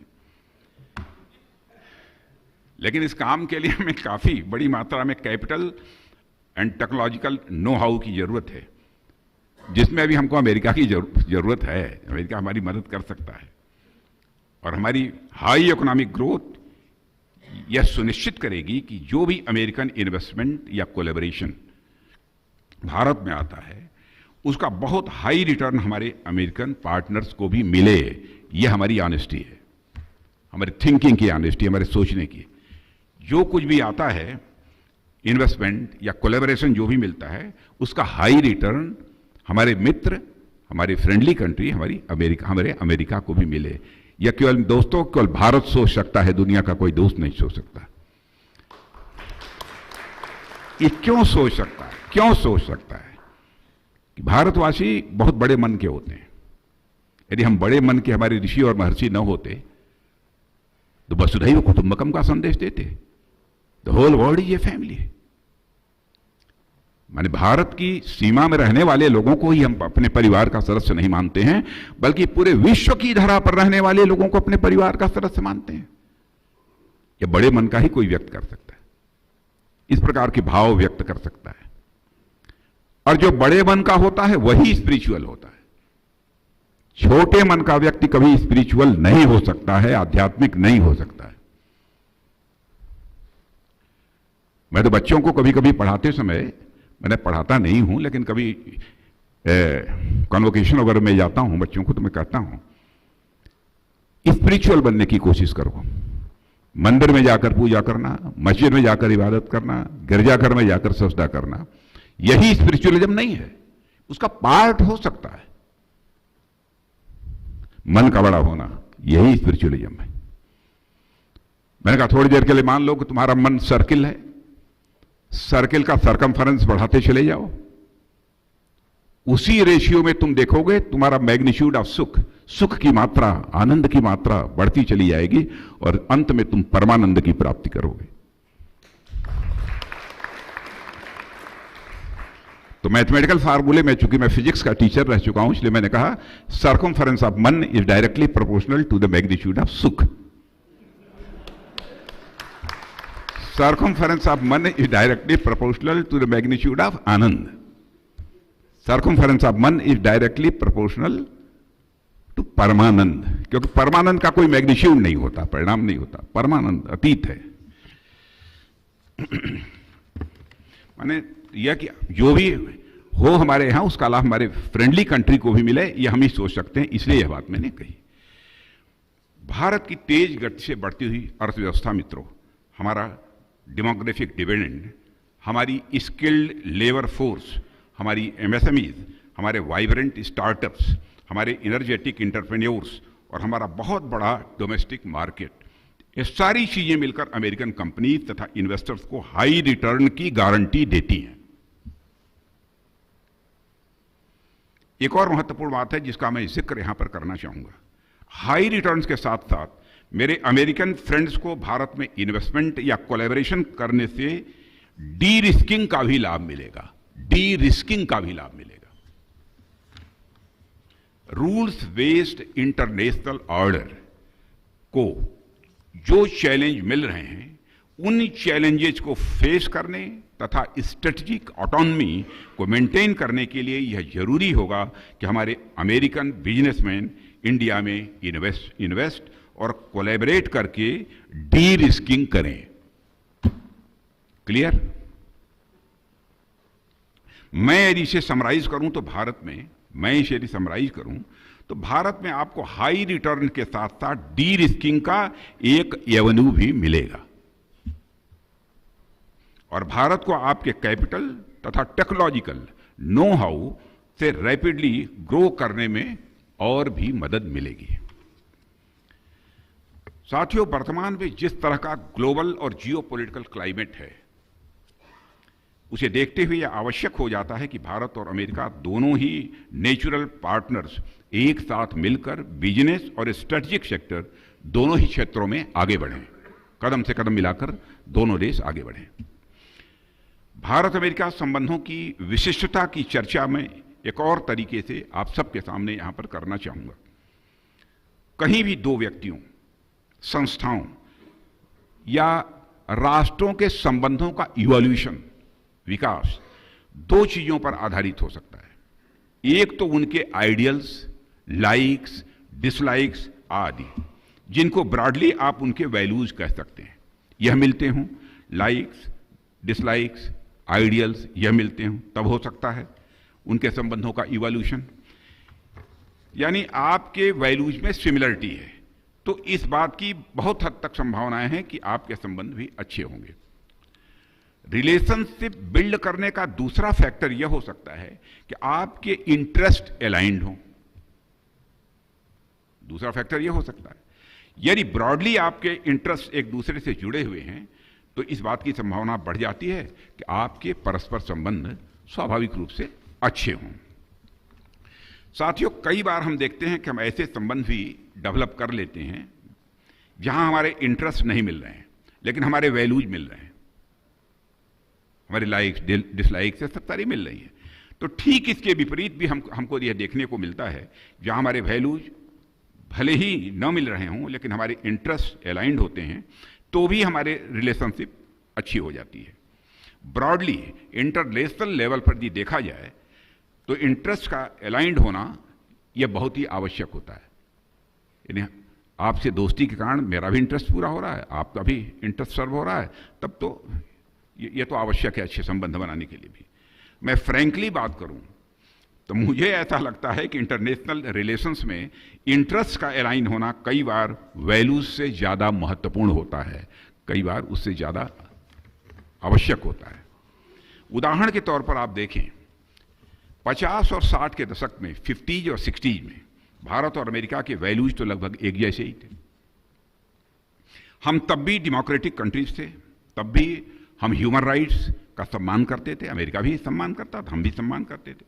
हम तब भी रूल ऑफ लॉ के पक्षधर थे, भारत और अमेरिका दोनों।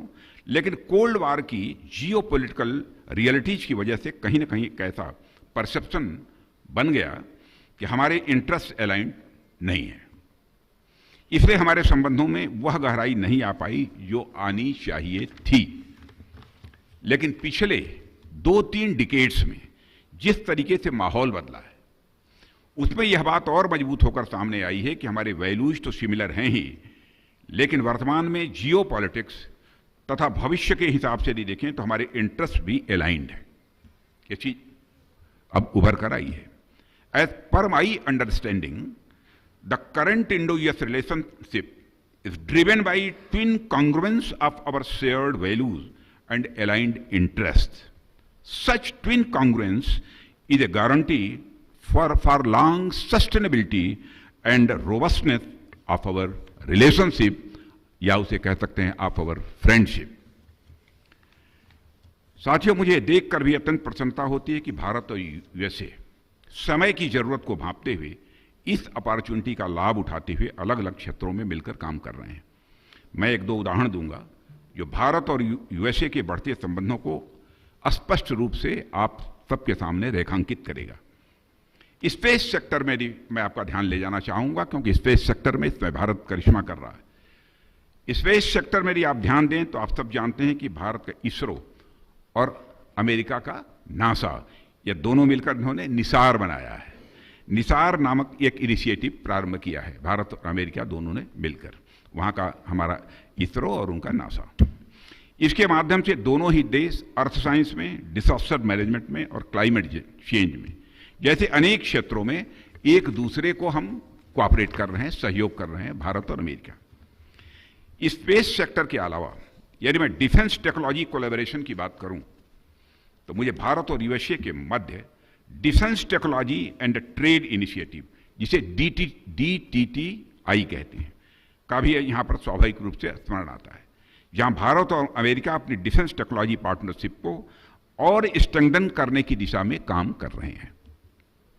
साथियों, सरकारी स्तर पर आगे बढ़ते हुए कारपोरेट स्तर पर भी आज अनेक भारतीय कंपनियां अमेरिकी कंपनियों के साथ मिलकर काम कर रही हैं, इसकी आप सबको अच्छी तरह जानकारी है।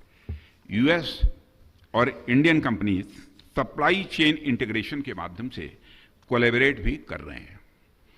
FDI, FPI, ज्वाइंट वेंचर्स आदि के माध्यम से मिलकर साथ काम करने से दोनों ही देशों को स्वाभाविक रूप से लाभ मिल रहा है। हमें भी इसे स्वीकार करना पड़ेगा और अमेरिका को भी इसे स्वीकार करना पड़ेगा। तो आप देखिए कि लगभग हर स्तर पर भारत और अमेरिका आज लगभग एक साथ मिलकर इस समय काम कर रहे हैं। हमारा साथ मिलकर काम करना एक दूसरे की इकोनॉमिक प्रॉस्पेरिटी और सिक्योरिटी के लिए तो अच्छा है ही, लेकिन साथ ही साथ एक और बेहद महत्वपूर्ण चीज हो रही है जिसकी ओर मैं आपका ध्यान आकर्षित करना चाहूंगा। वो क्या है? आप जानते हैं, भारत और अमेरिका दोनों ही डेमोक्रेसीज हैं। यदि मॉडर्न डेमोक्रेसी के आधार पर बात की जाए तो भारत दुनिया का सबसे बड़ी डेमोक्रेसी है और अमेरिका भी सबसे पुराना लोकतंत्र है। वैसे मुझे इस पर तर्क देना हो तो मैं कोई दूसरा भी तर्क दे सकता हूं, लेकिन यहां नहीं दूंगा। अब जब दो बड़ी डेमोक्रेसी आपस में कोलैबोरेशन करेंगी, क्योंकि अब यहां पर हैं, यहां तो संभल के भी तो बोलना है। अब जो दो बड़ी डेमोक्रेसी आपस में कोलैबोरेशन करेंगी तो निश्चित रूप से यह डेमोक्रेटिक वर्ल्ड ऑर्डर को और भी मजबूत बनाएगा। ये पूरी दुनिया में रूल्स बेस्ड ऑर्डर के लिए फोर्स मल्टीप्लायर का काम करेगा, ऐसा मेरा विश्वास है।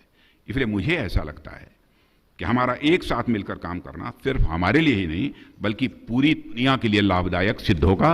इसलिए अमेरिका और भारत दोनों को कदम से कदम मिलाकर आगे बढ़ना होगा।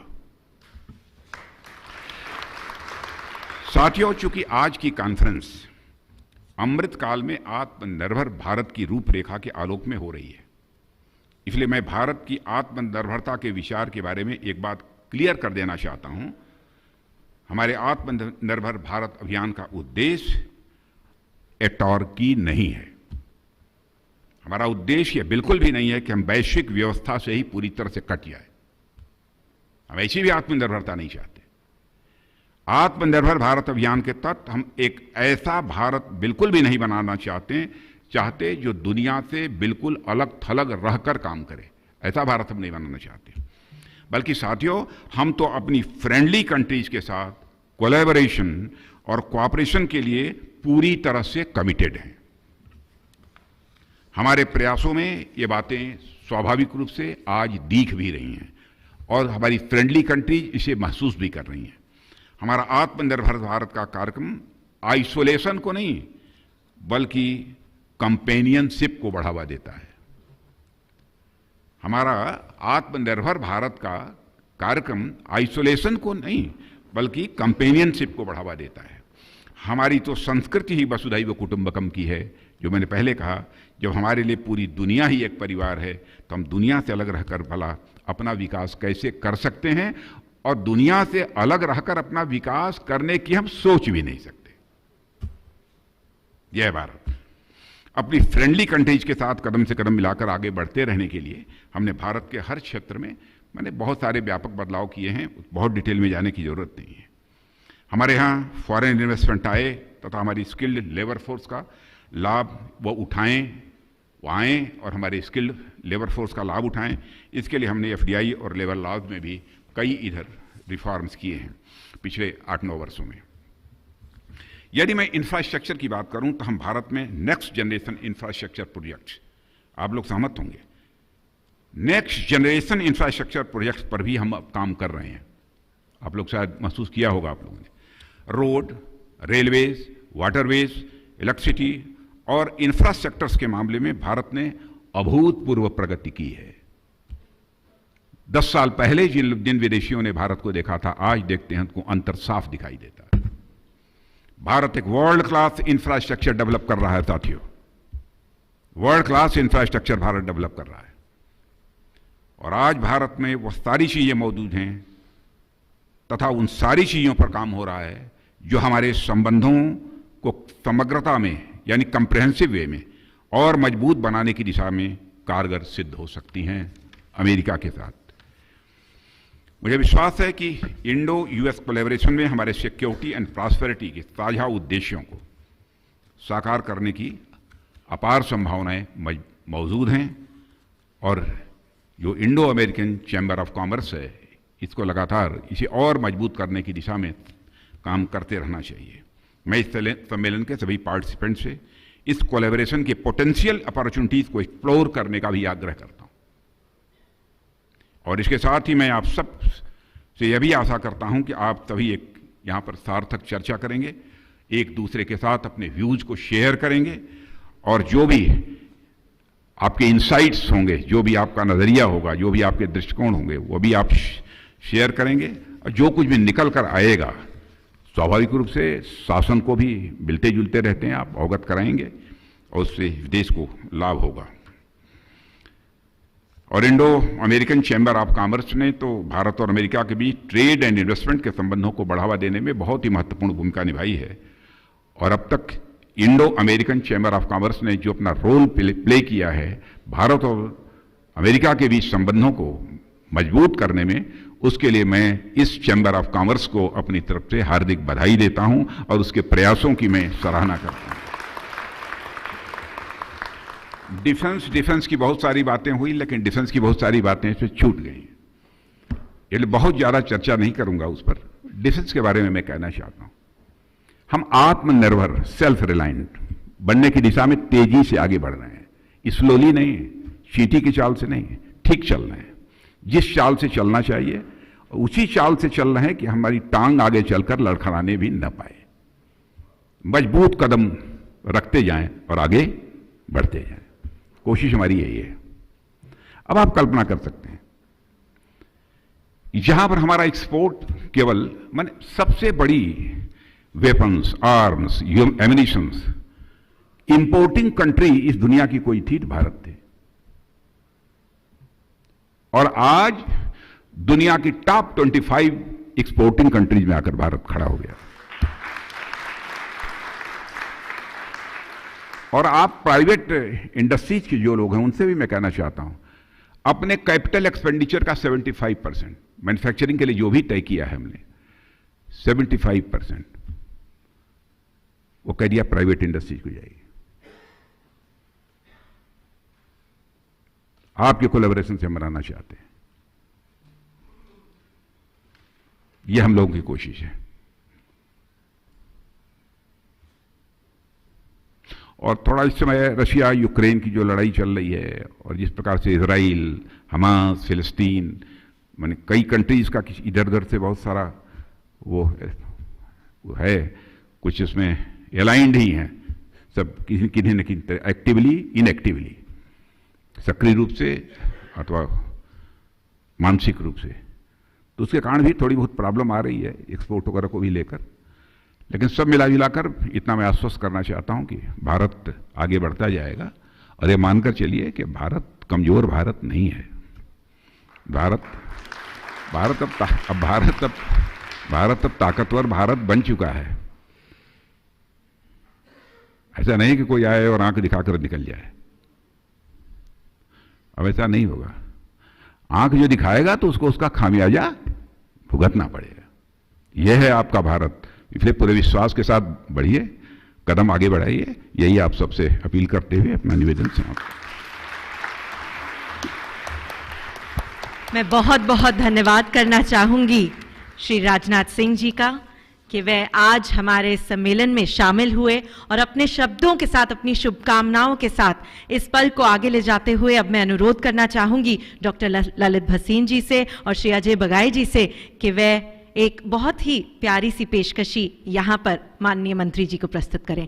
एक बार फिर जोरदार तालियां हो जाएं as we take this opportunity by thanking honourable defence minister Shri Rajnath Singh ji for being a part of the much awaited conference right here being hosted by Indo-American Chamber of Commerce, and as we take this opportunity by thanking him and taking his words of how today industries and securities are interlinked in such a fantastic way that being a part of the world's one of the largest democracy, as we look forward to India becoming no short of a superpower, and it can happen with industry leaders like you. So a round of applause once again as we take a note of Sir's mentions right here. एक बार फिर आपका धन्यवाद करते हुए मैं अनुरोध करूंगी doctor Lalit Bhasin से कि वह आज आप सभी के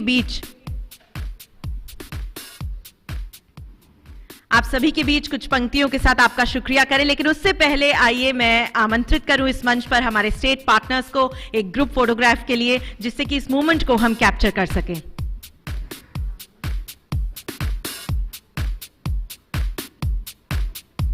May I please welcome Shri P.N. Arora ji to join us on stage. Let's hear a round of applause for him, please. And may I welcome all the state partners, our dignitaries, to please join us on stage for a group photograph.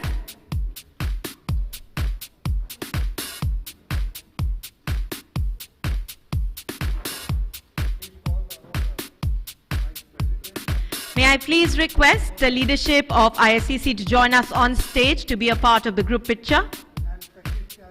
May I welcome Ms. Kashish Tyagi and request her presence on stage. Let's hear a round of applause from our very kind audience.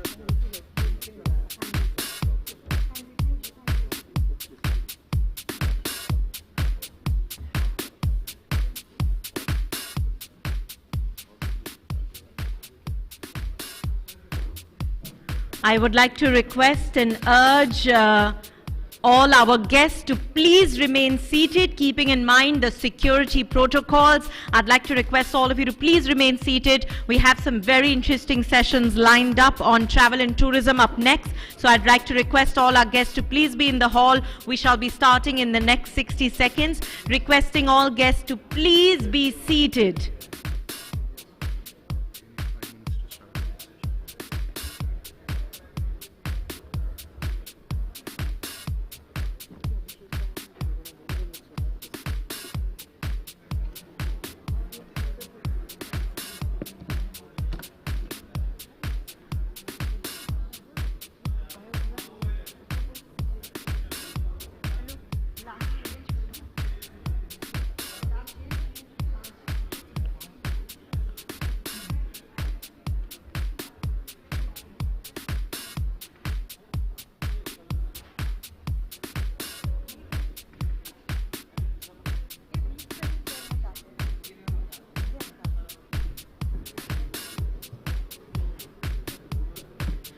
I'd like to request all our guests to please remain seated.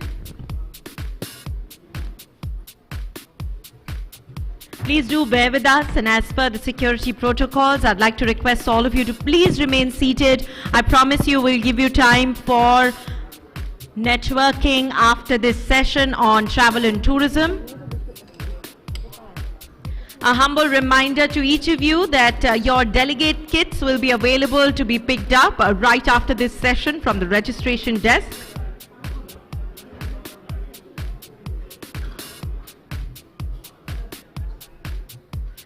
Once again, urging our guests to please remain seated for the next session.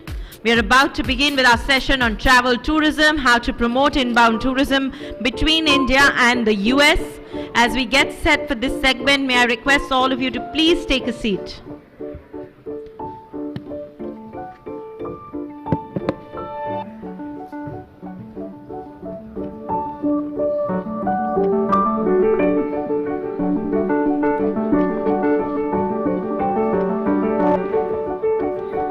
We will soon be joined by Mr. Ajay K. Bakaya, Mr. Kapil Kaul, Ms. Jyoti Mayal, Mr. Deepak Deva, Mr. Rajesh Magao, and Mr. Anastasia Mukherjee.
I would like to request all our guests in the pre-function area to please join us inside as we get set to begin with our session on travel and tourism.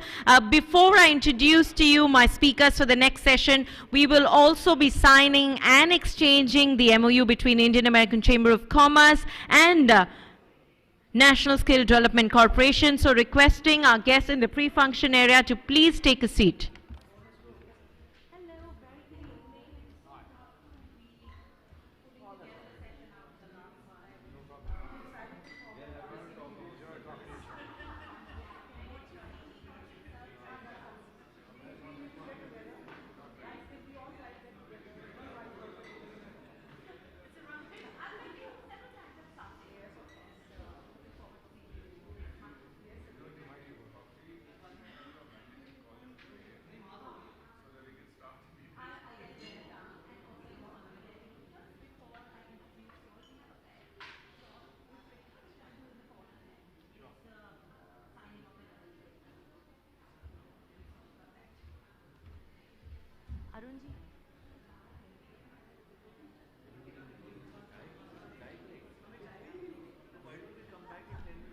Once again, I'd like to request the hotel staff to please urge all our guests in the pre-function area to join us in the ballroom.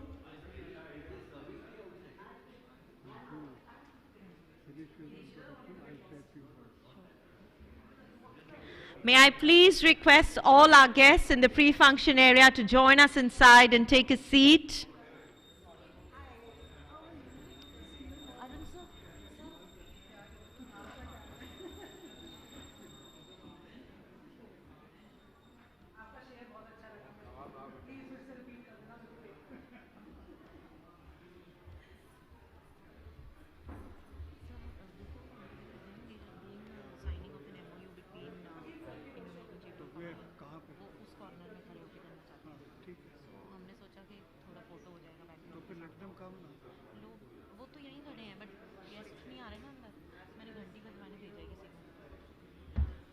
Once again, I'd like to request all our guests in the pre-function area to please join us inside. We are not breaking for tea or coffee at the moment, and as we are about to begin with the next session, a humble request to each of you to please join us inside. It is now time for us to get set for a very special moment, taking the initiative forward at Indo-American Chamber of Commerce along with National Skill Development Corporation. I would like to extend a very warm welcome and request the kind presence of Mr. Vedmani Tiwari, CEO, National Skill Development Corporation, to please join us on stage. May I also welcome Mr. Sunil Jain, National Executive Council member, ISCC, to please join us. Let's hear a round of applause for Mr. Bora, Mr. Arun Karna. Of course, we have the kind presence of Dr. Lalit Bhasin here on stage, and Mr. Vedmani Tiwari, CEO, National Skill Development Corporation, to please join us on the extreme end of the stage for the official signing of the MOU and the exchange of documents as we take this moment of trust forward between ISCC and National Skill Development Corporation. May I also request our photographers to please join us back in.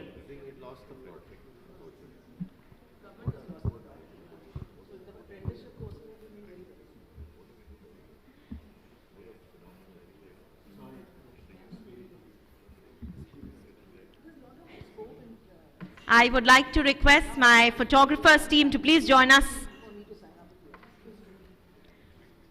for a picture while we do the official MOU signing and exchange of documents.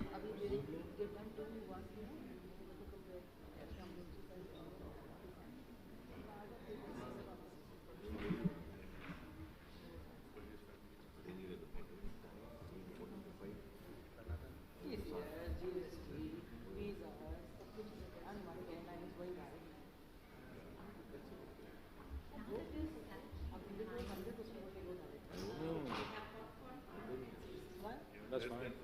We're good at 45.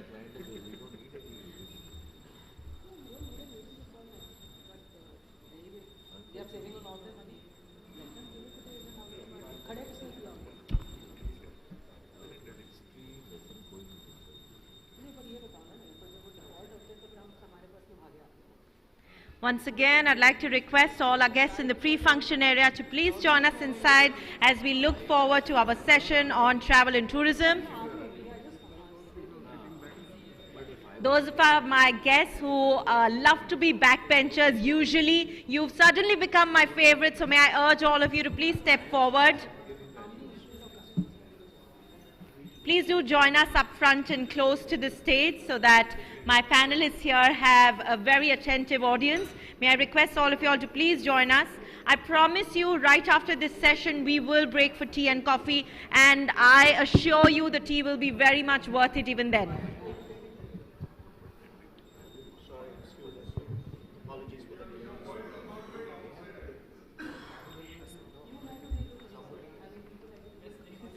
Once again, requesting all our guests in the pre-function area to please join us inside.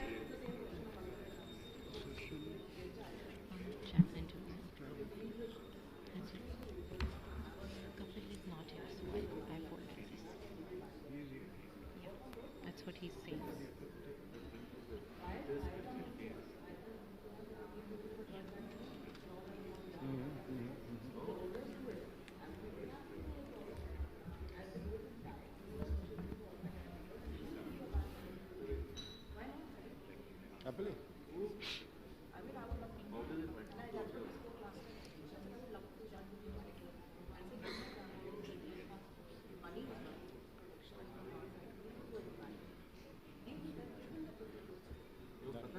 So friends, I welcome you to this session on travel tourism.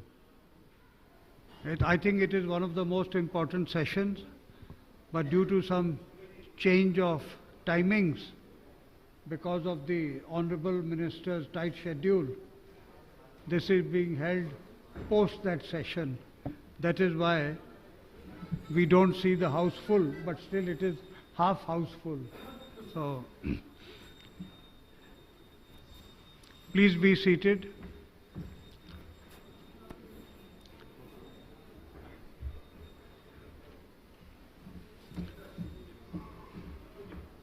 Before we start the formal session, there will be an exchange of MOUs signed by our National President, Mr. Pankaj Bora, and the National Skill Development Council. Once again, please do put your hands together as Indo-American Chamber of Commerce now join hands with National Skill Development Corporation. We'd like to thank Mr. Vedmani Tiwari, CEO, National Skill Development Corporation, for his presence along with the team and taking a moment.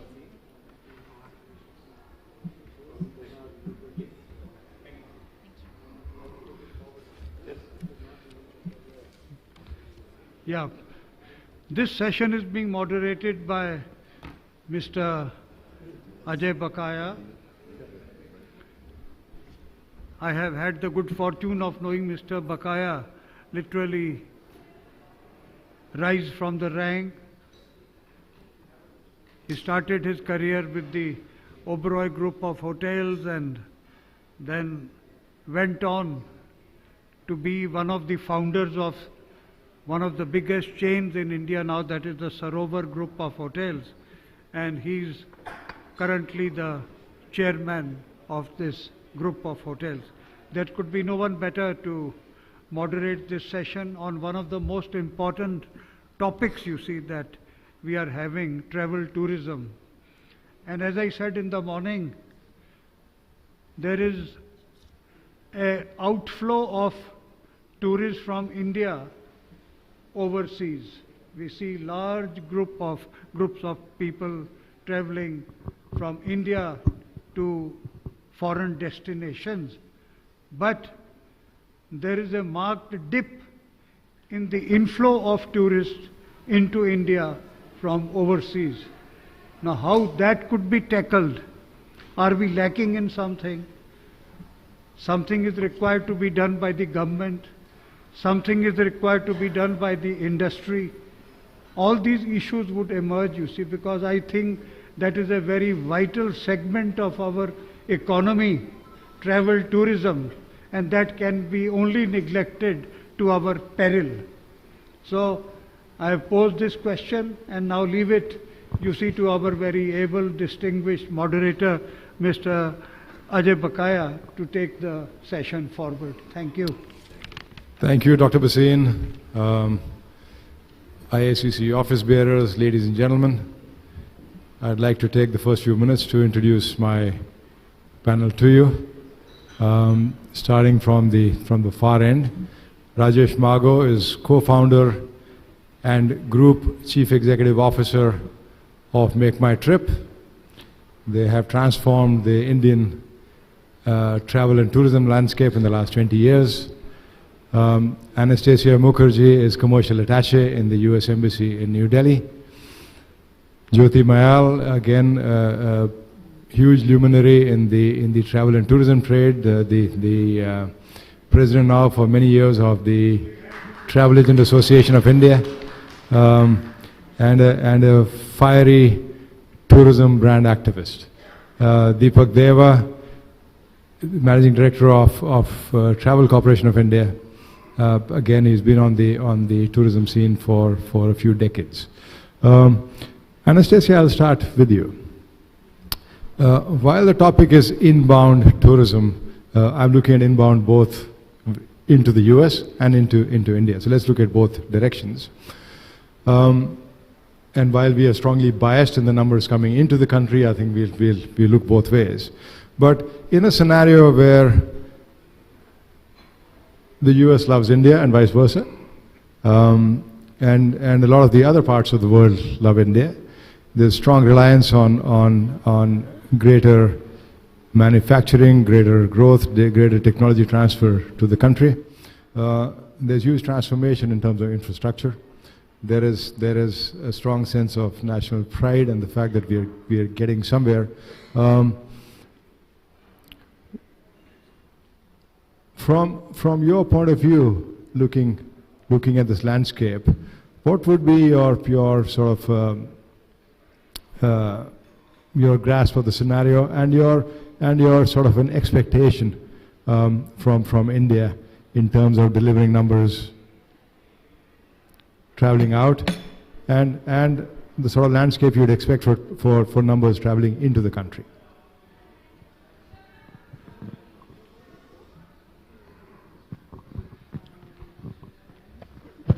Hello? Okay, perfect. AJ, thank you for the question. First, I really do want to thank the Indo-American Chamber of Commerce for having us here and having me part of this very distinguished panel. I am a relative newcomer to India. I am a newly arrived commercial attaché, and my background is actually working with US travel and tourism companies in attracting foreign travelers, tourists to the US. So including India, not before this I was not focused on India so much. First of all, if you don't mind, I'll quickly address our host's question about maybe what can be done from the government perspective, being the government representative here.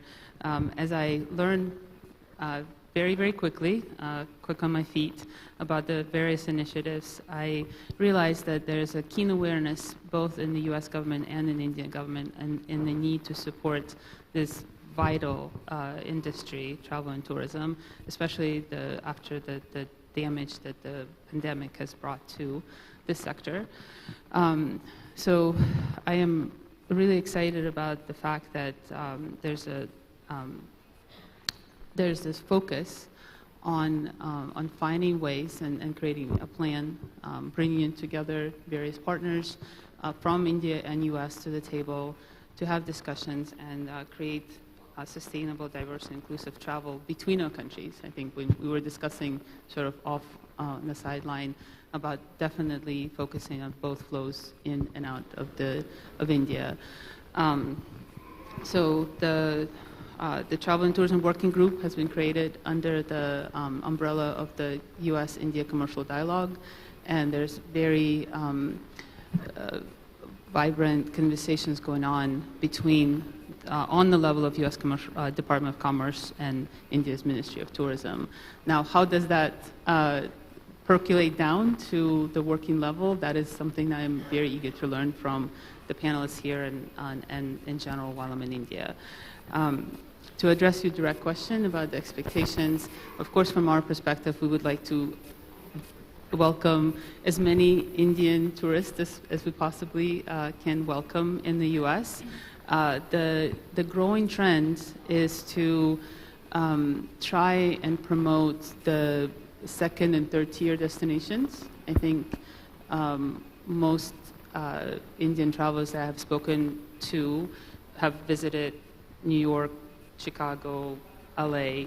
I come from a lesser known state of South Carolina, and I'm very passionate and proud of that destination. So we are now focusing more on repeat travel and travel that is longer, more sustainable, maybe bringing larger groups if it has to do with families or corporate groups to the parts of the country that are quite beautiful and attractive, but maybe less known. And I think from what I learned earlier today in this very wonderful session was it's a similar struggle in India of getting the message across to the U.S. audience about the very, very enticing, very attractive destinations in India, and how do we do this? So I'll stop talking and I'll let the other panelists sort of contribute to that discussion. Thank you. Rajesh, as the lead people who are responsible for travel, airline, hotels, other travel, etc., a sense of numbers, a sense of the bigger opportunity at hand, and a micro question. When I travel in this country, every seat on every airplane, on every flight, irrespective of where I'm going, is chock-a-block. So while we're talking multiplying numbers, is there a real possibility? Yeah, no, I think it's a great question. So first let's just talk about the opportunity and then try and size the opportunity, which in my view is actually big both ways.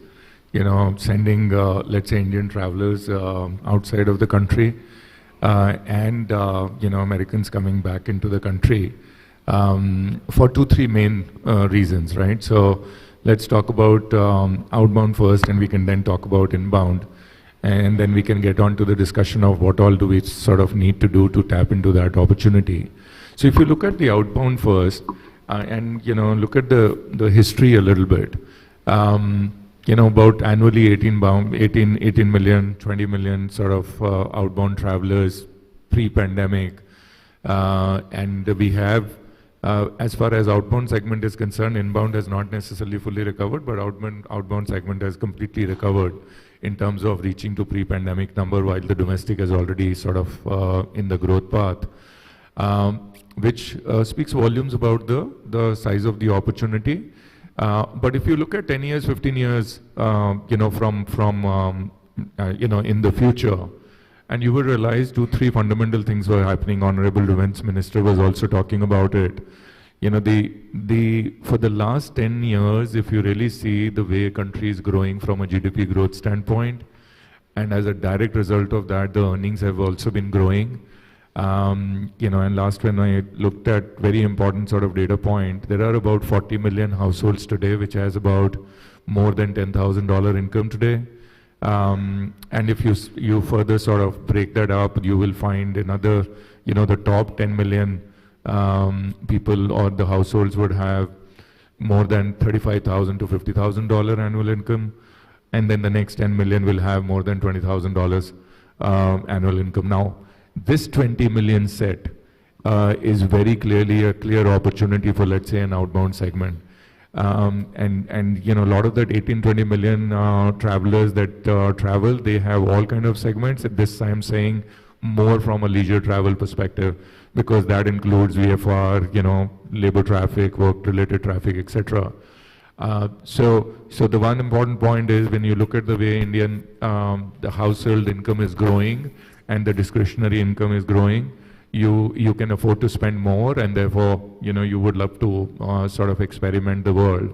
And And if you really see the latest trend of from just as we see, as we've been recovering post-pandemic, that the people are spending more and more, and maybe thanks to COVID, there's realization people maybe life is short and then they want to experiment, and domestic market has got serious benefit out of it.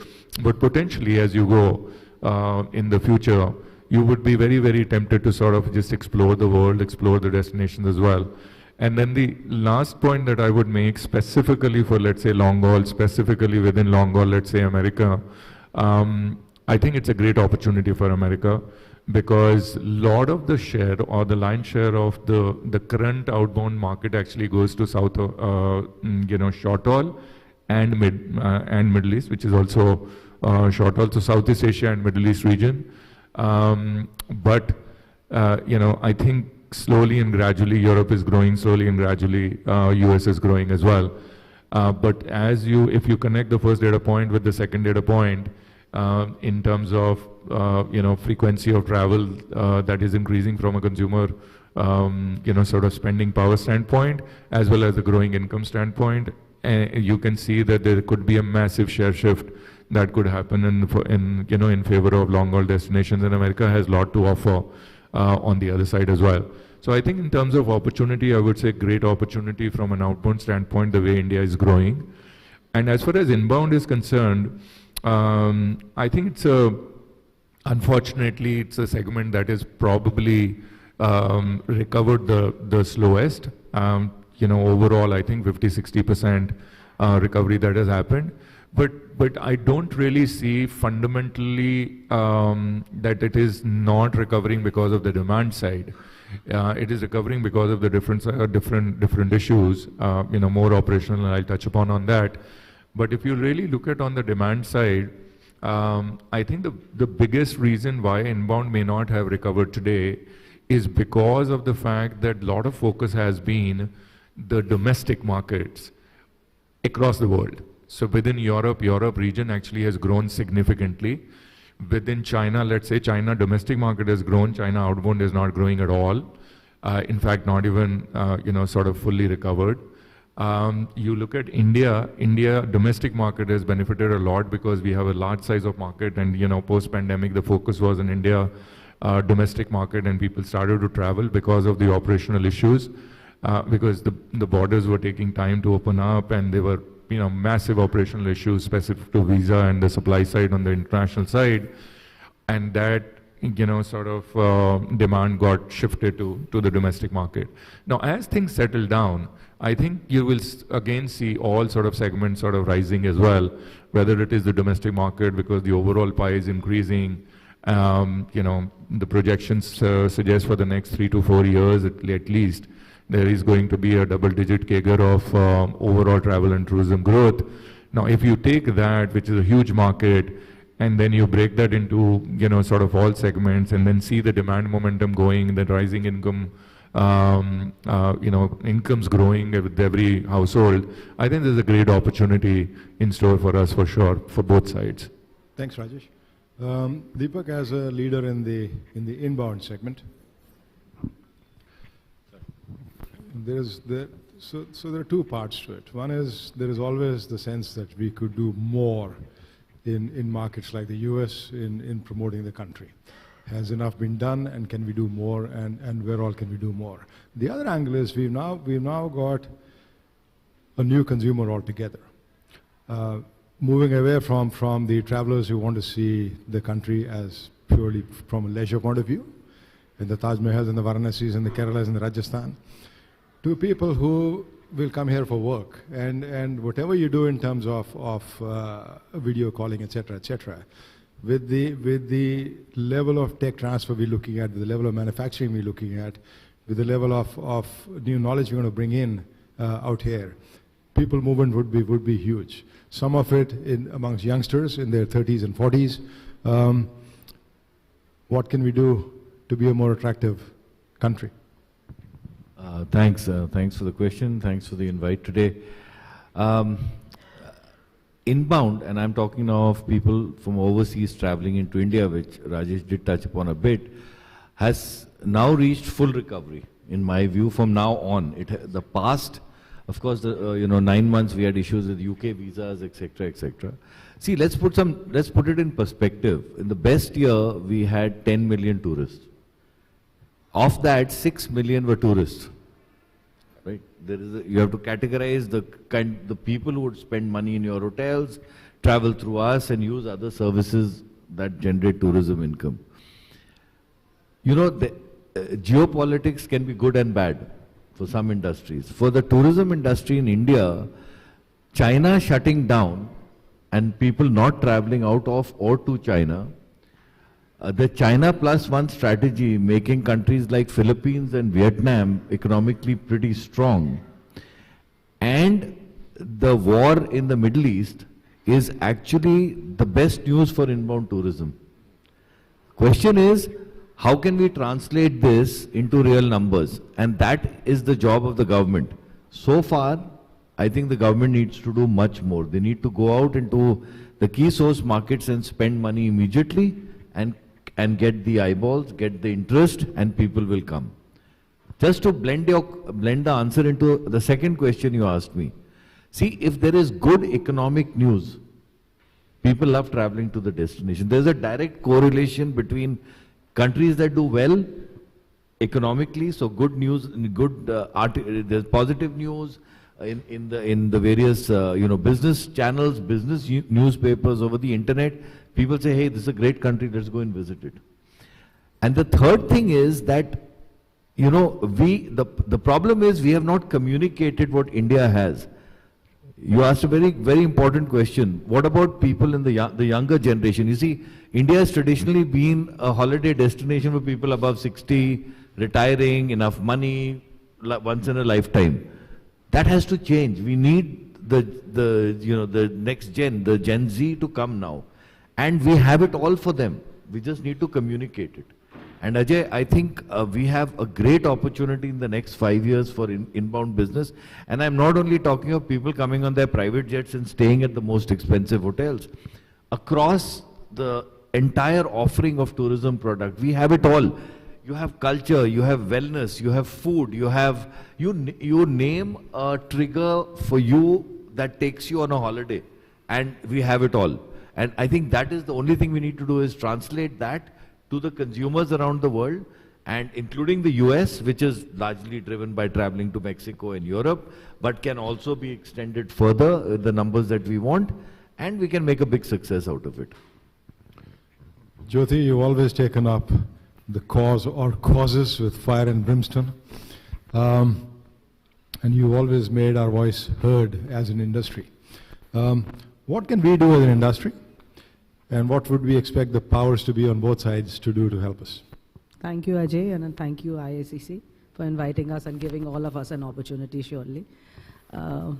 Your question is very relevant because I feel my thoughts differ a bit when tourism comes in. Most of it was said by all my previous 3 eminent speakers, and actually good that you asked me in the end, so I have to speak the least. But to tell you this, that government's work is to make policies, right? And that's what I feel the government should be doing, and that's their work. But they should make those policies quickly, and they should relate into work, and should be milestone driven where it comes to the deliverance of the policies. But I think we as private stakeholders also need to extend our hand towards the government to say we are here to help you. And I say this very loudly, and I say this I've not said it once, I've said it to the government, I've said it on various platforms. The government feels we are literally asking them for something which they want to or they may don't want to do. But I say that very strongly, that we are not beggars begging for anything.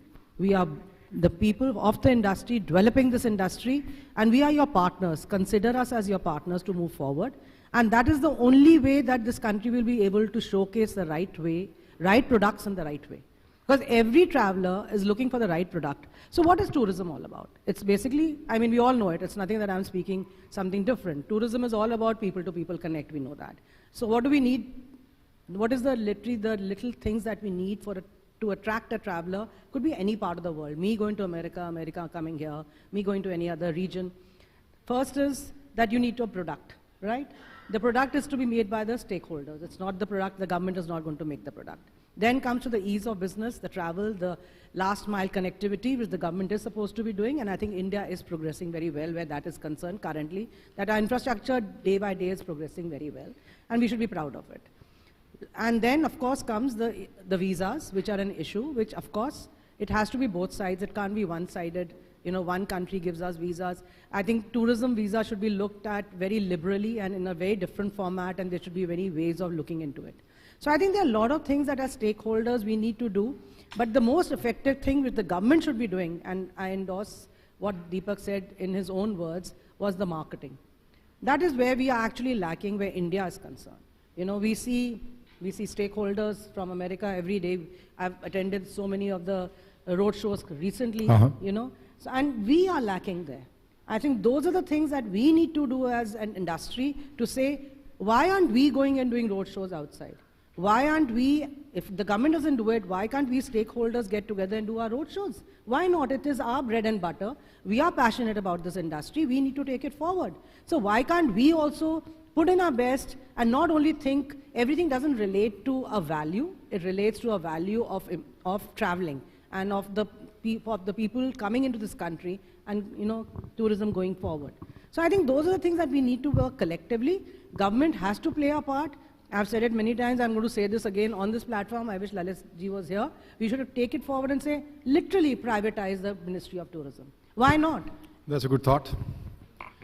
I have a message with some bad news and good news. The bad news is that they need the hall, so we need to stop. The good news is there is a table in the bar with ice and champagne. We can continue our discussion there. So thank you so much, all of you, for joining me. And thank you for your patience, ladies and gentlemen.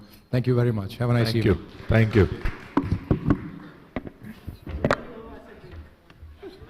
Thank you so very much, sir. I think you've been very, very kind joining us here. Thank you for your understanding. I'd now like to request Mr. Arun Karna to please join us on stage and present each of our speakers with a memento as we thank them, and then we'll take a group picture. Meanwhile, I'd once again like to remind all our guests to please collect their delegate kits on their way out. I'd also like to remind you to please keep all your belongings with yourselves, since we need to vacate the hall. There is another function lined up, due to which we'll have to vacate the hall right away. Thank you so very much for being a spectacular part of the Indo-American Chamber of Commerce Conference on Strengthening Indo-US Relationship in Amritkal-Aatmanirbhar Bharat. On behalf of the entire team, this is Isha Bhalla thanking you for joining us. Thank you.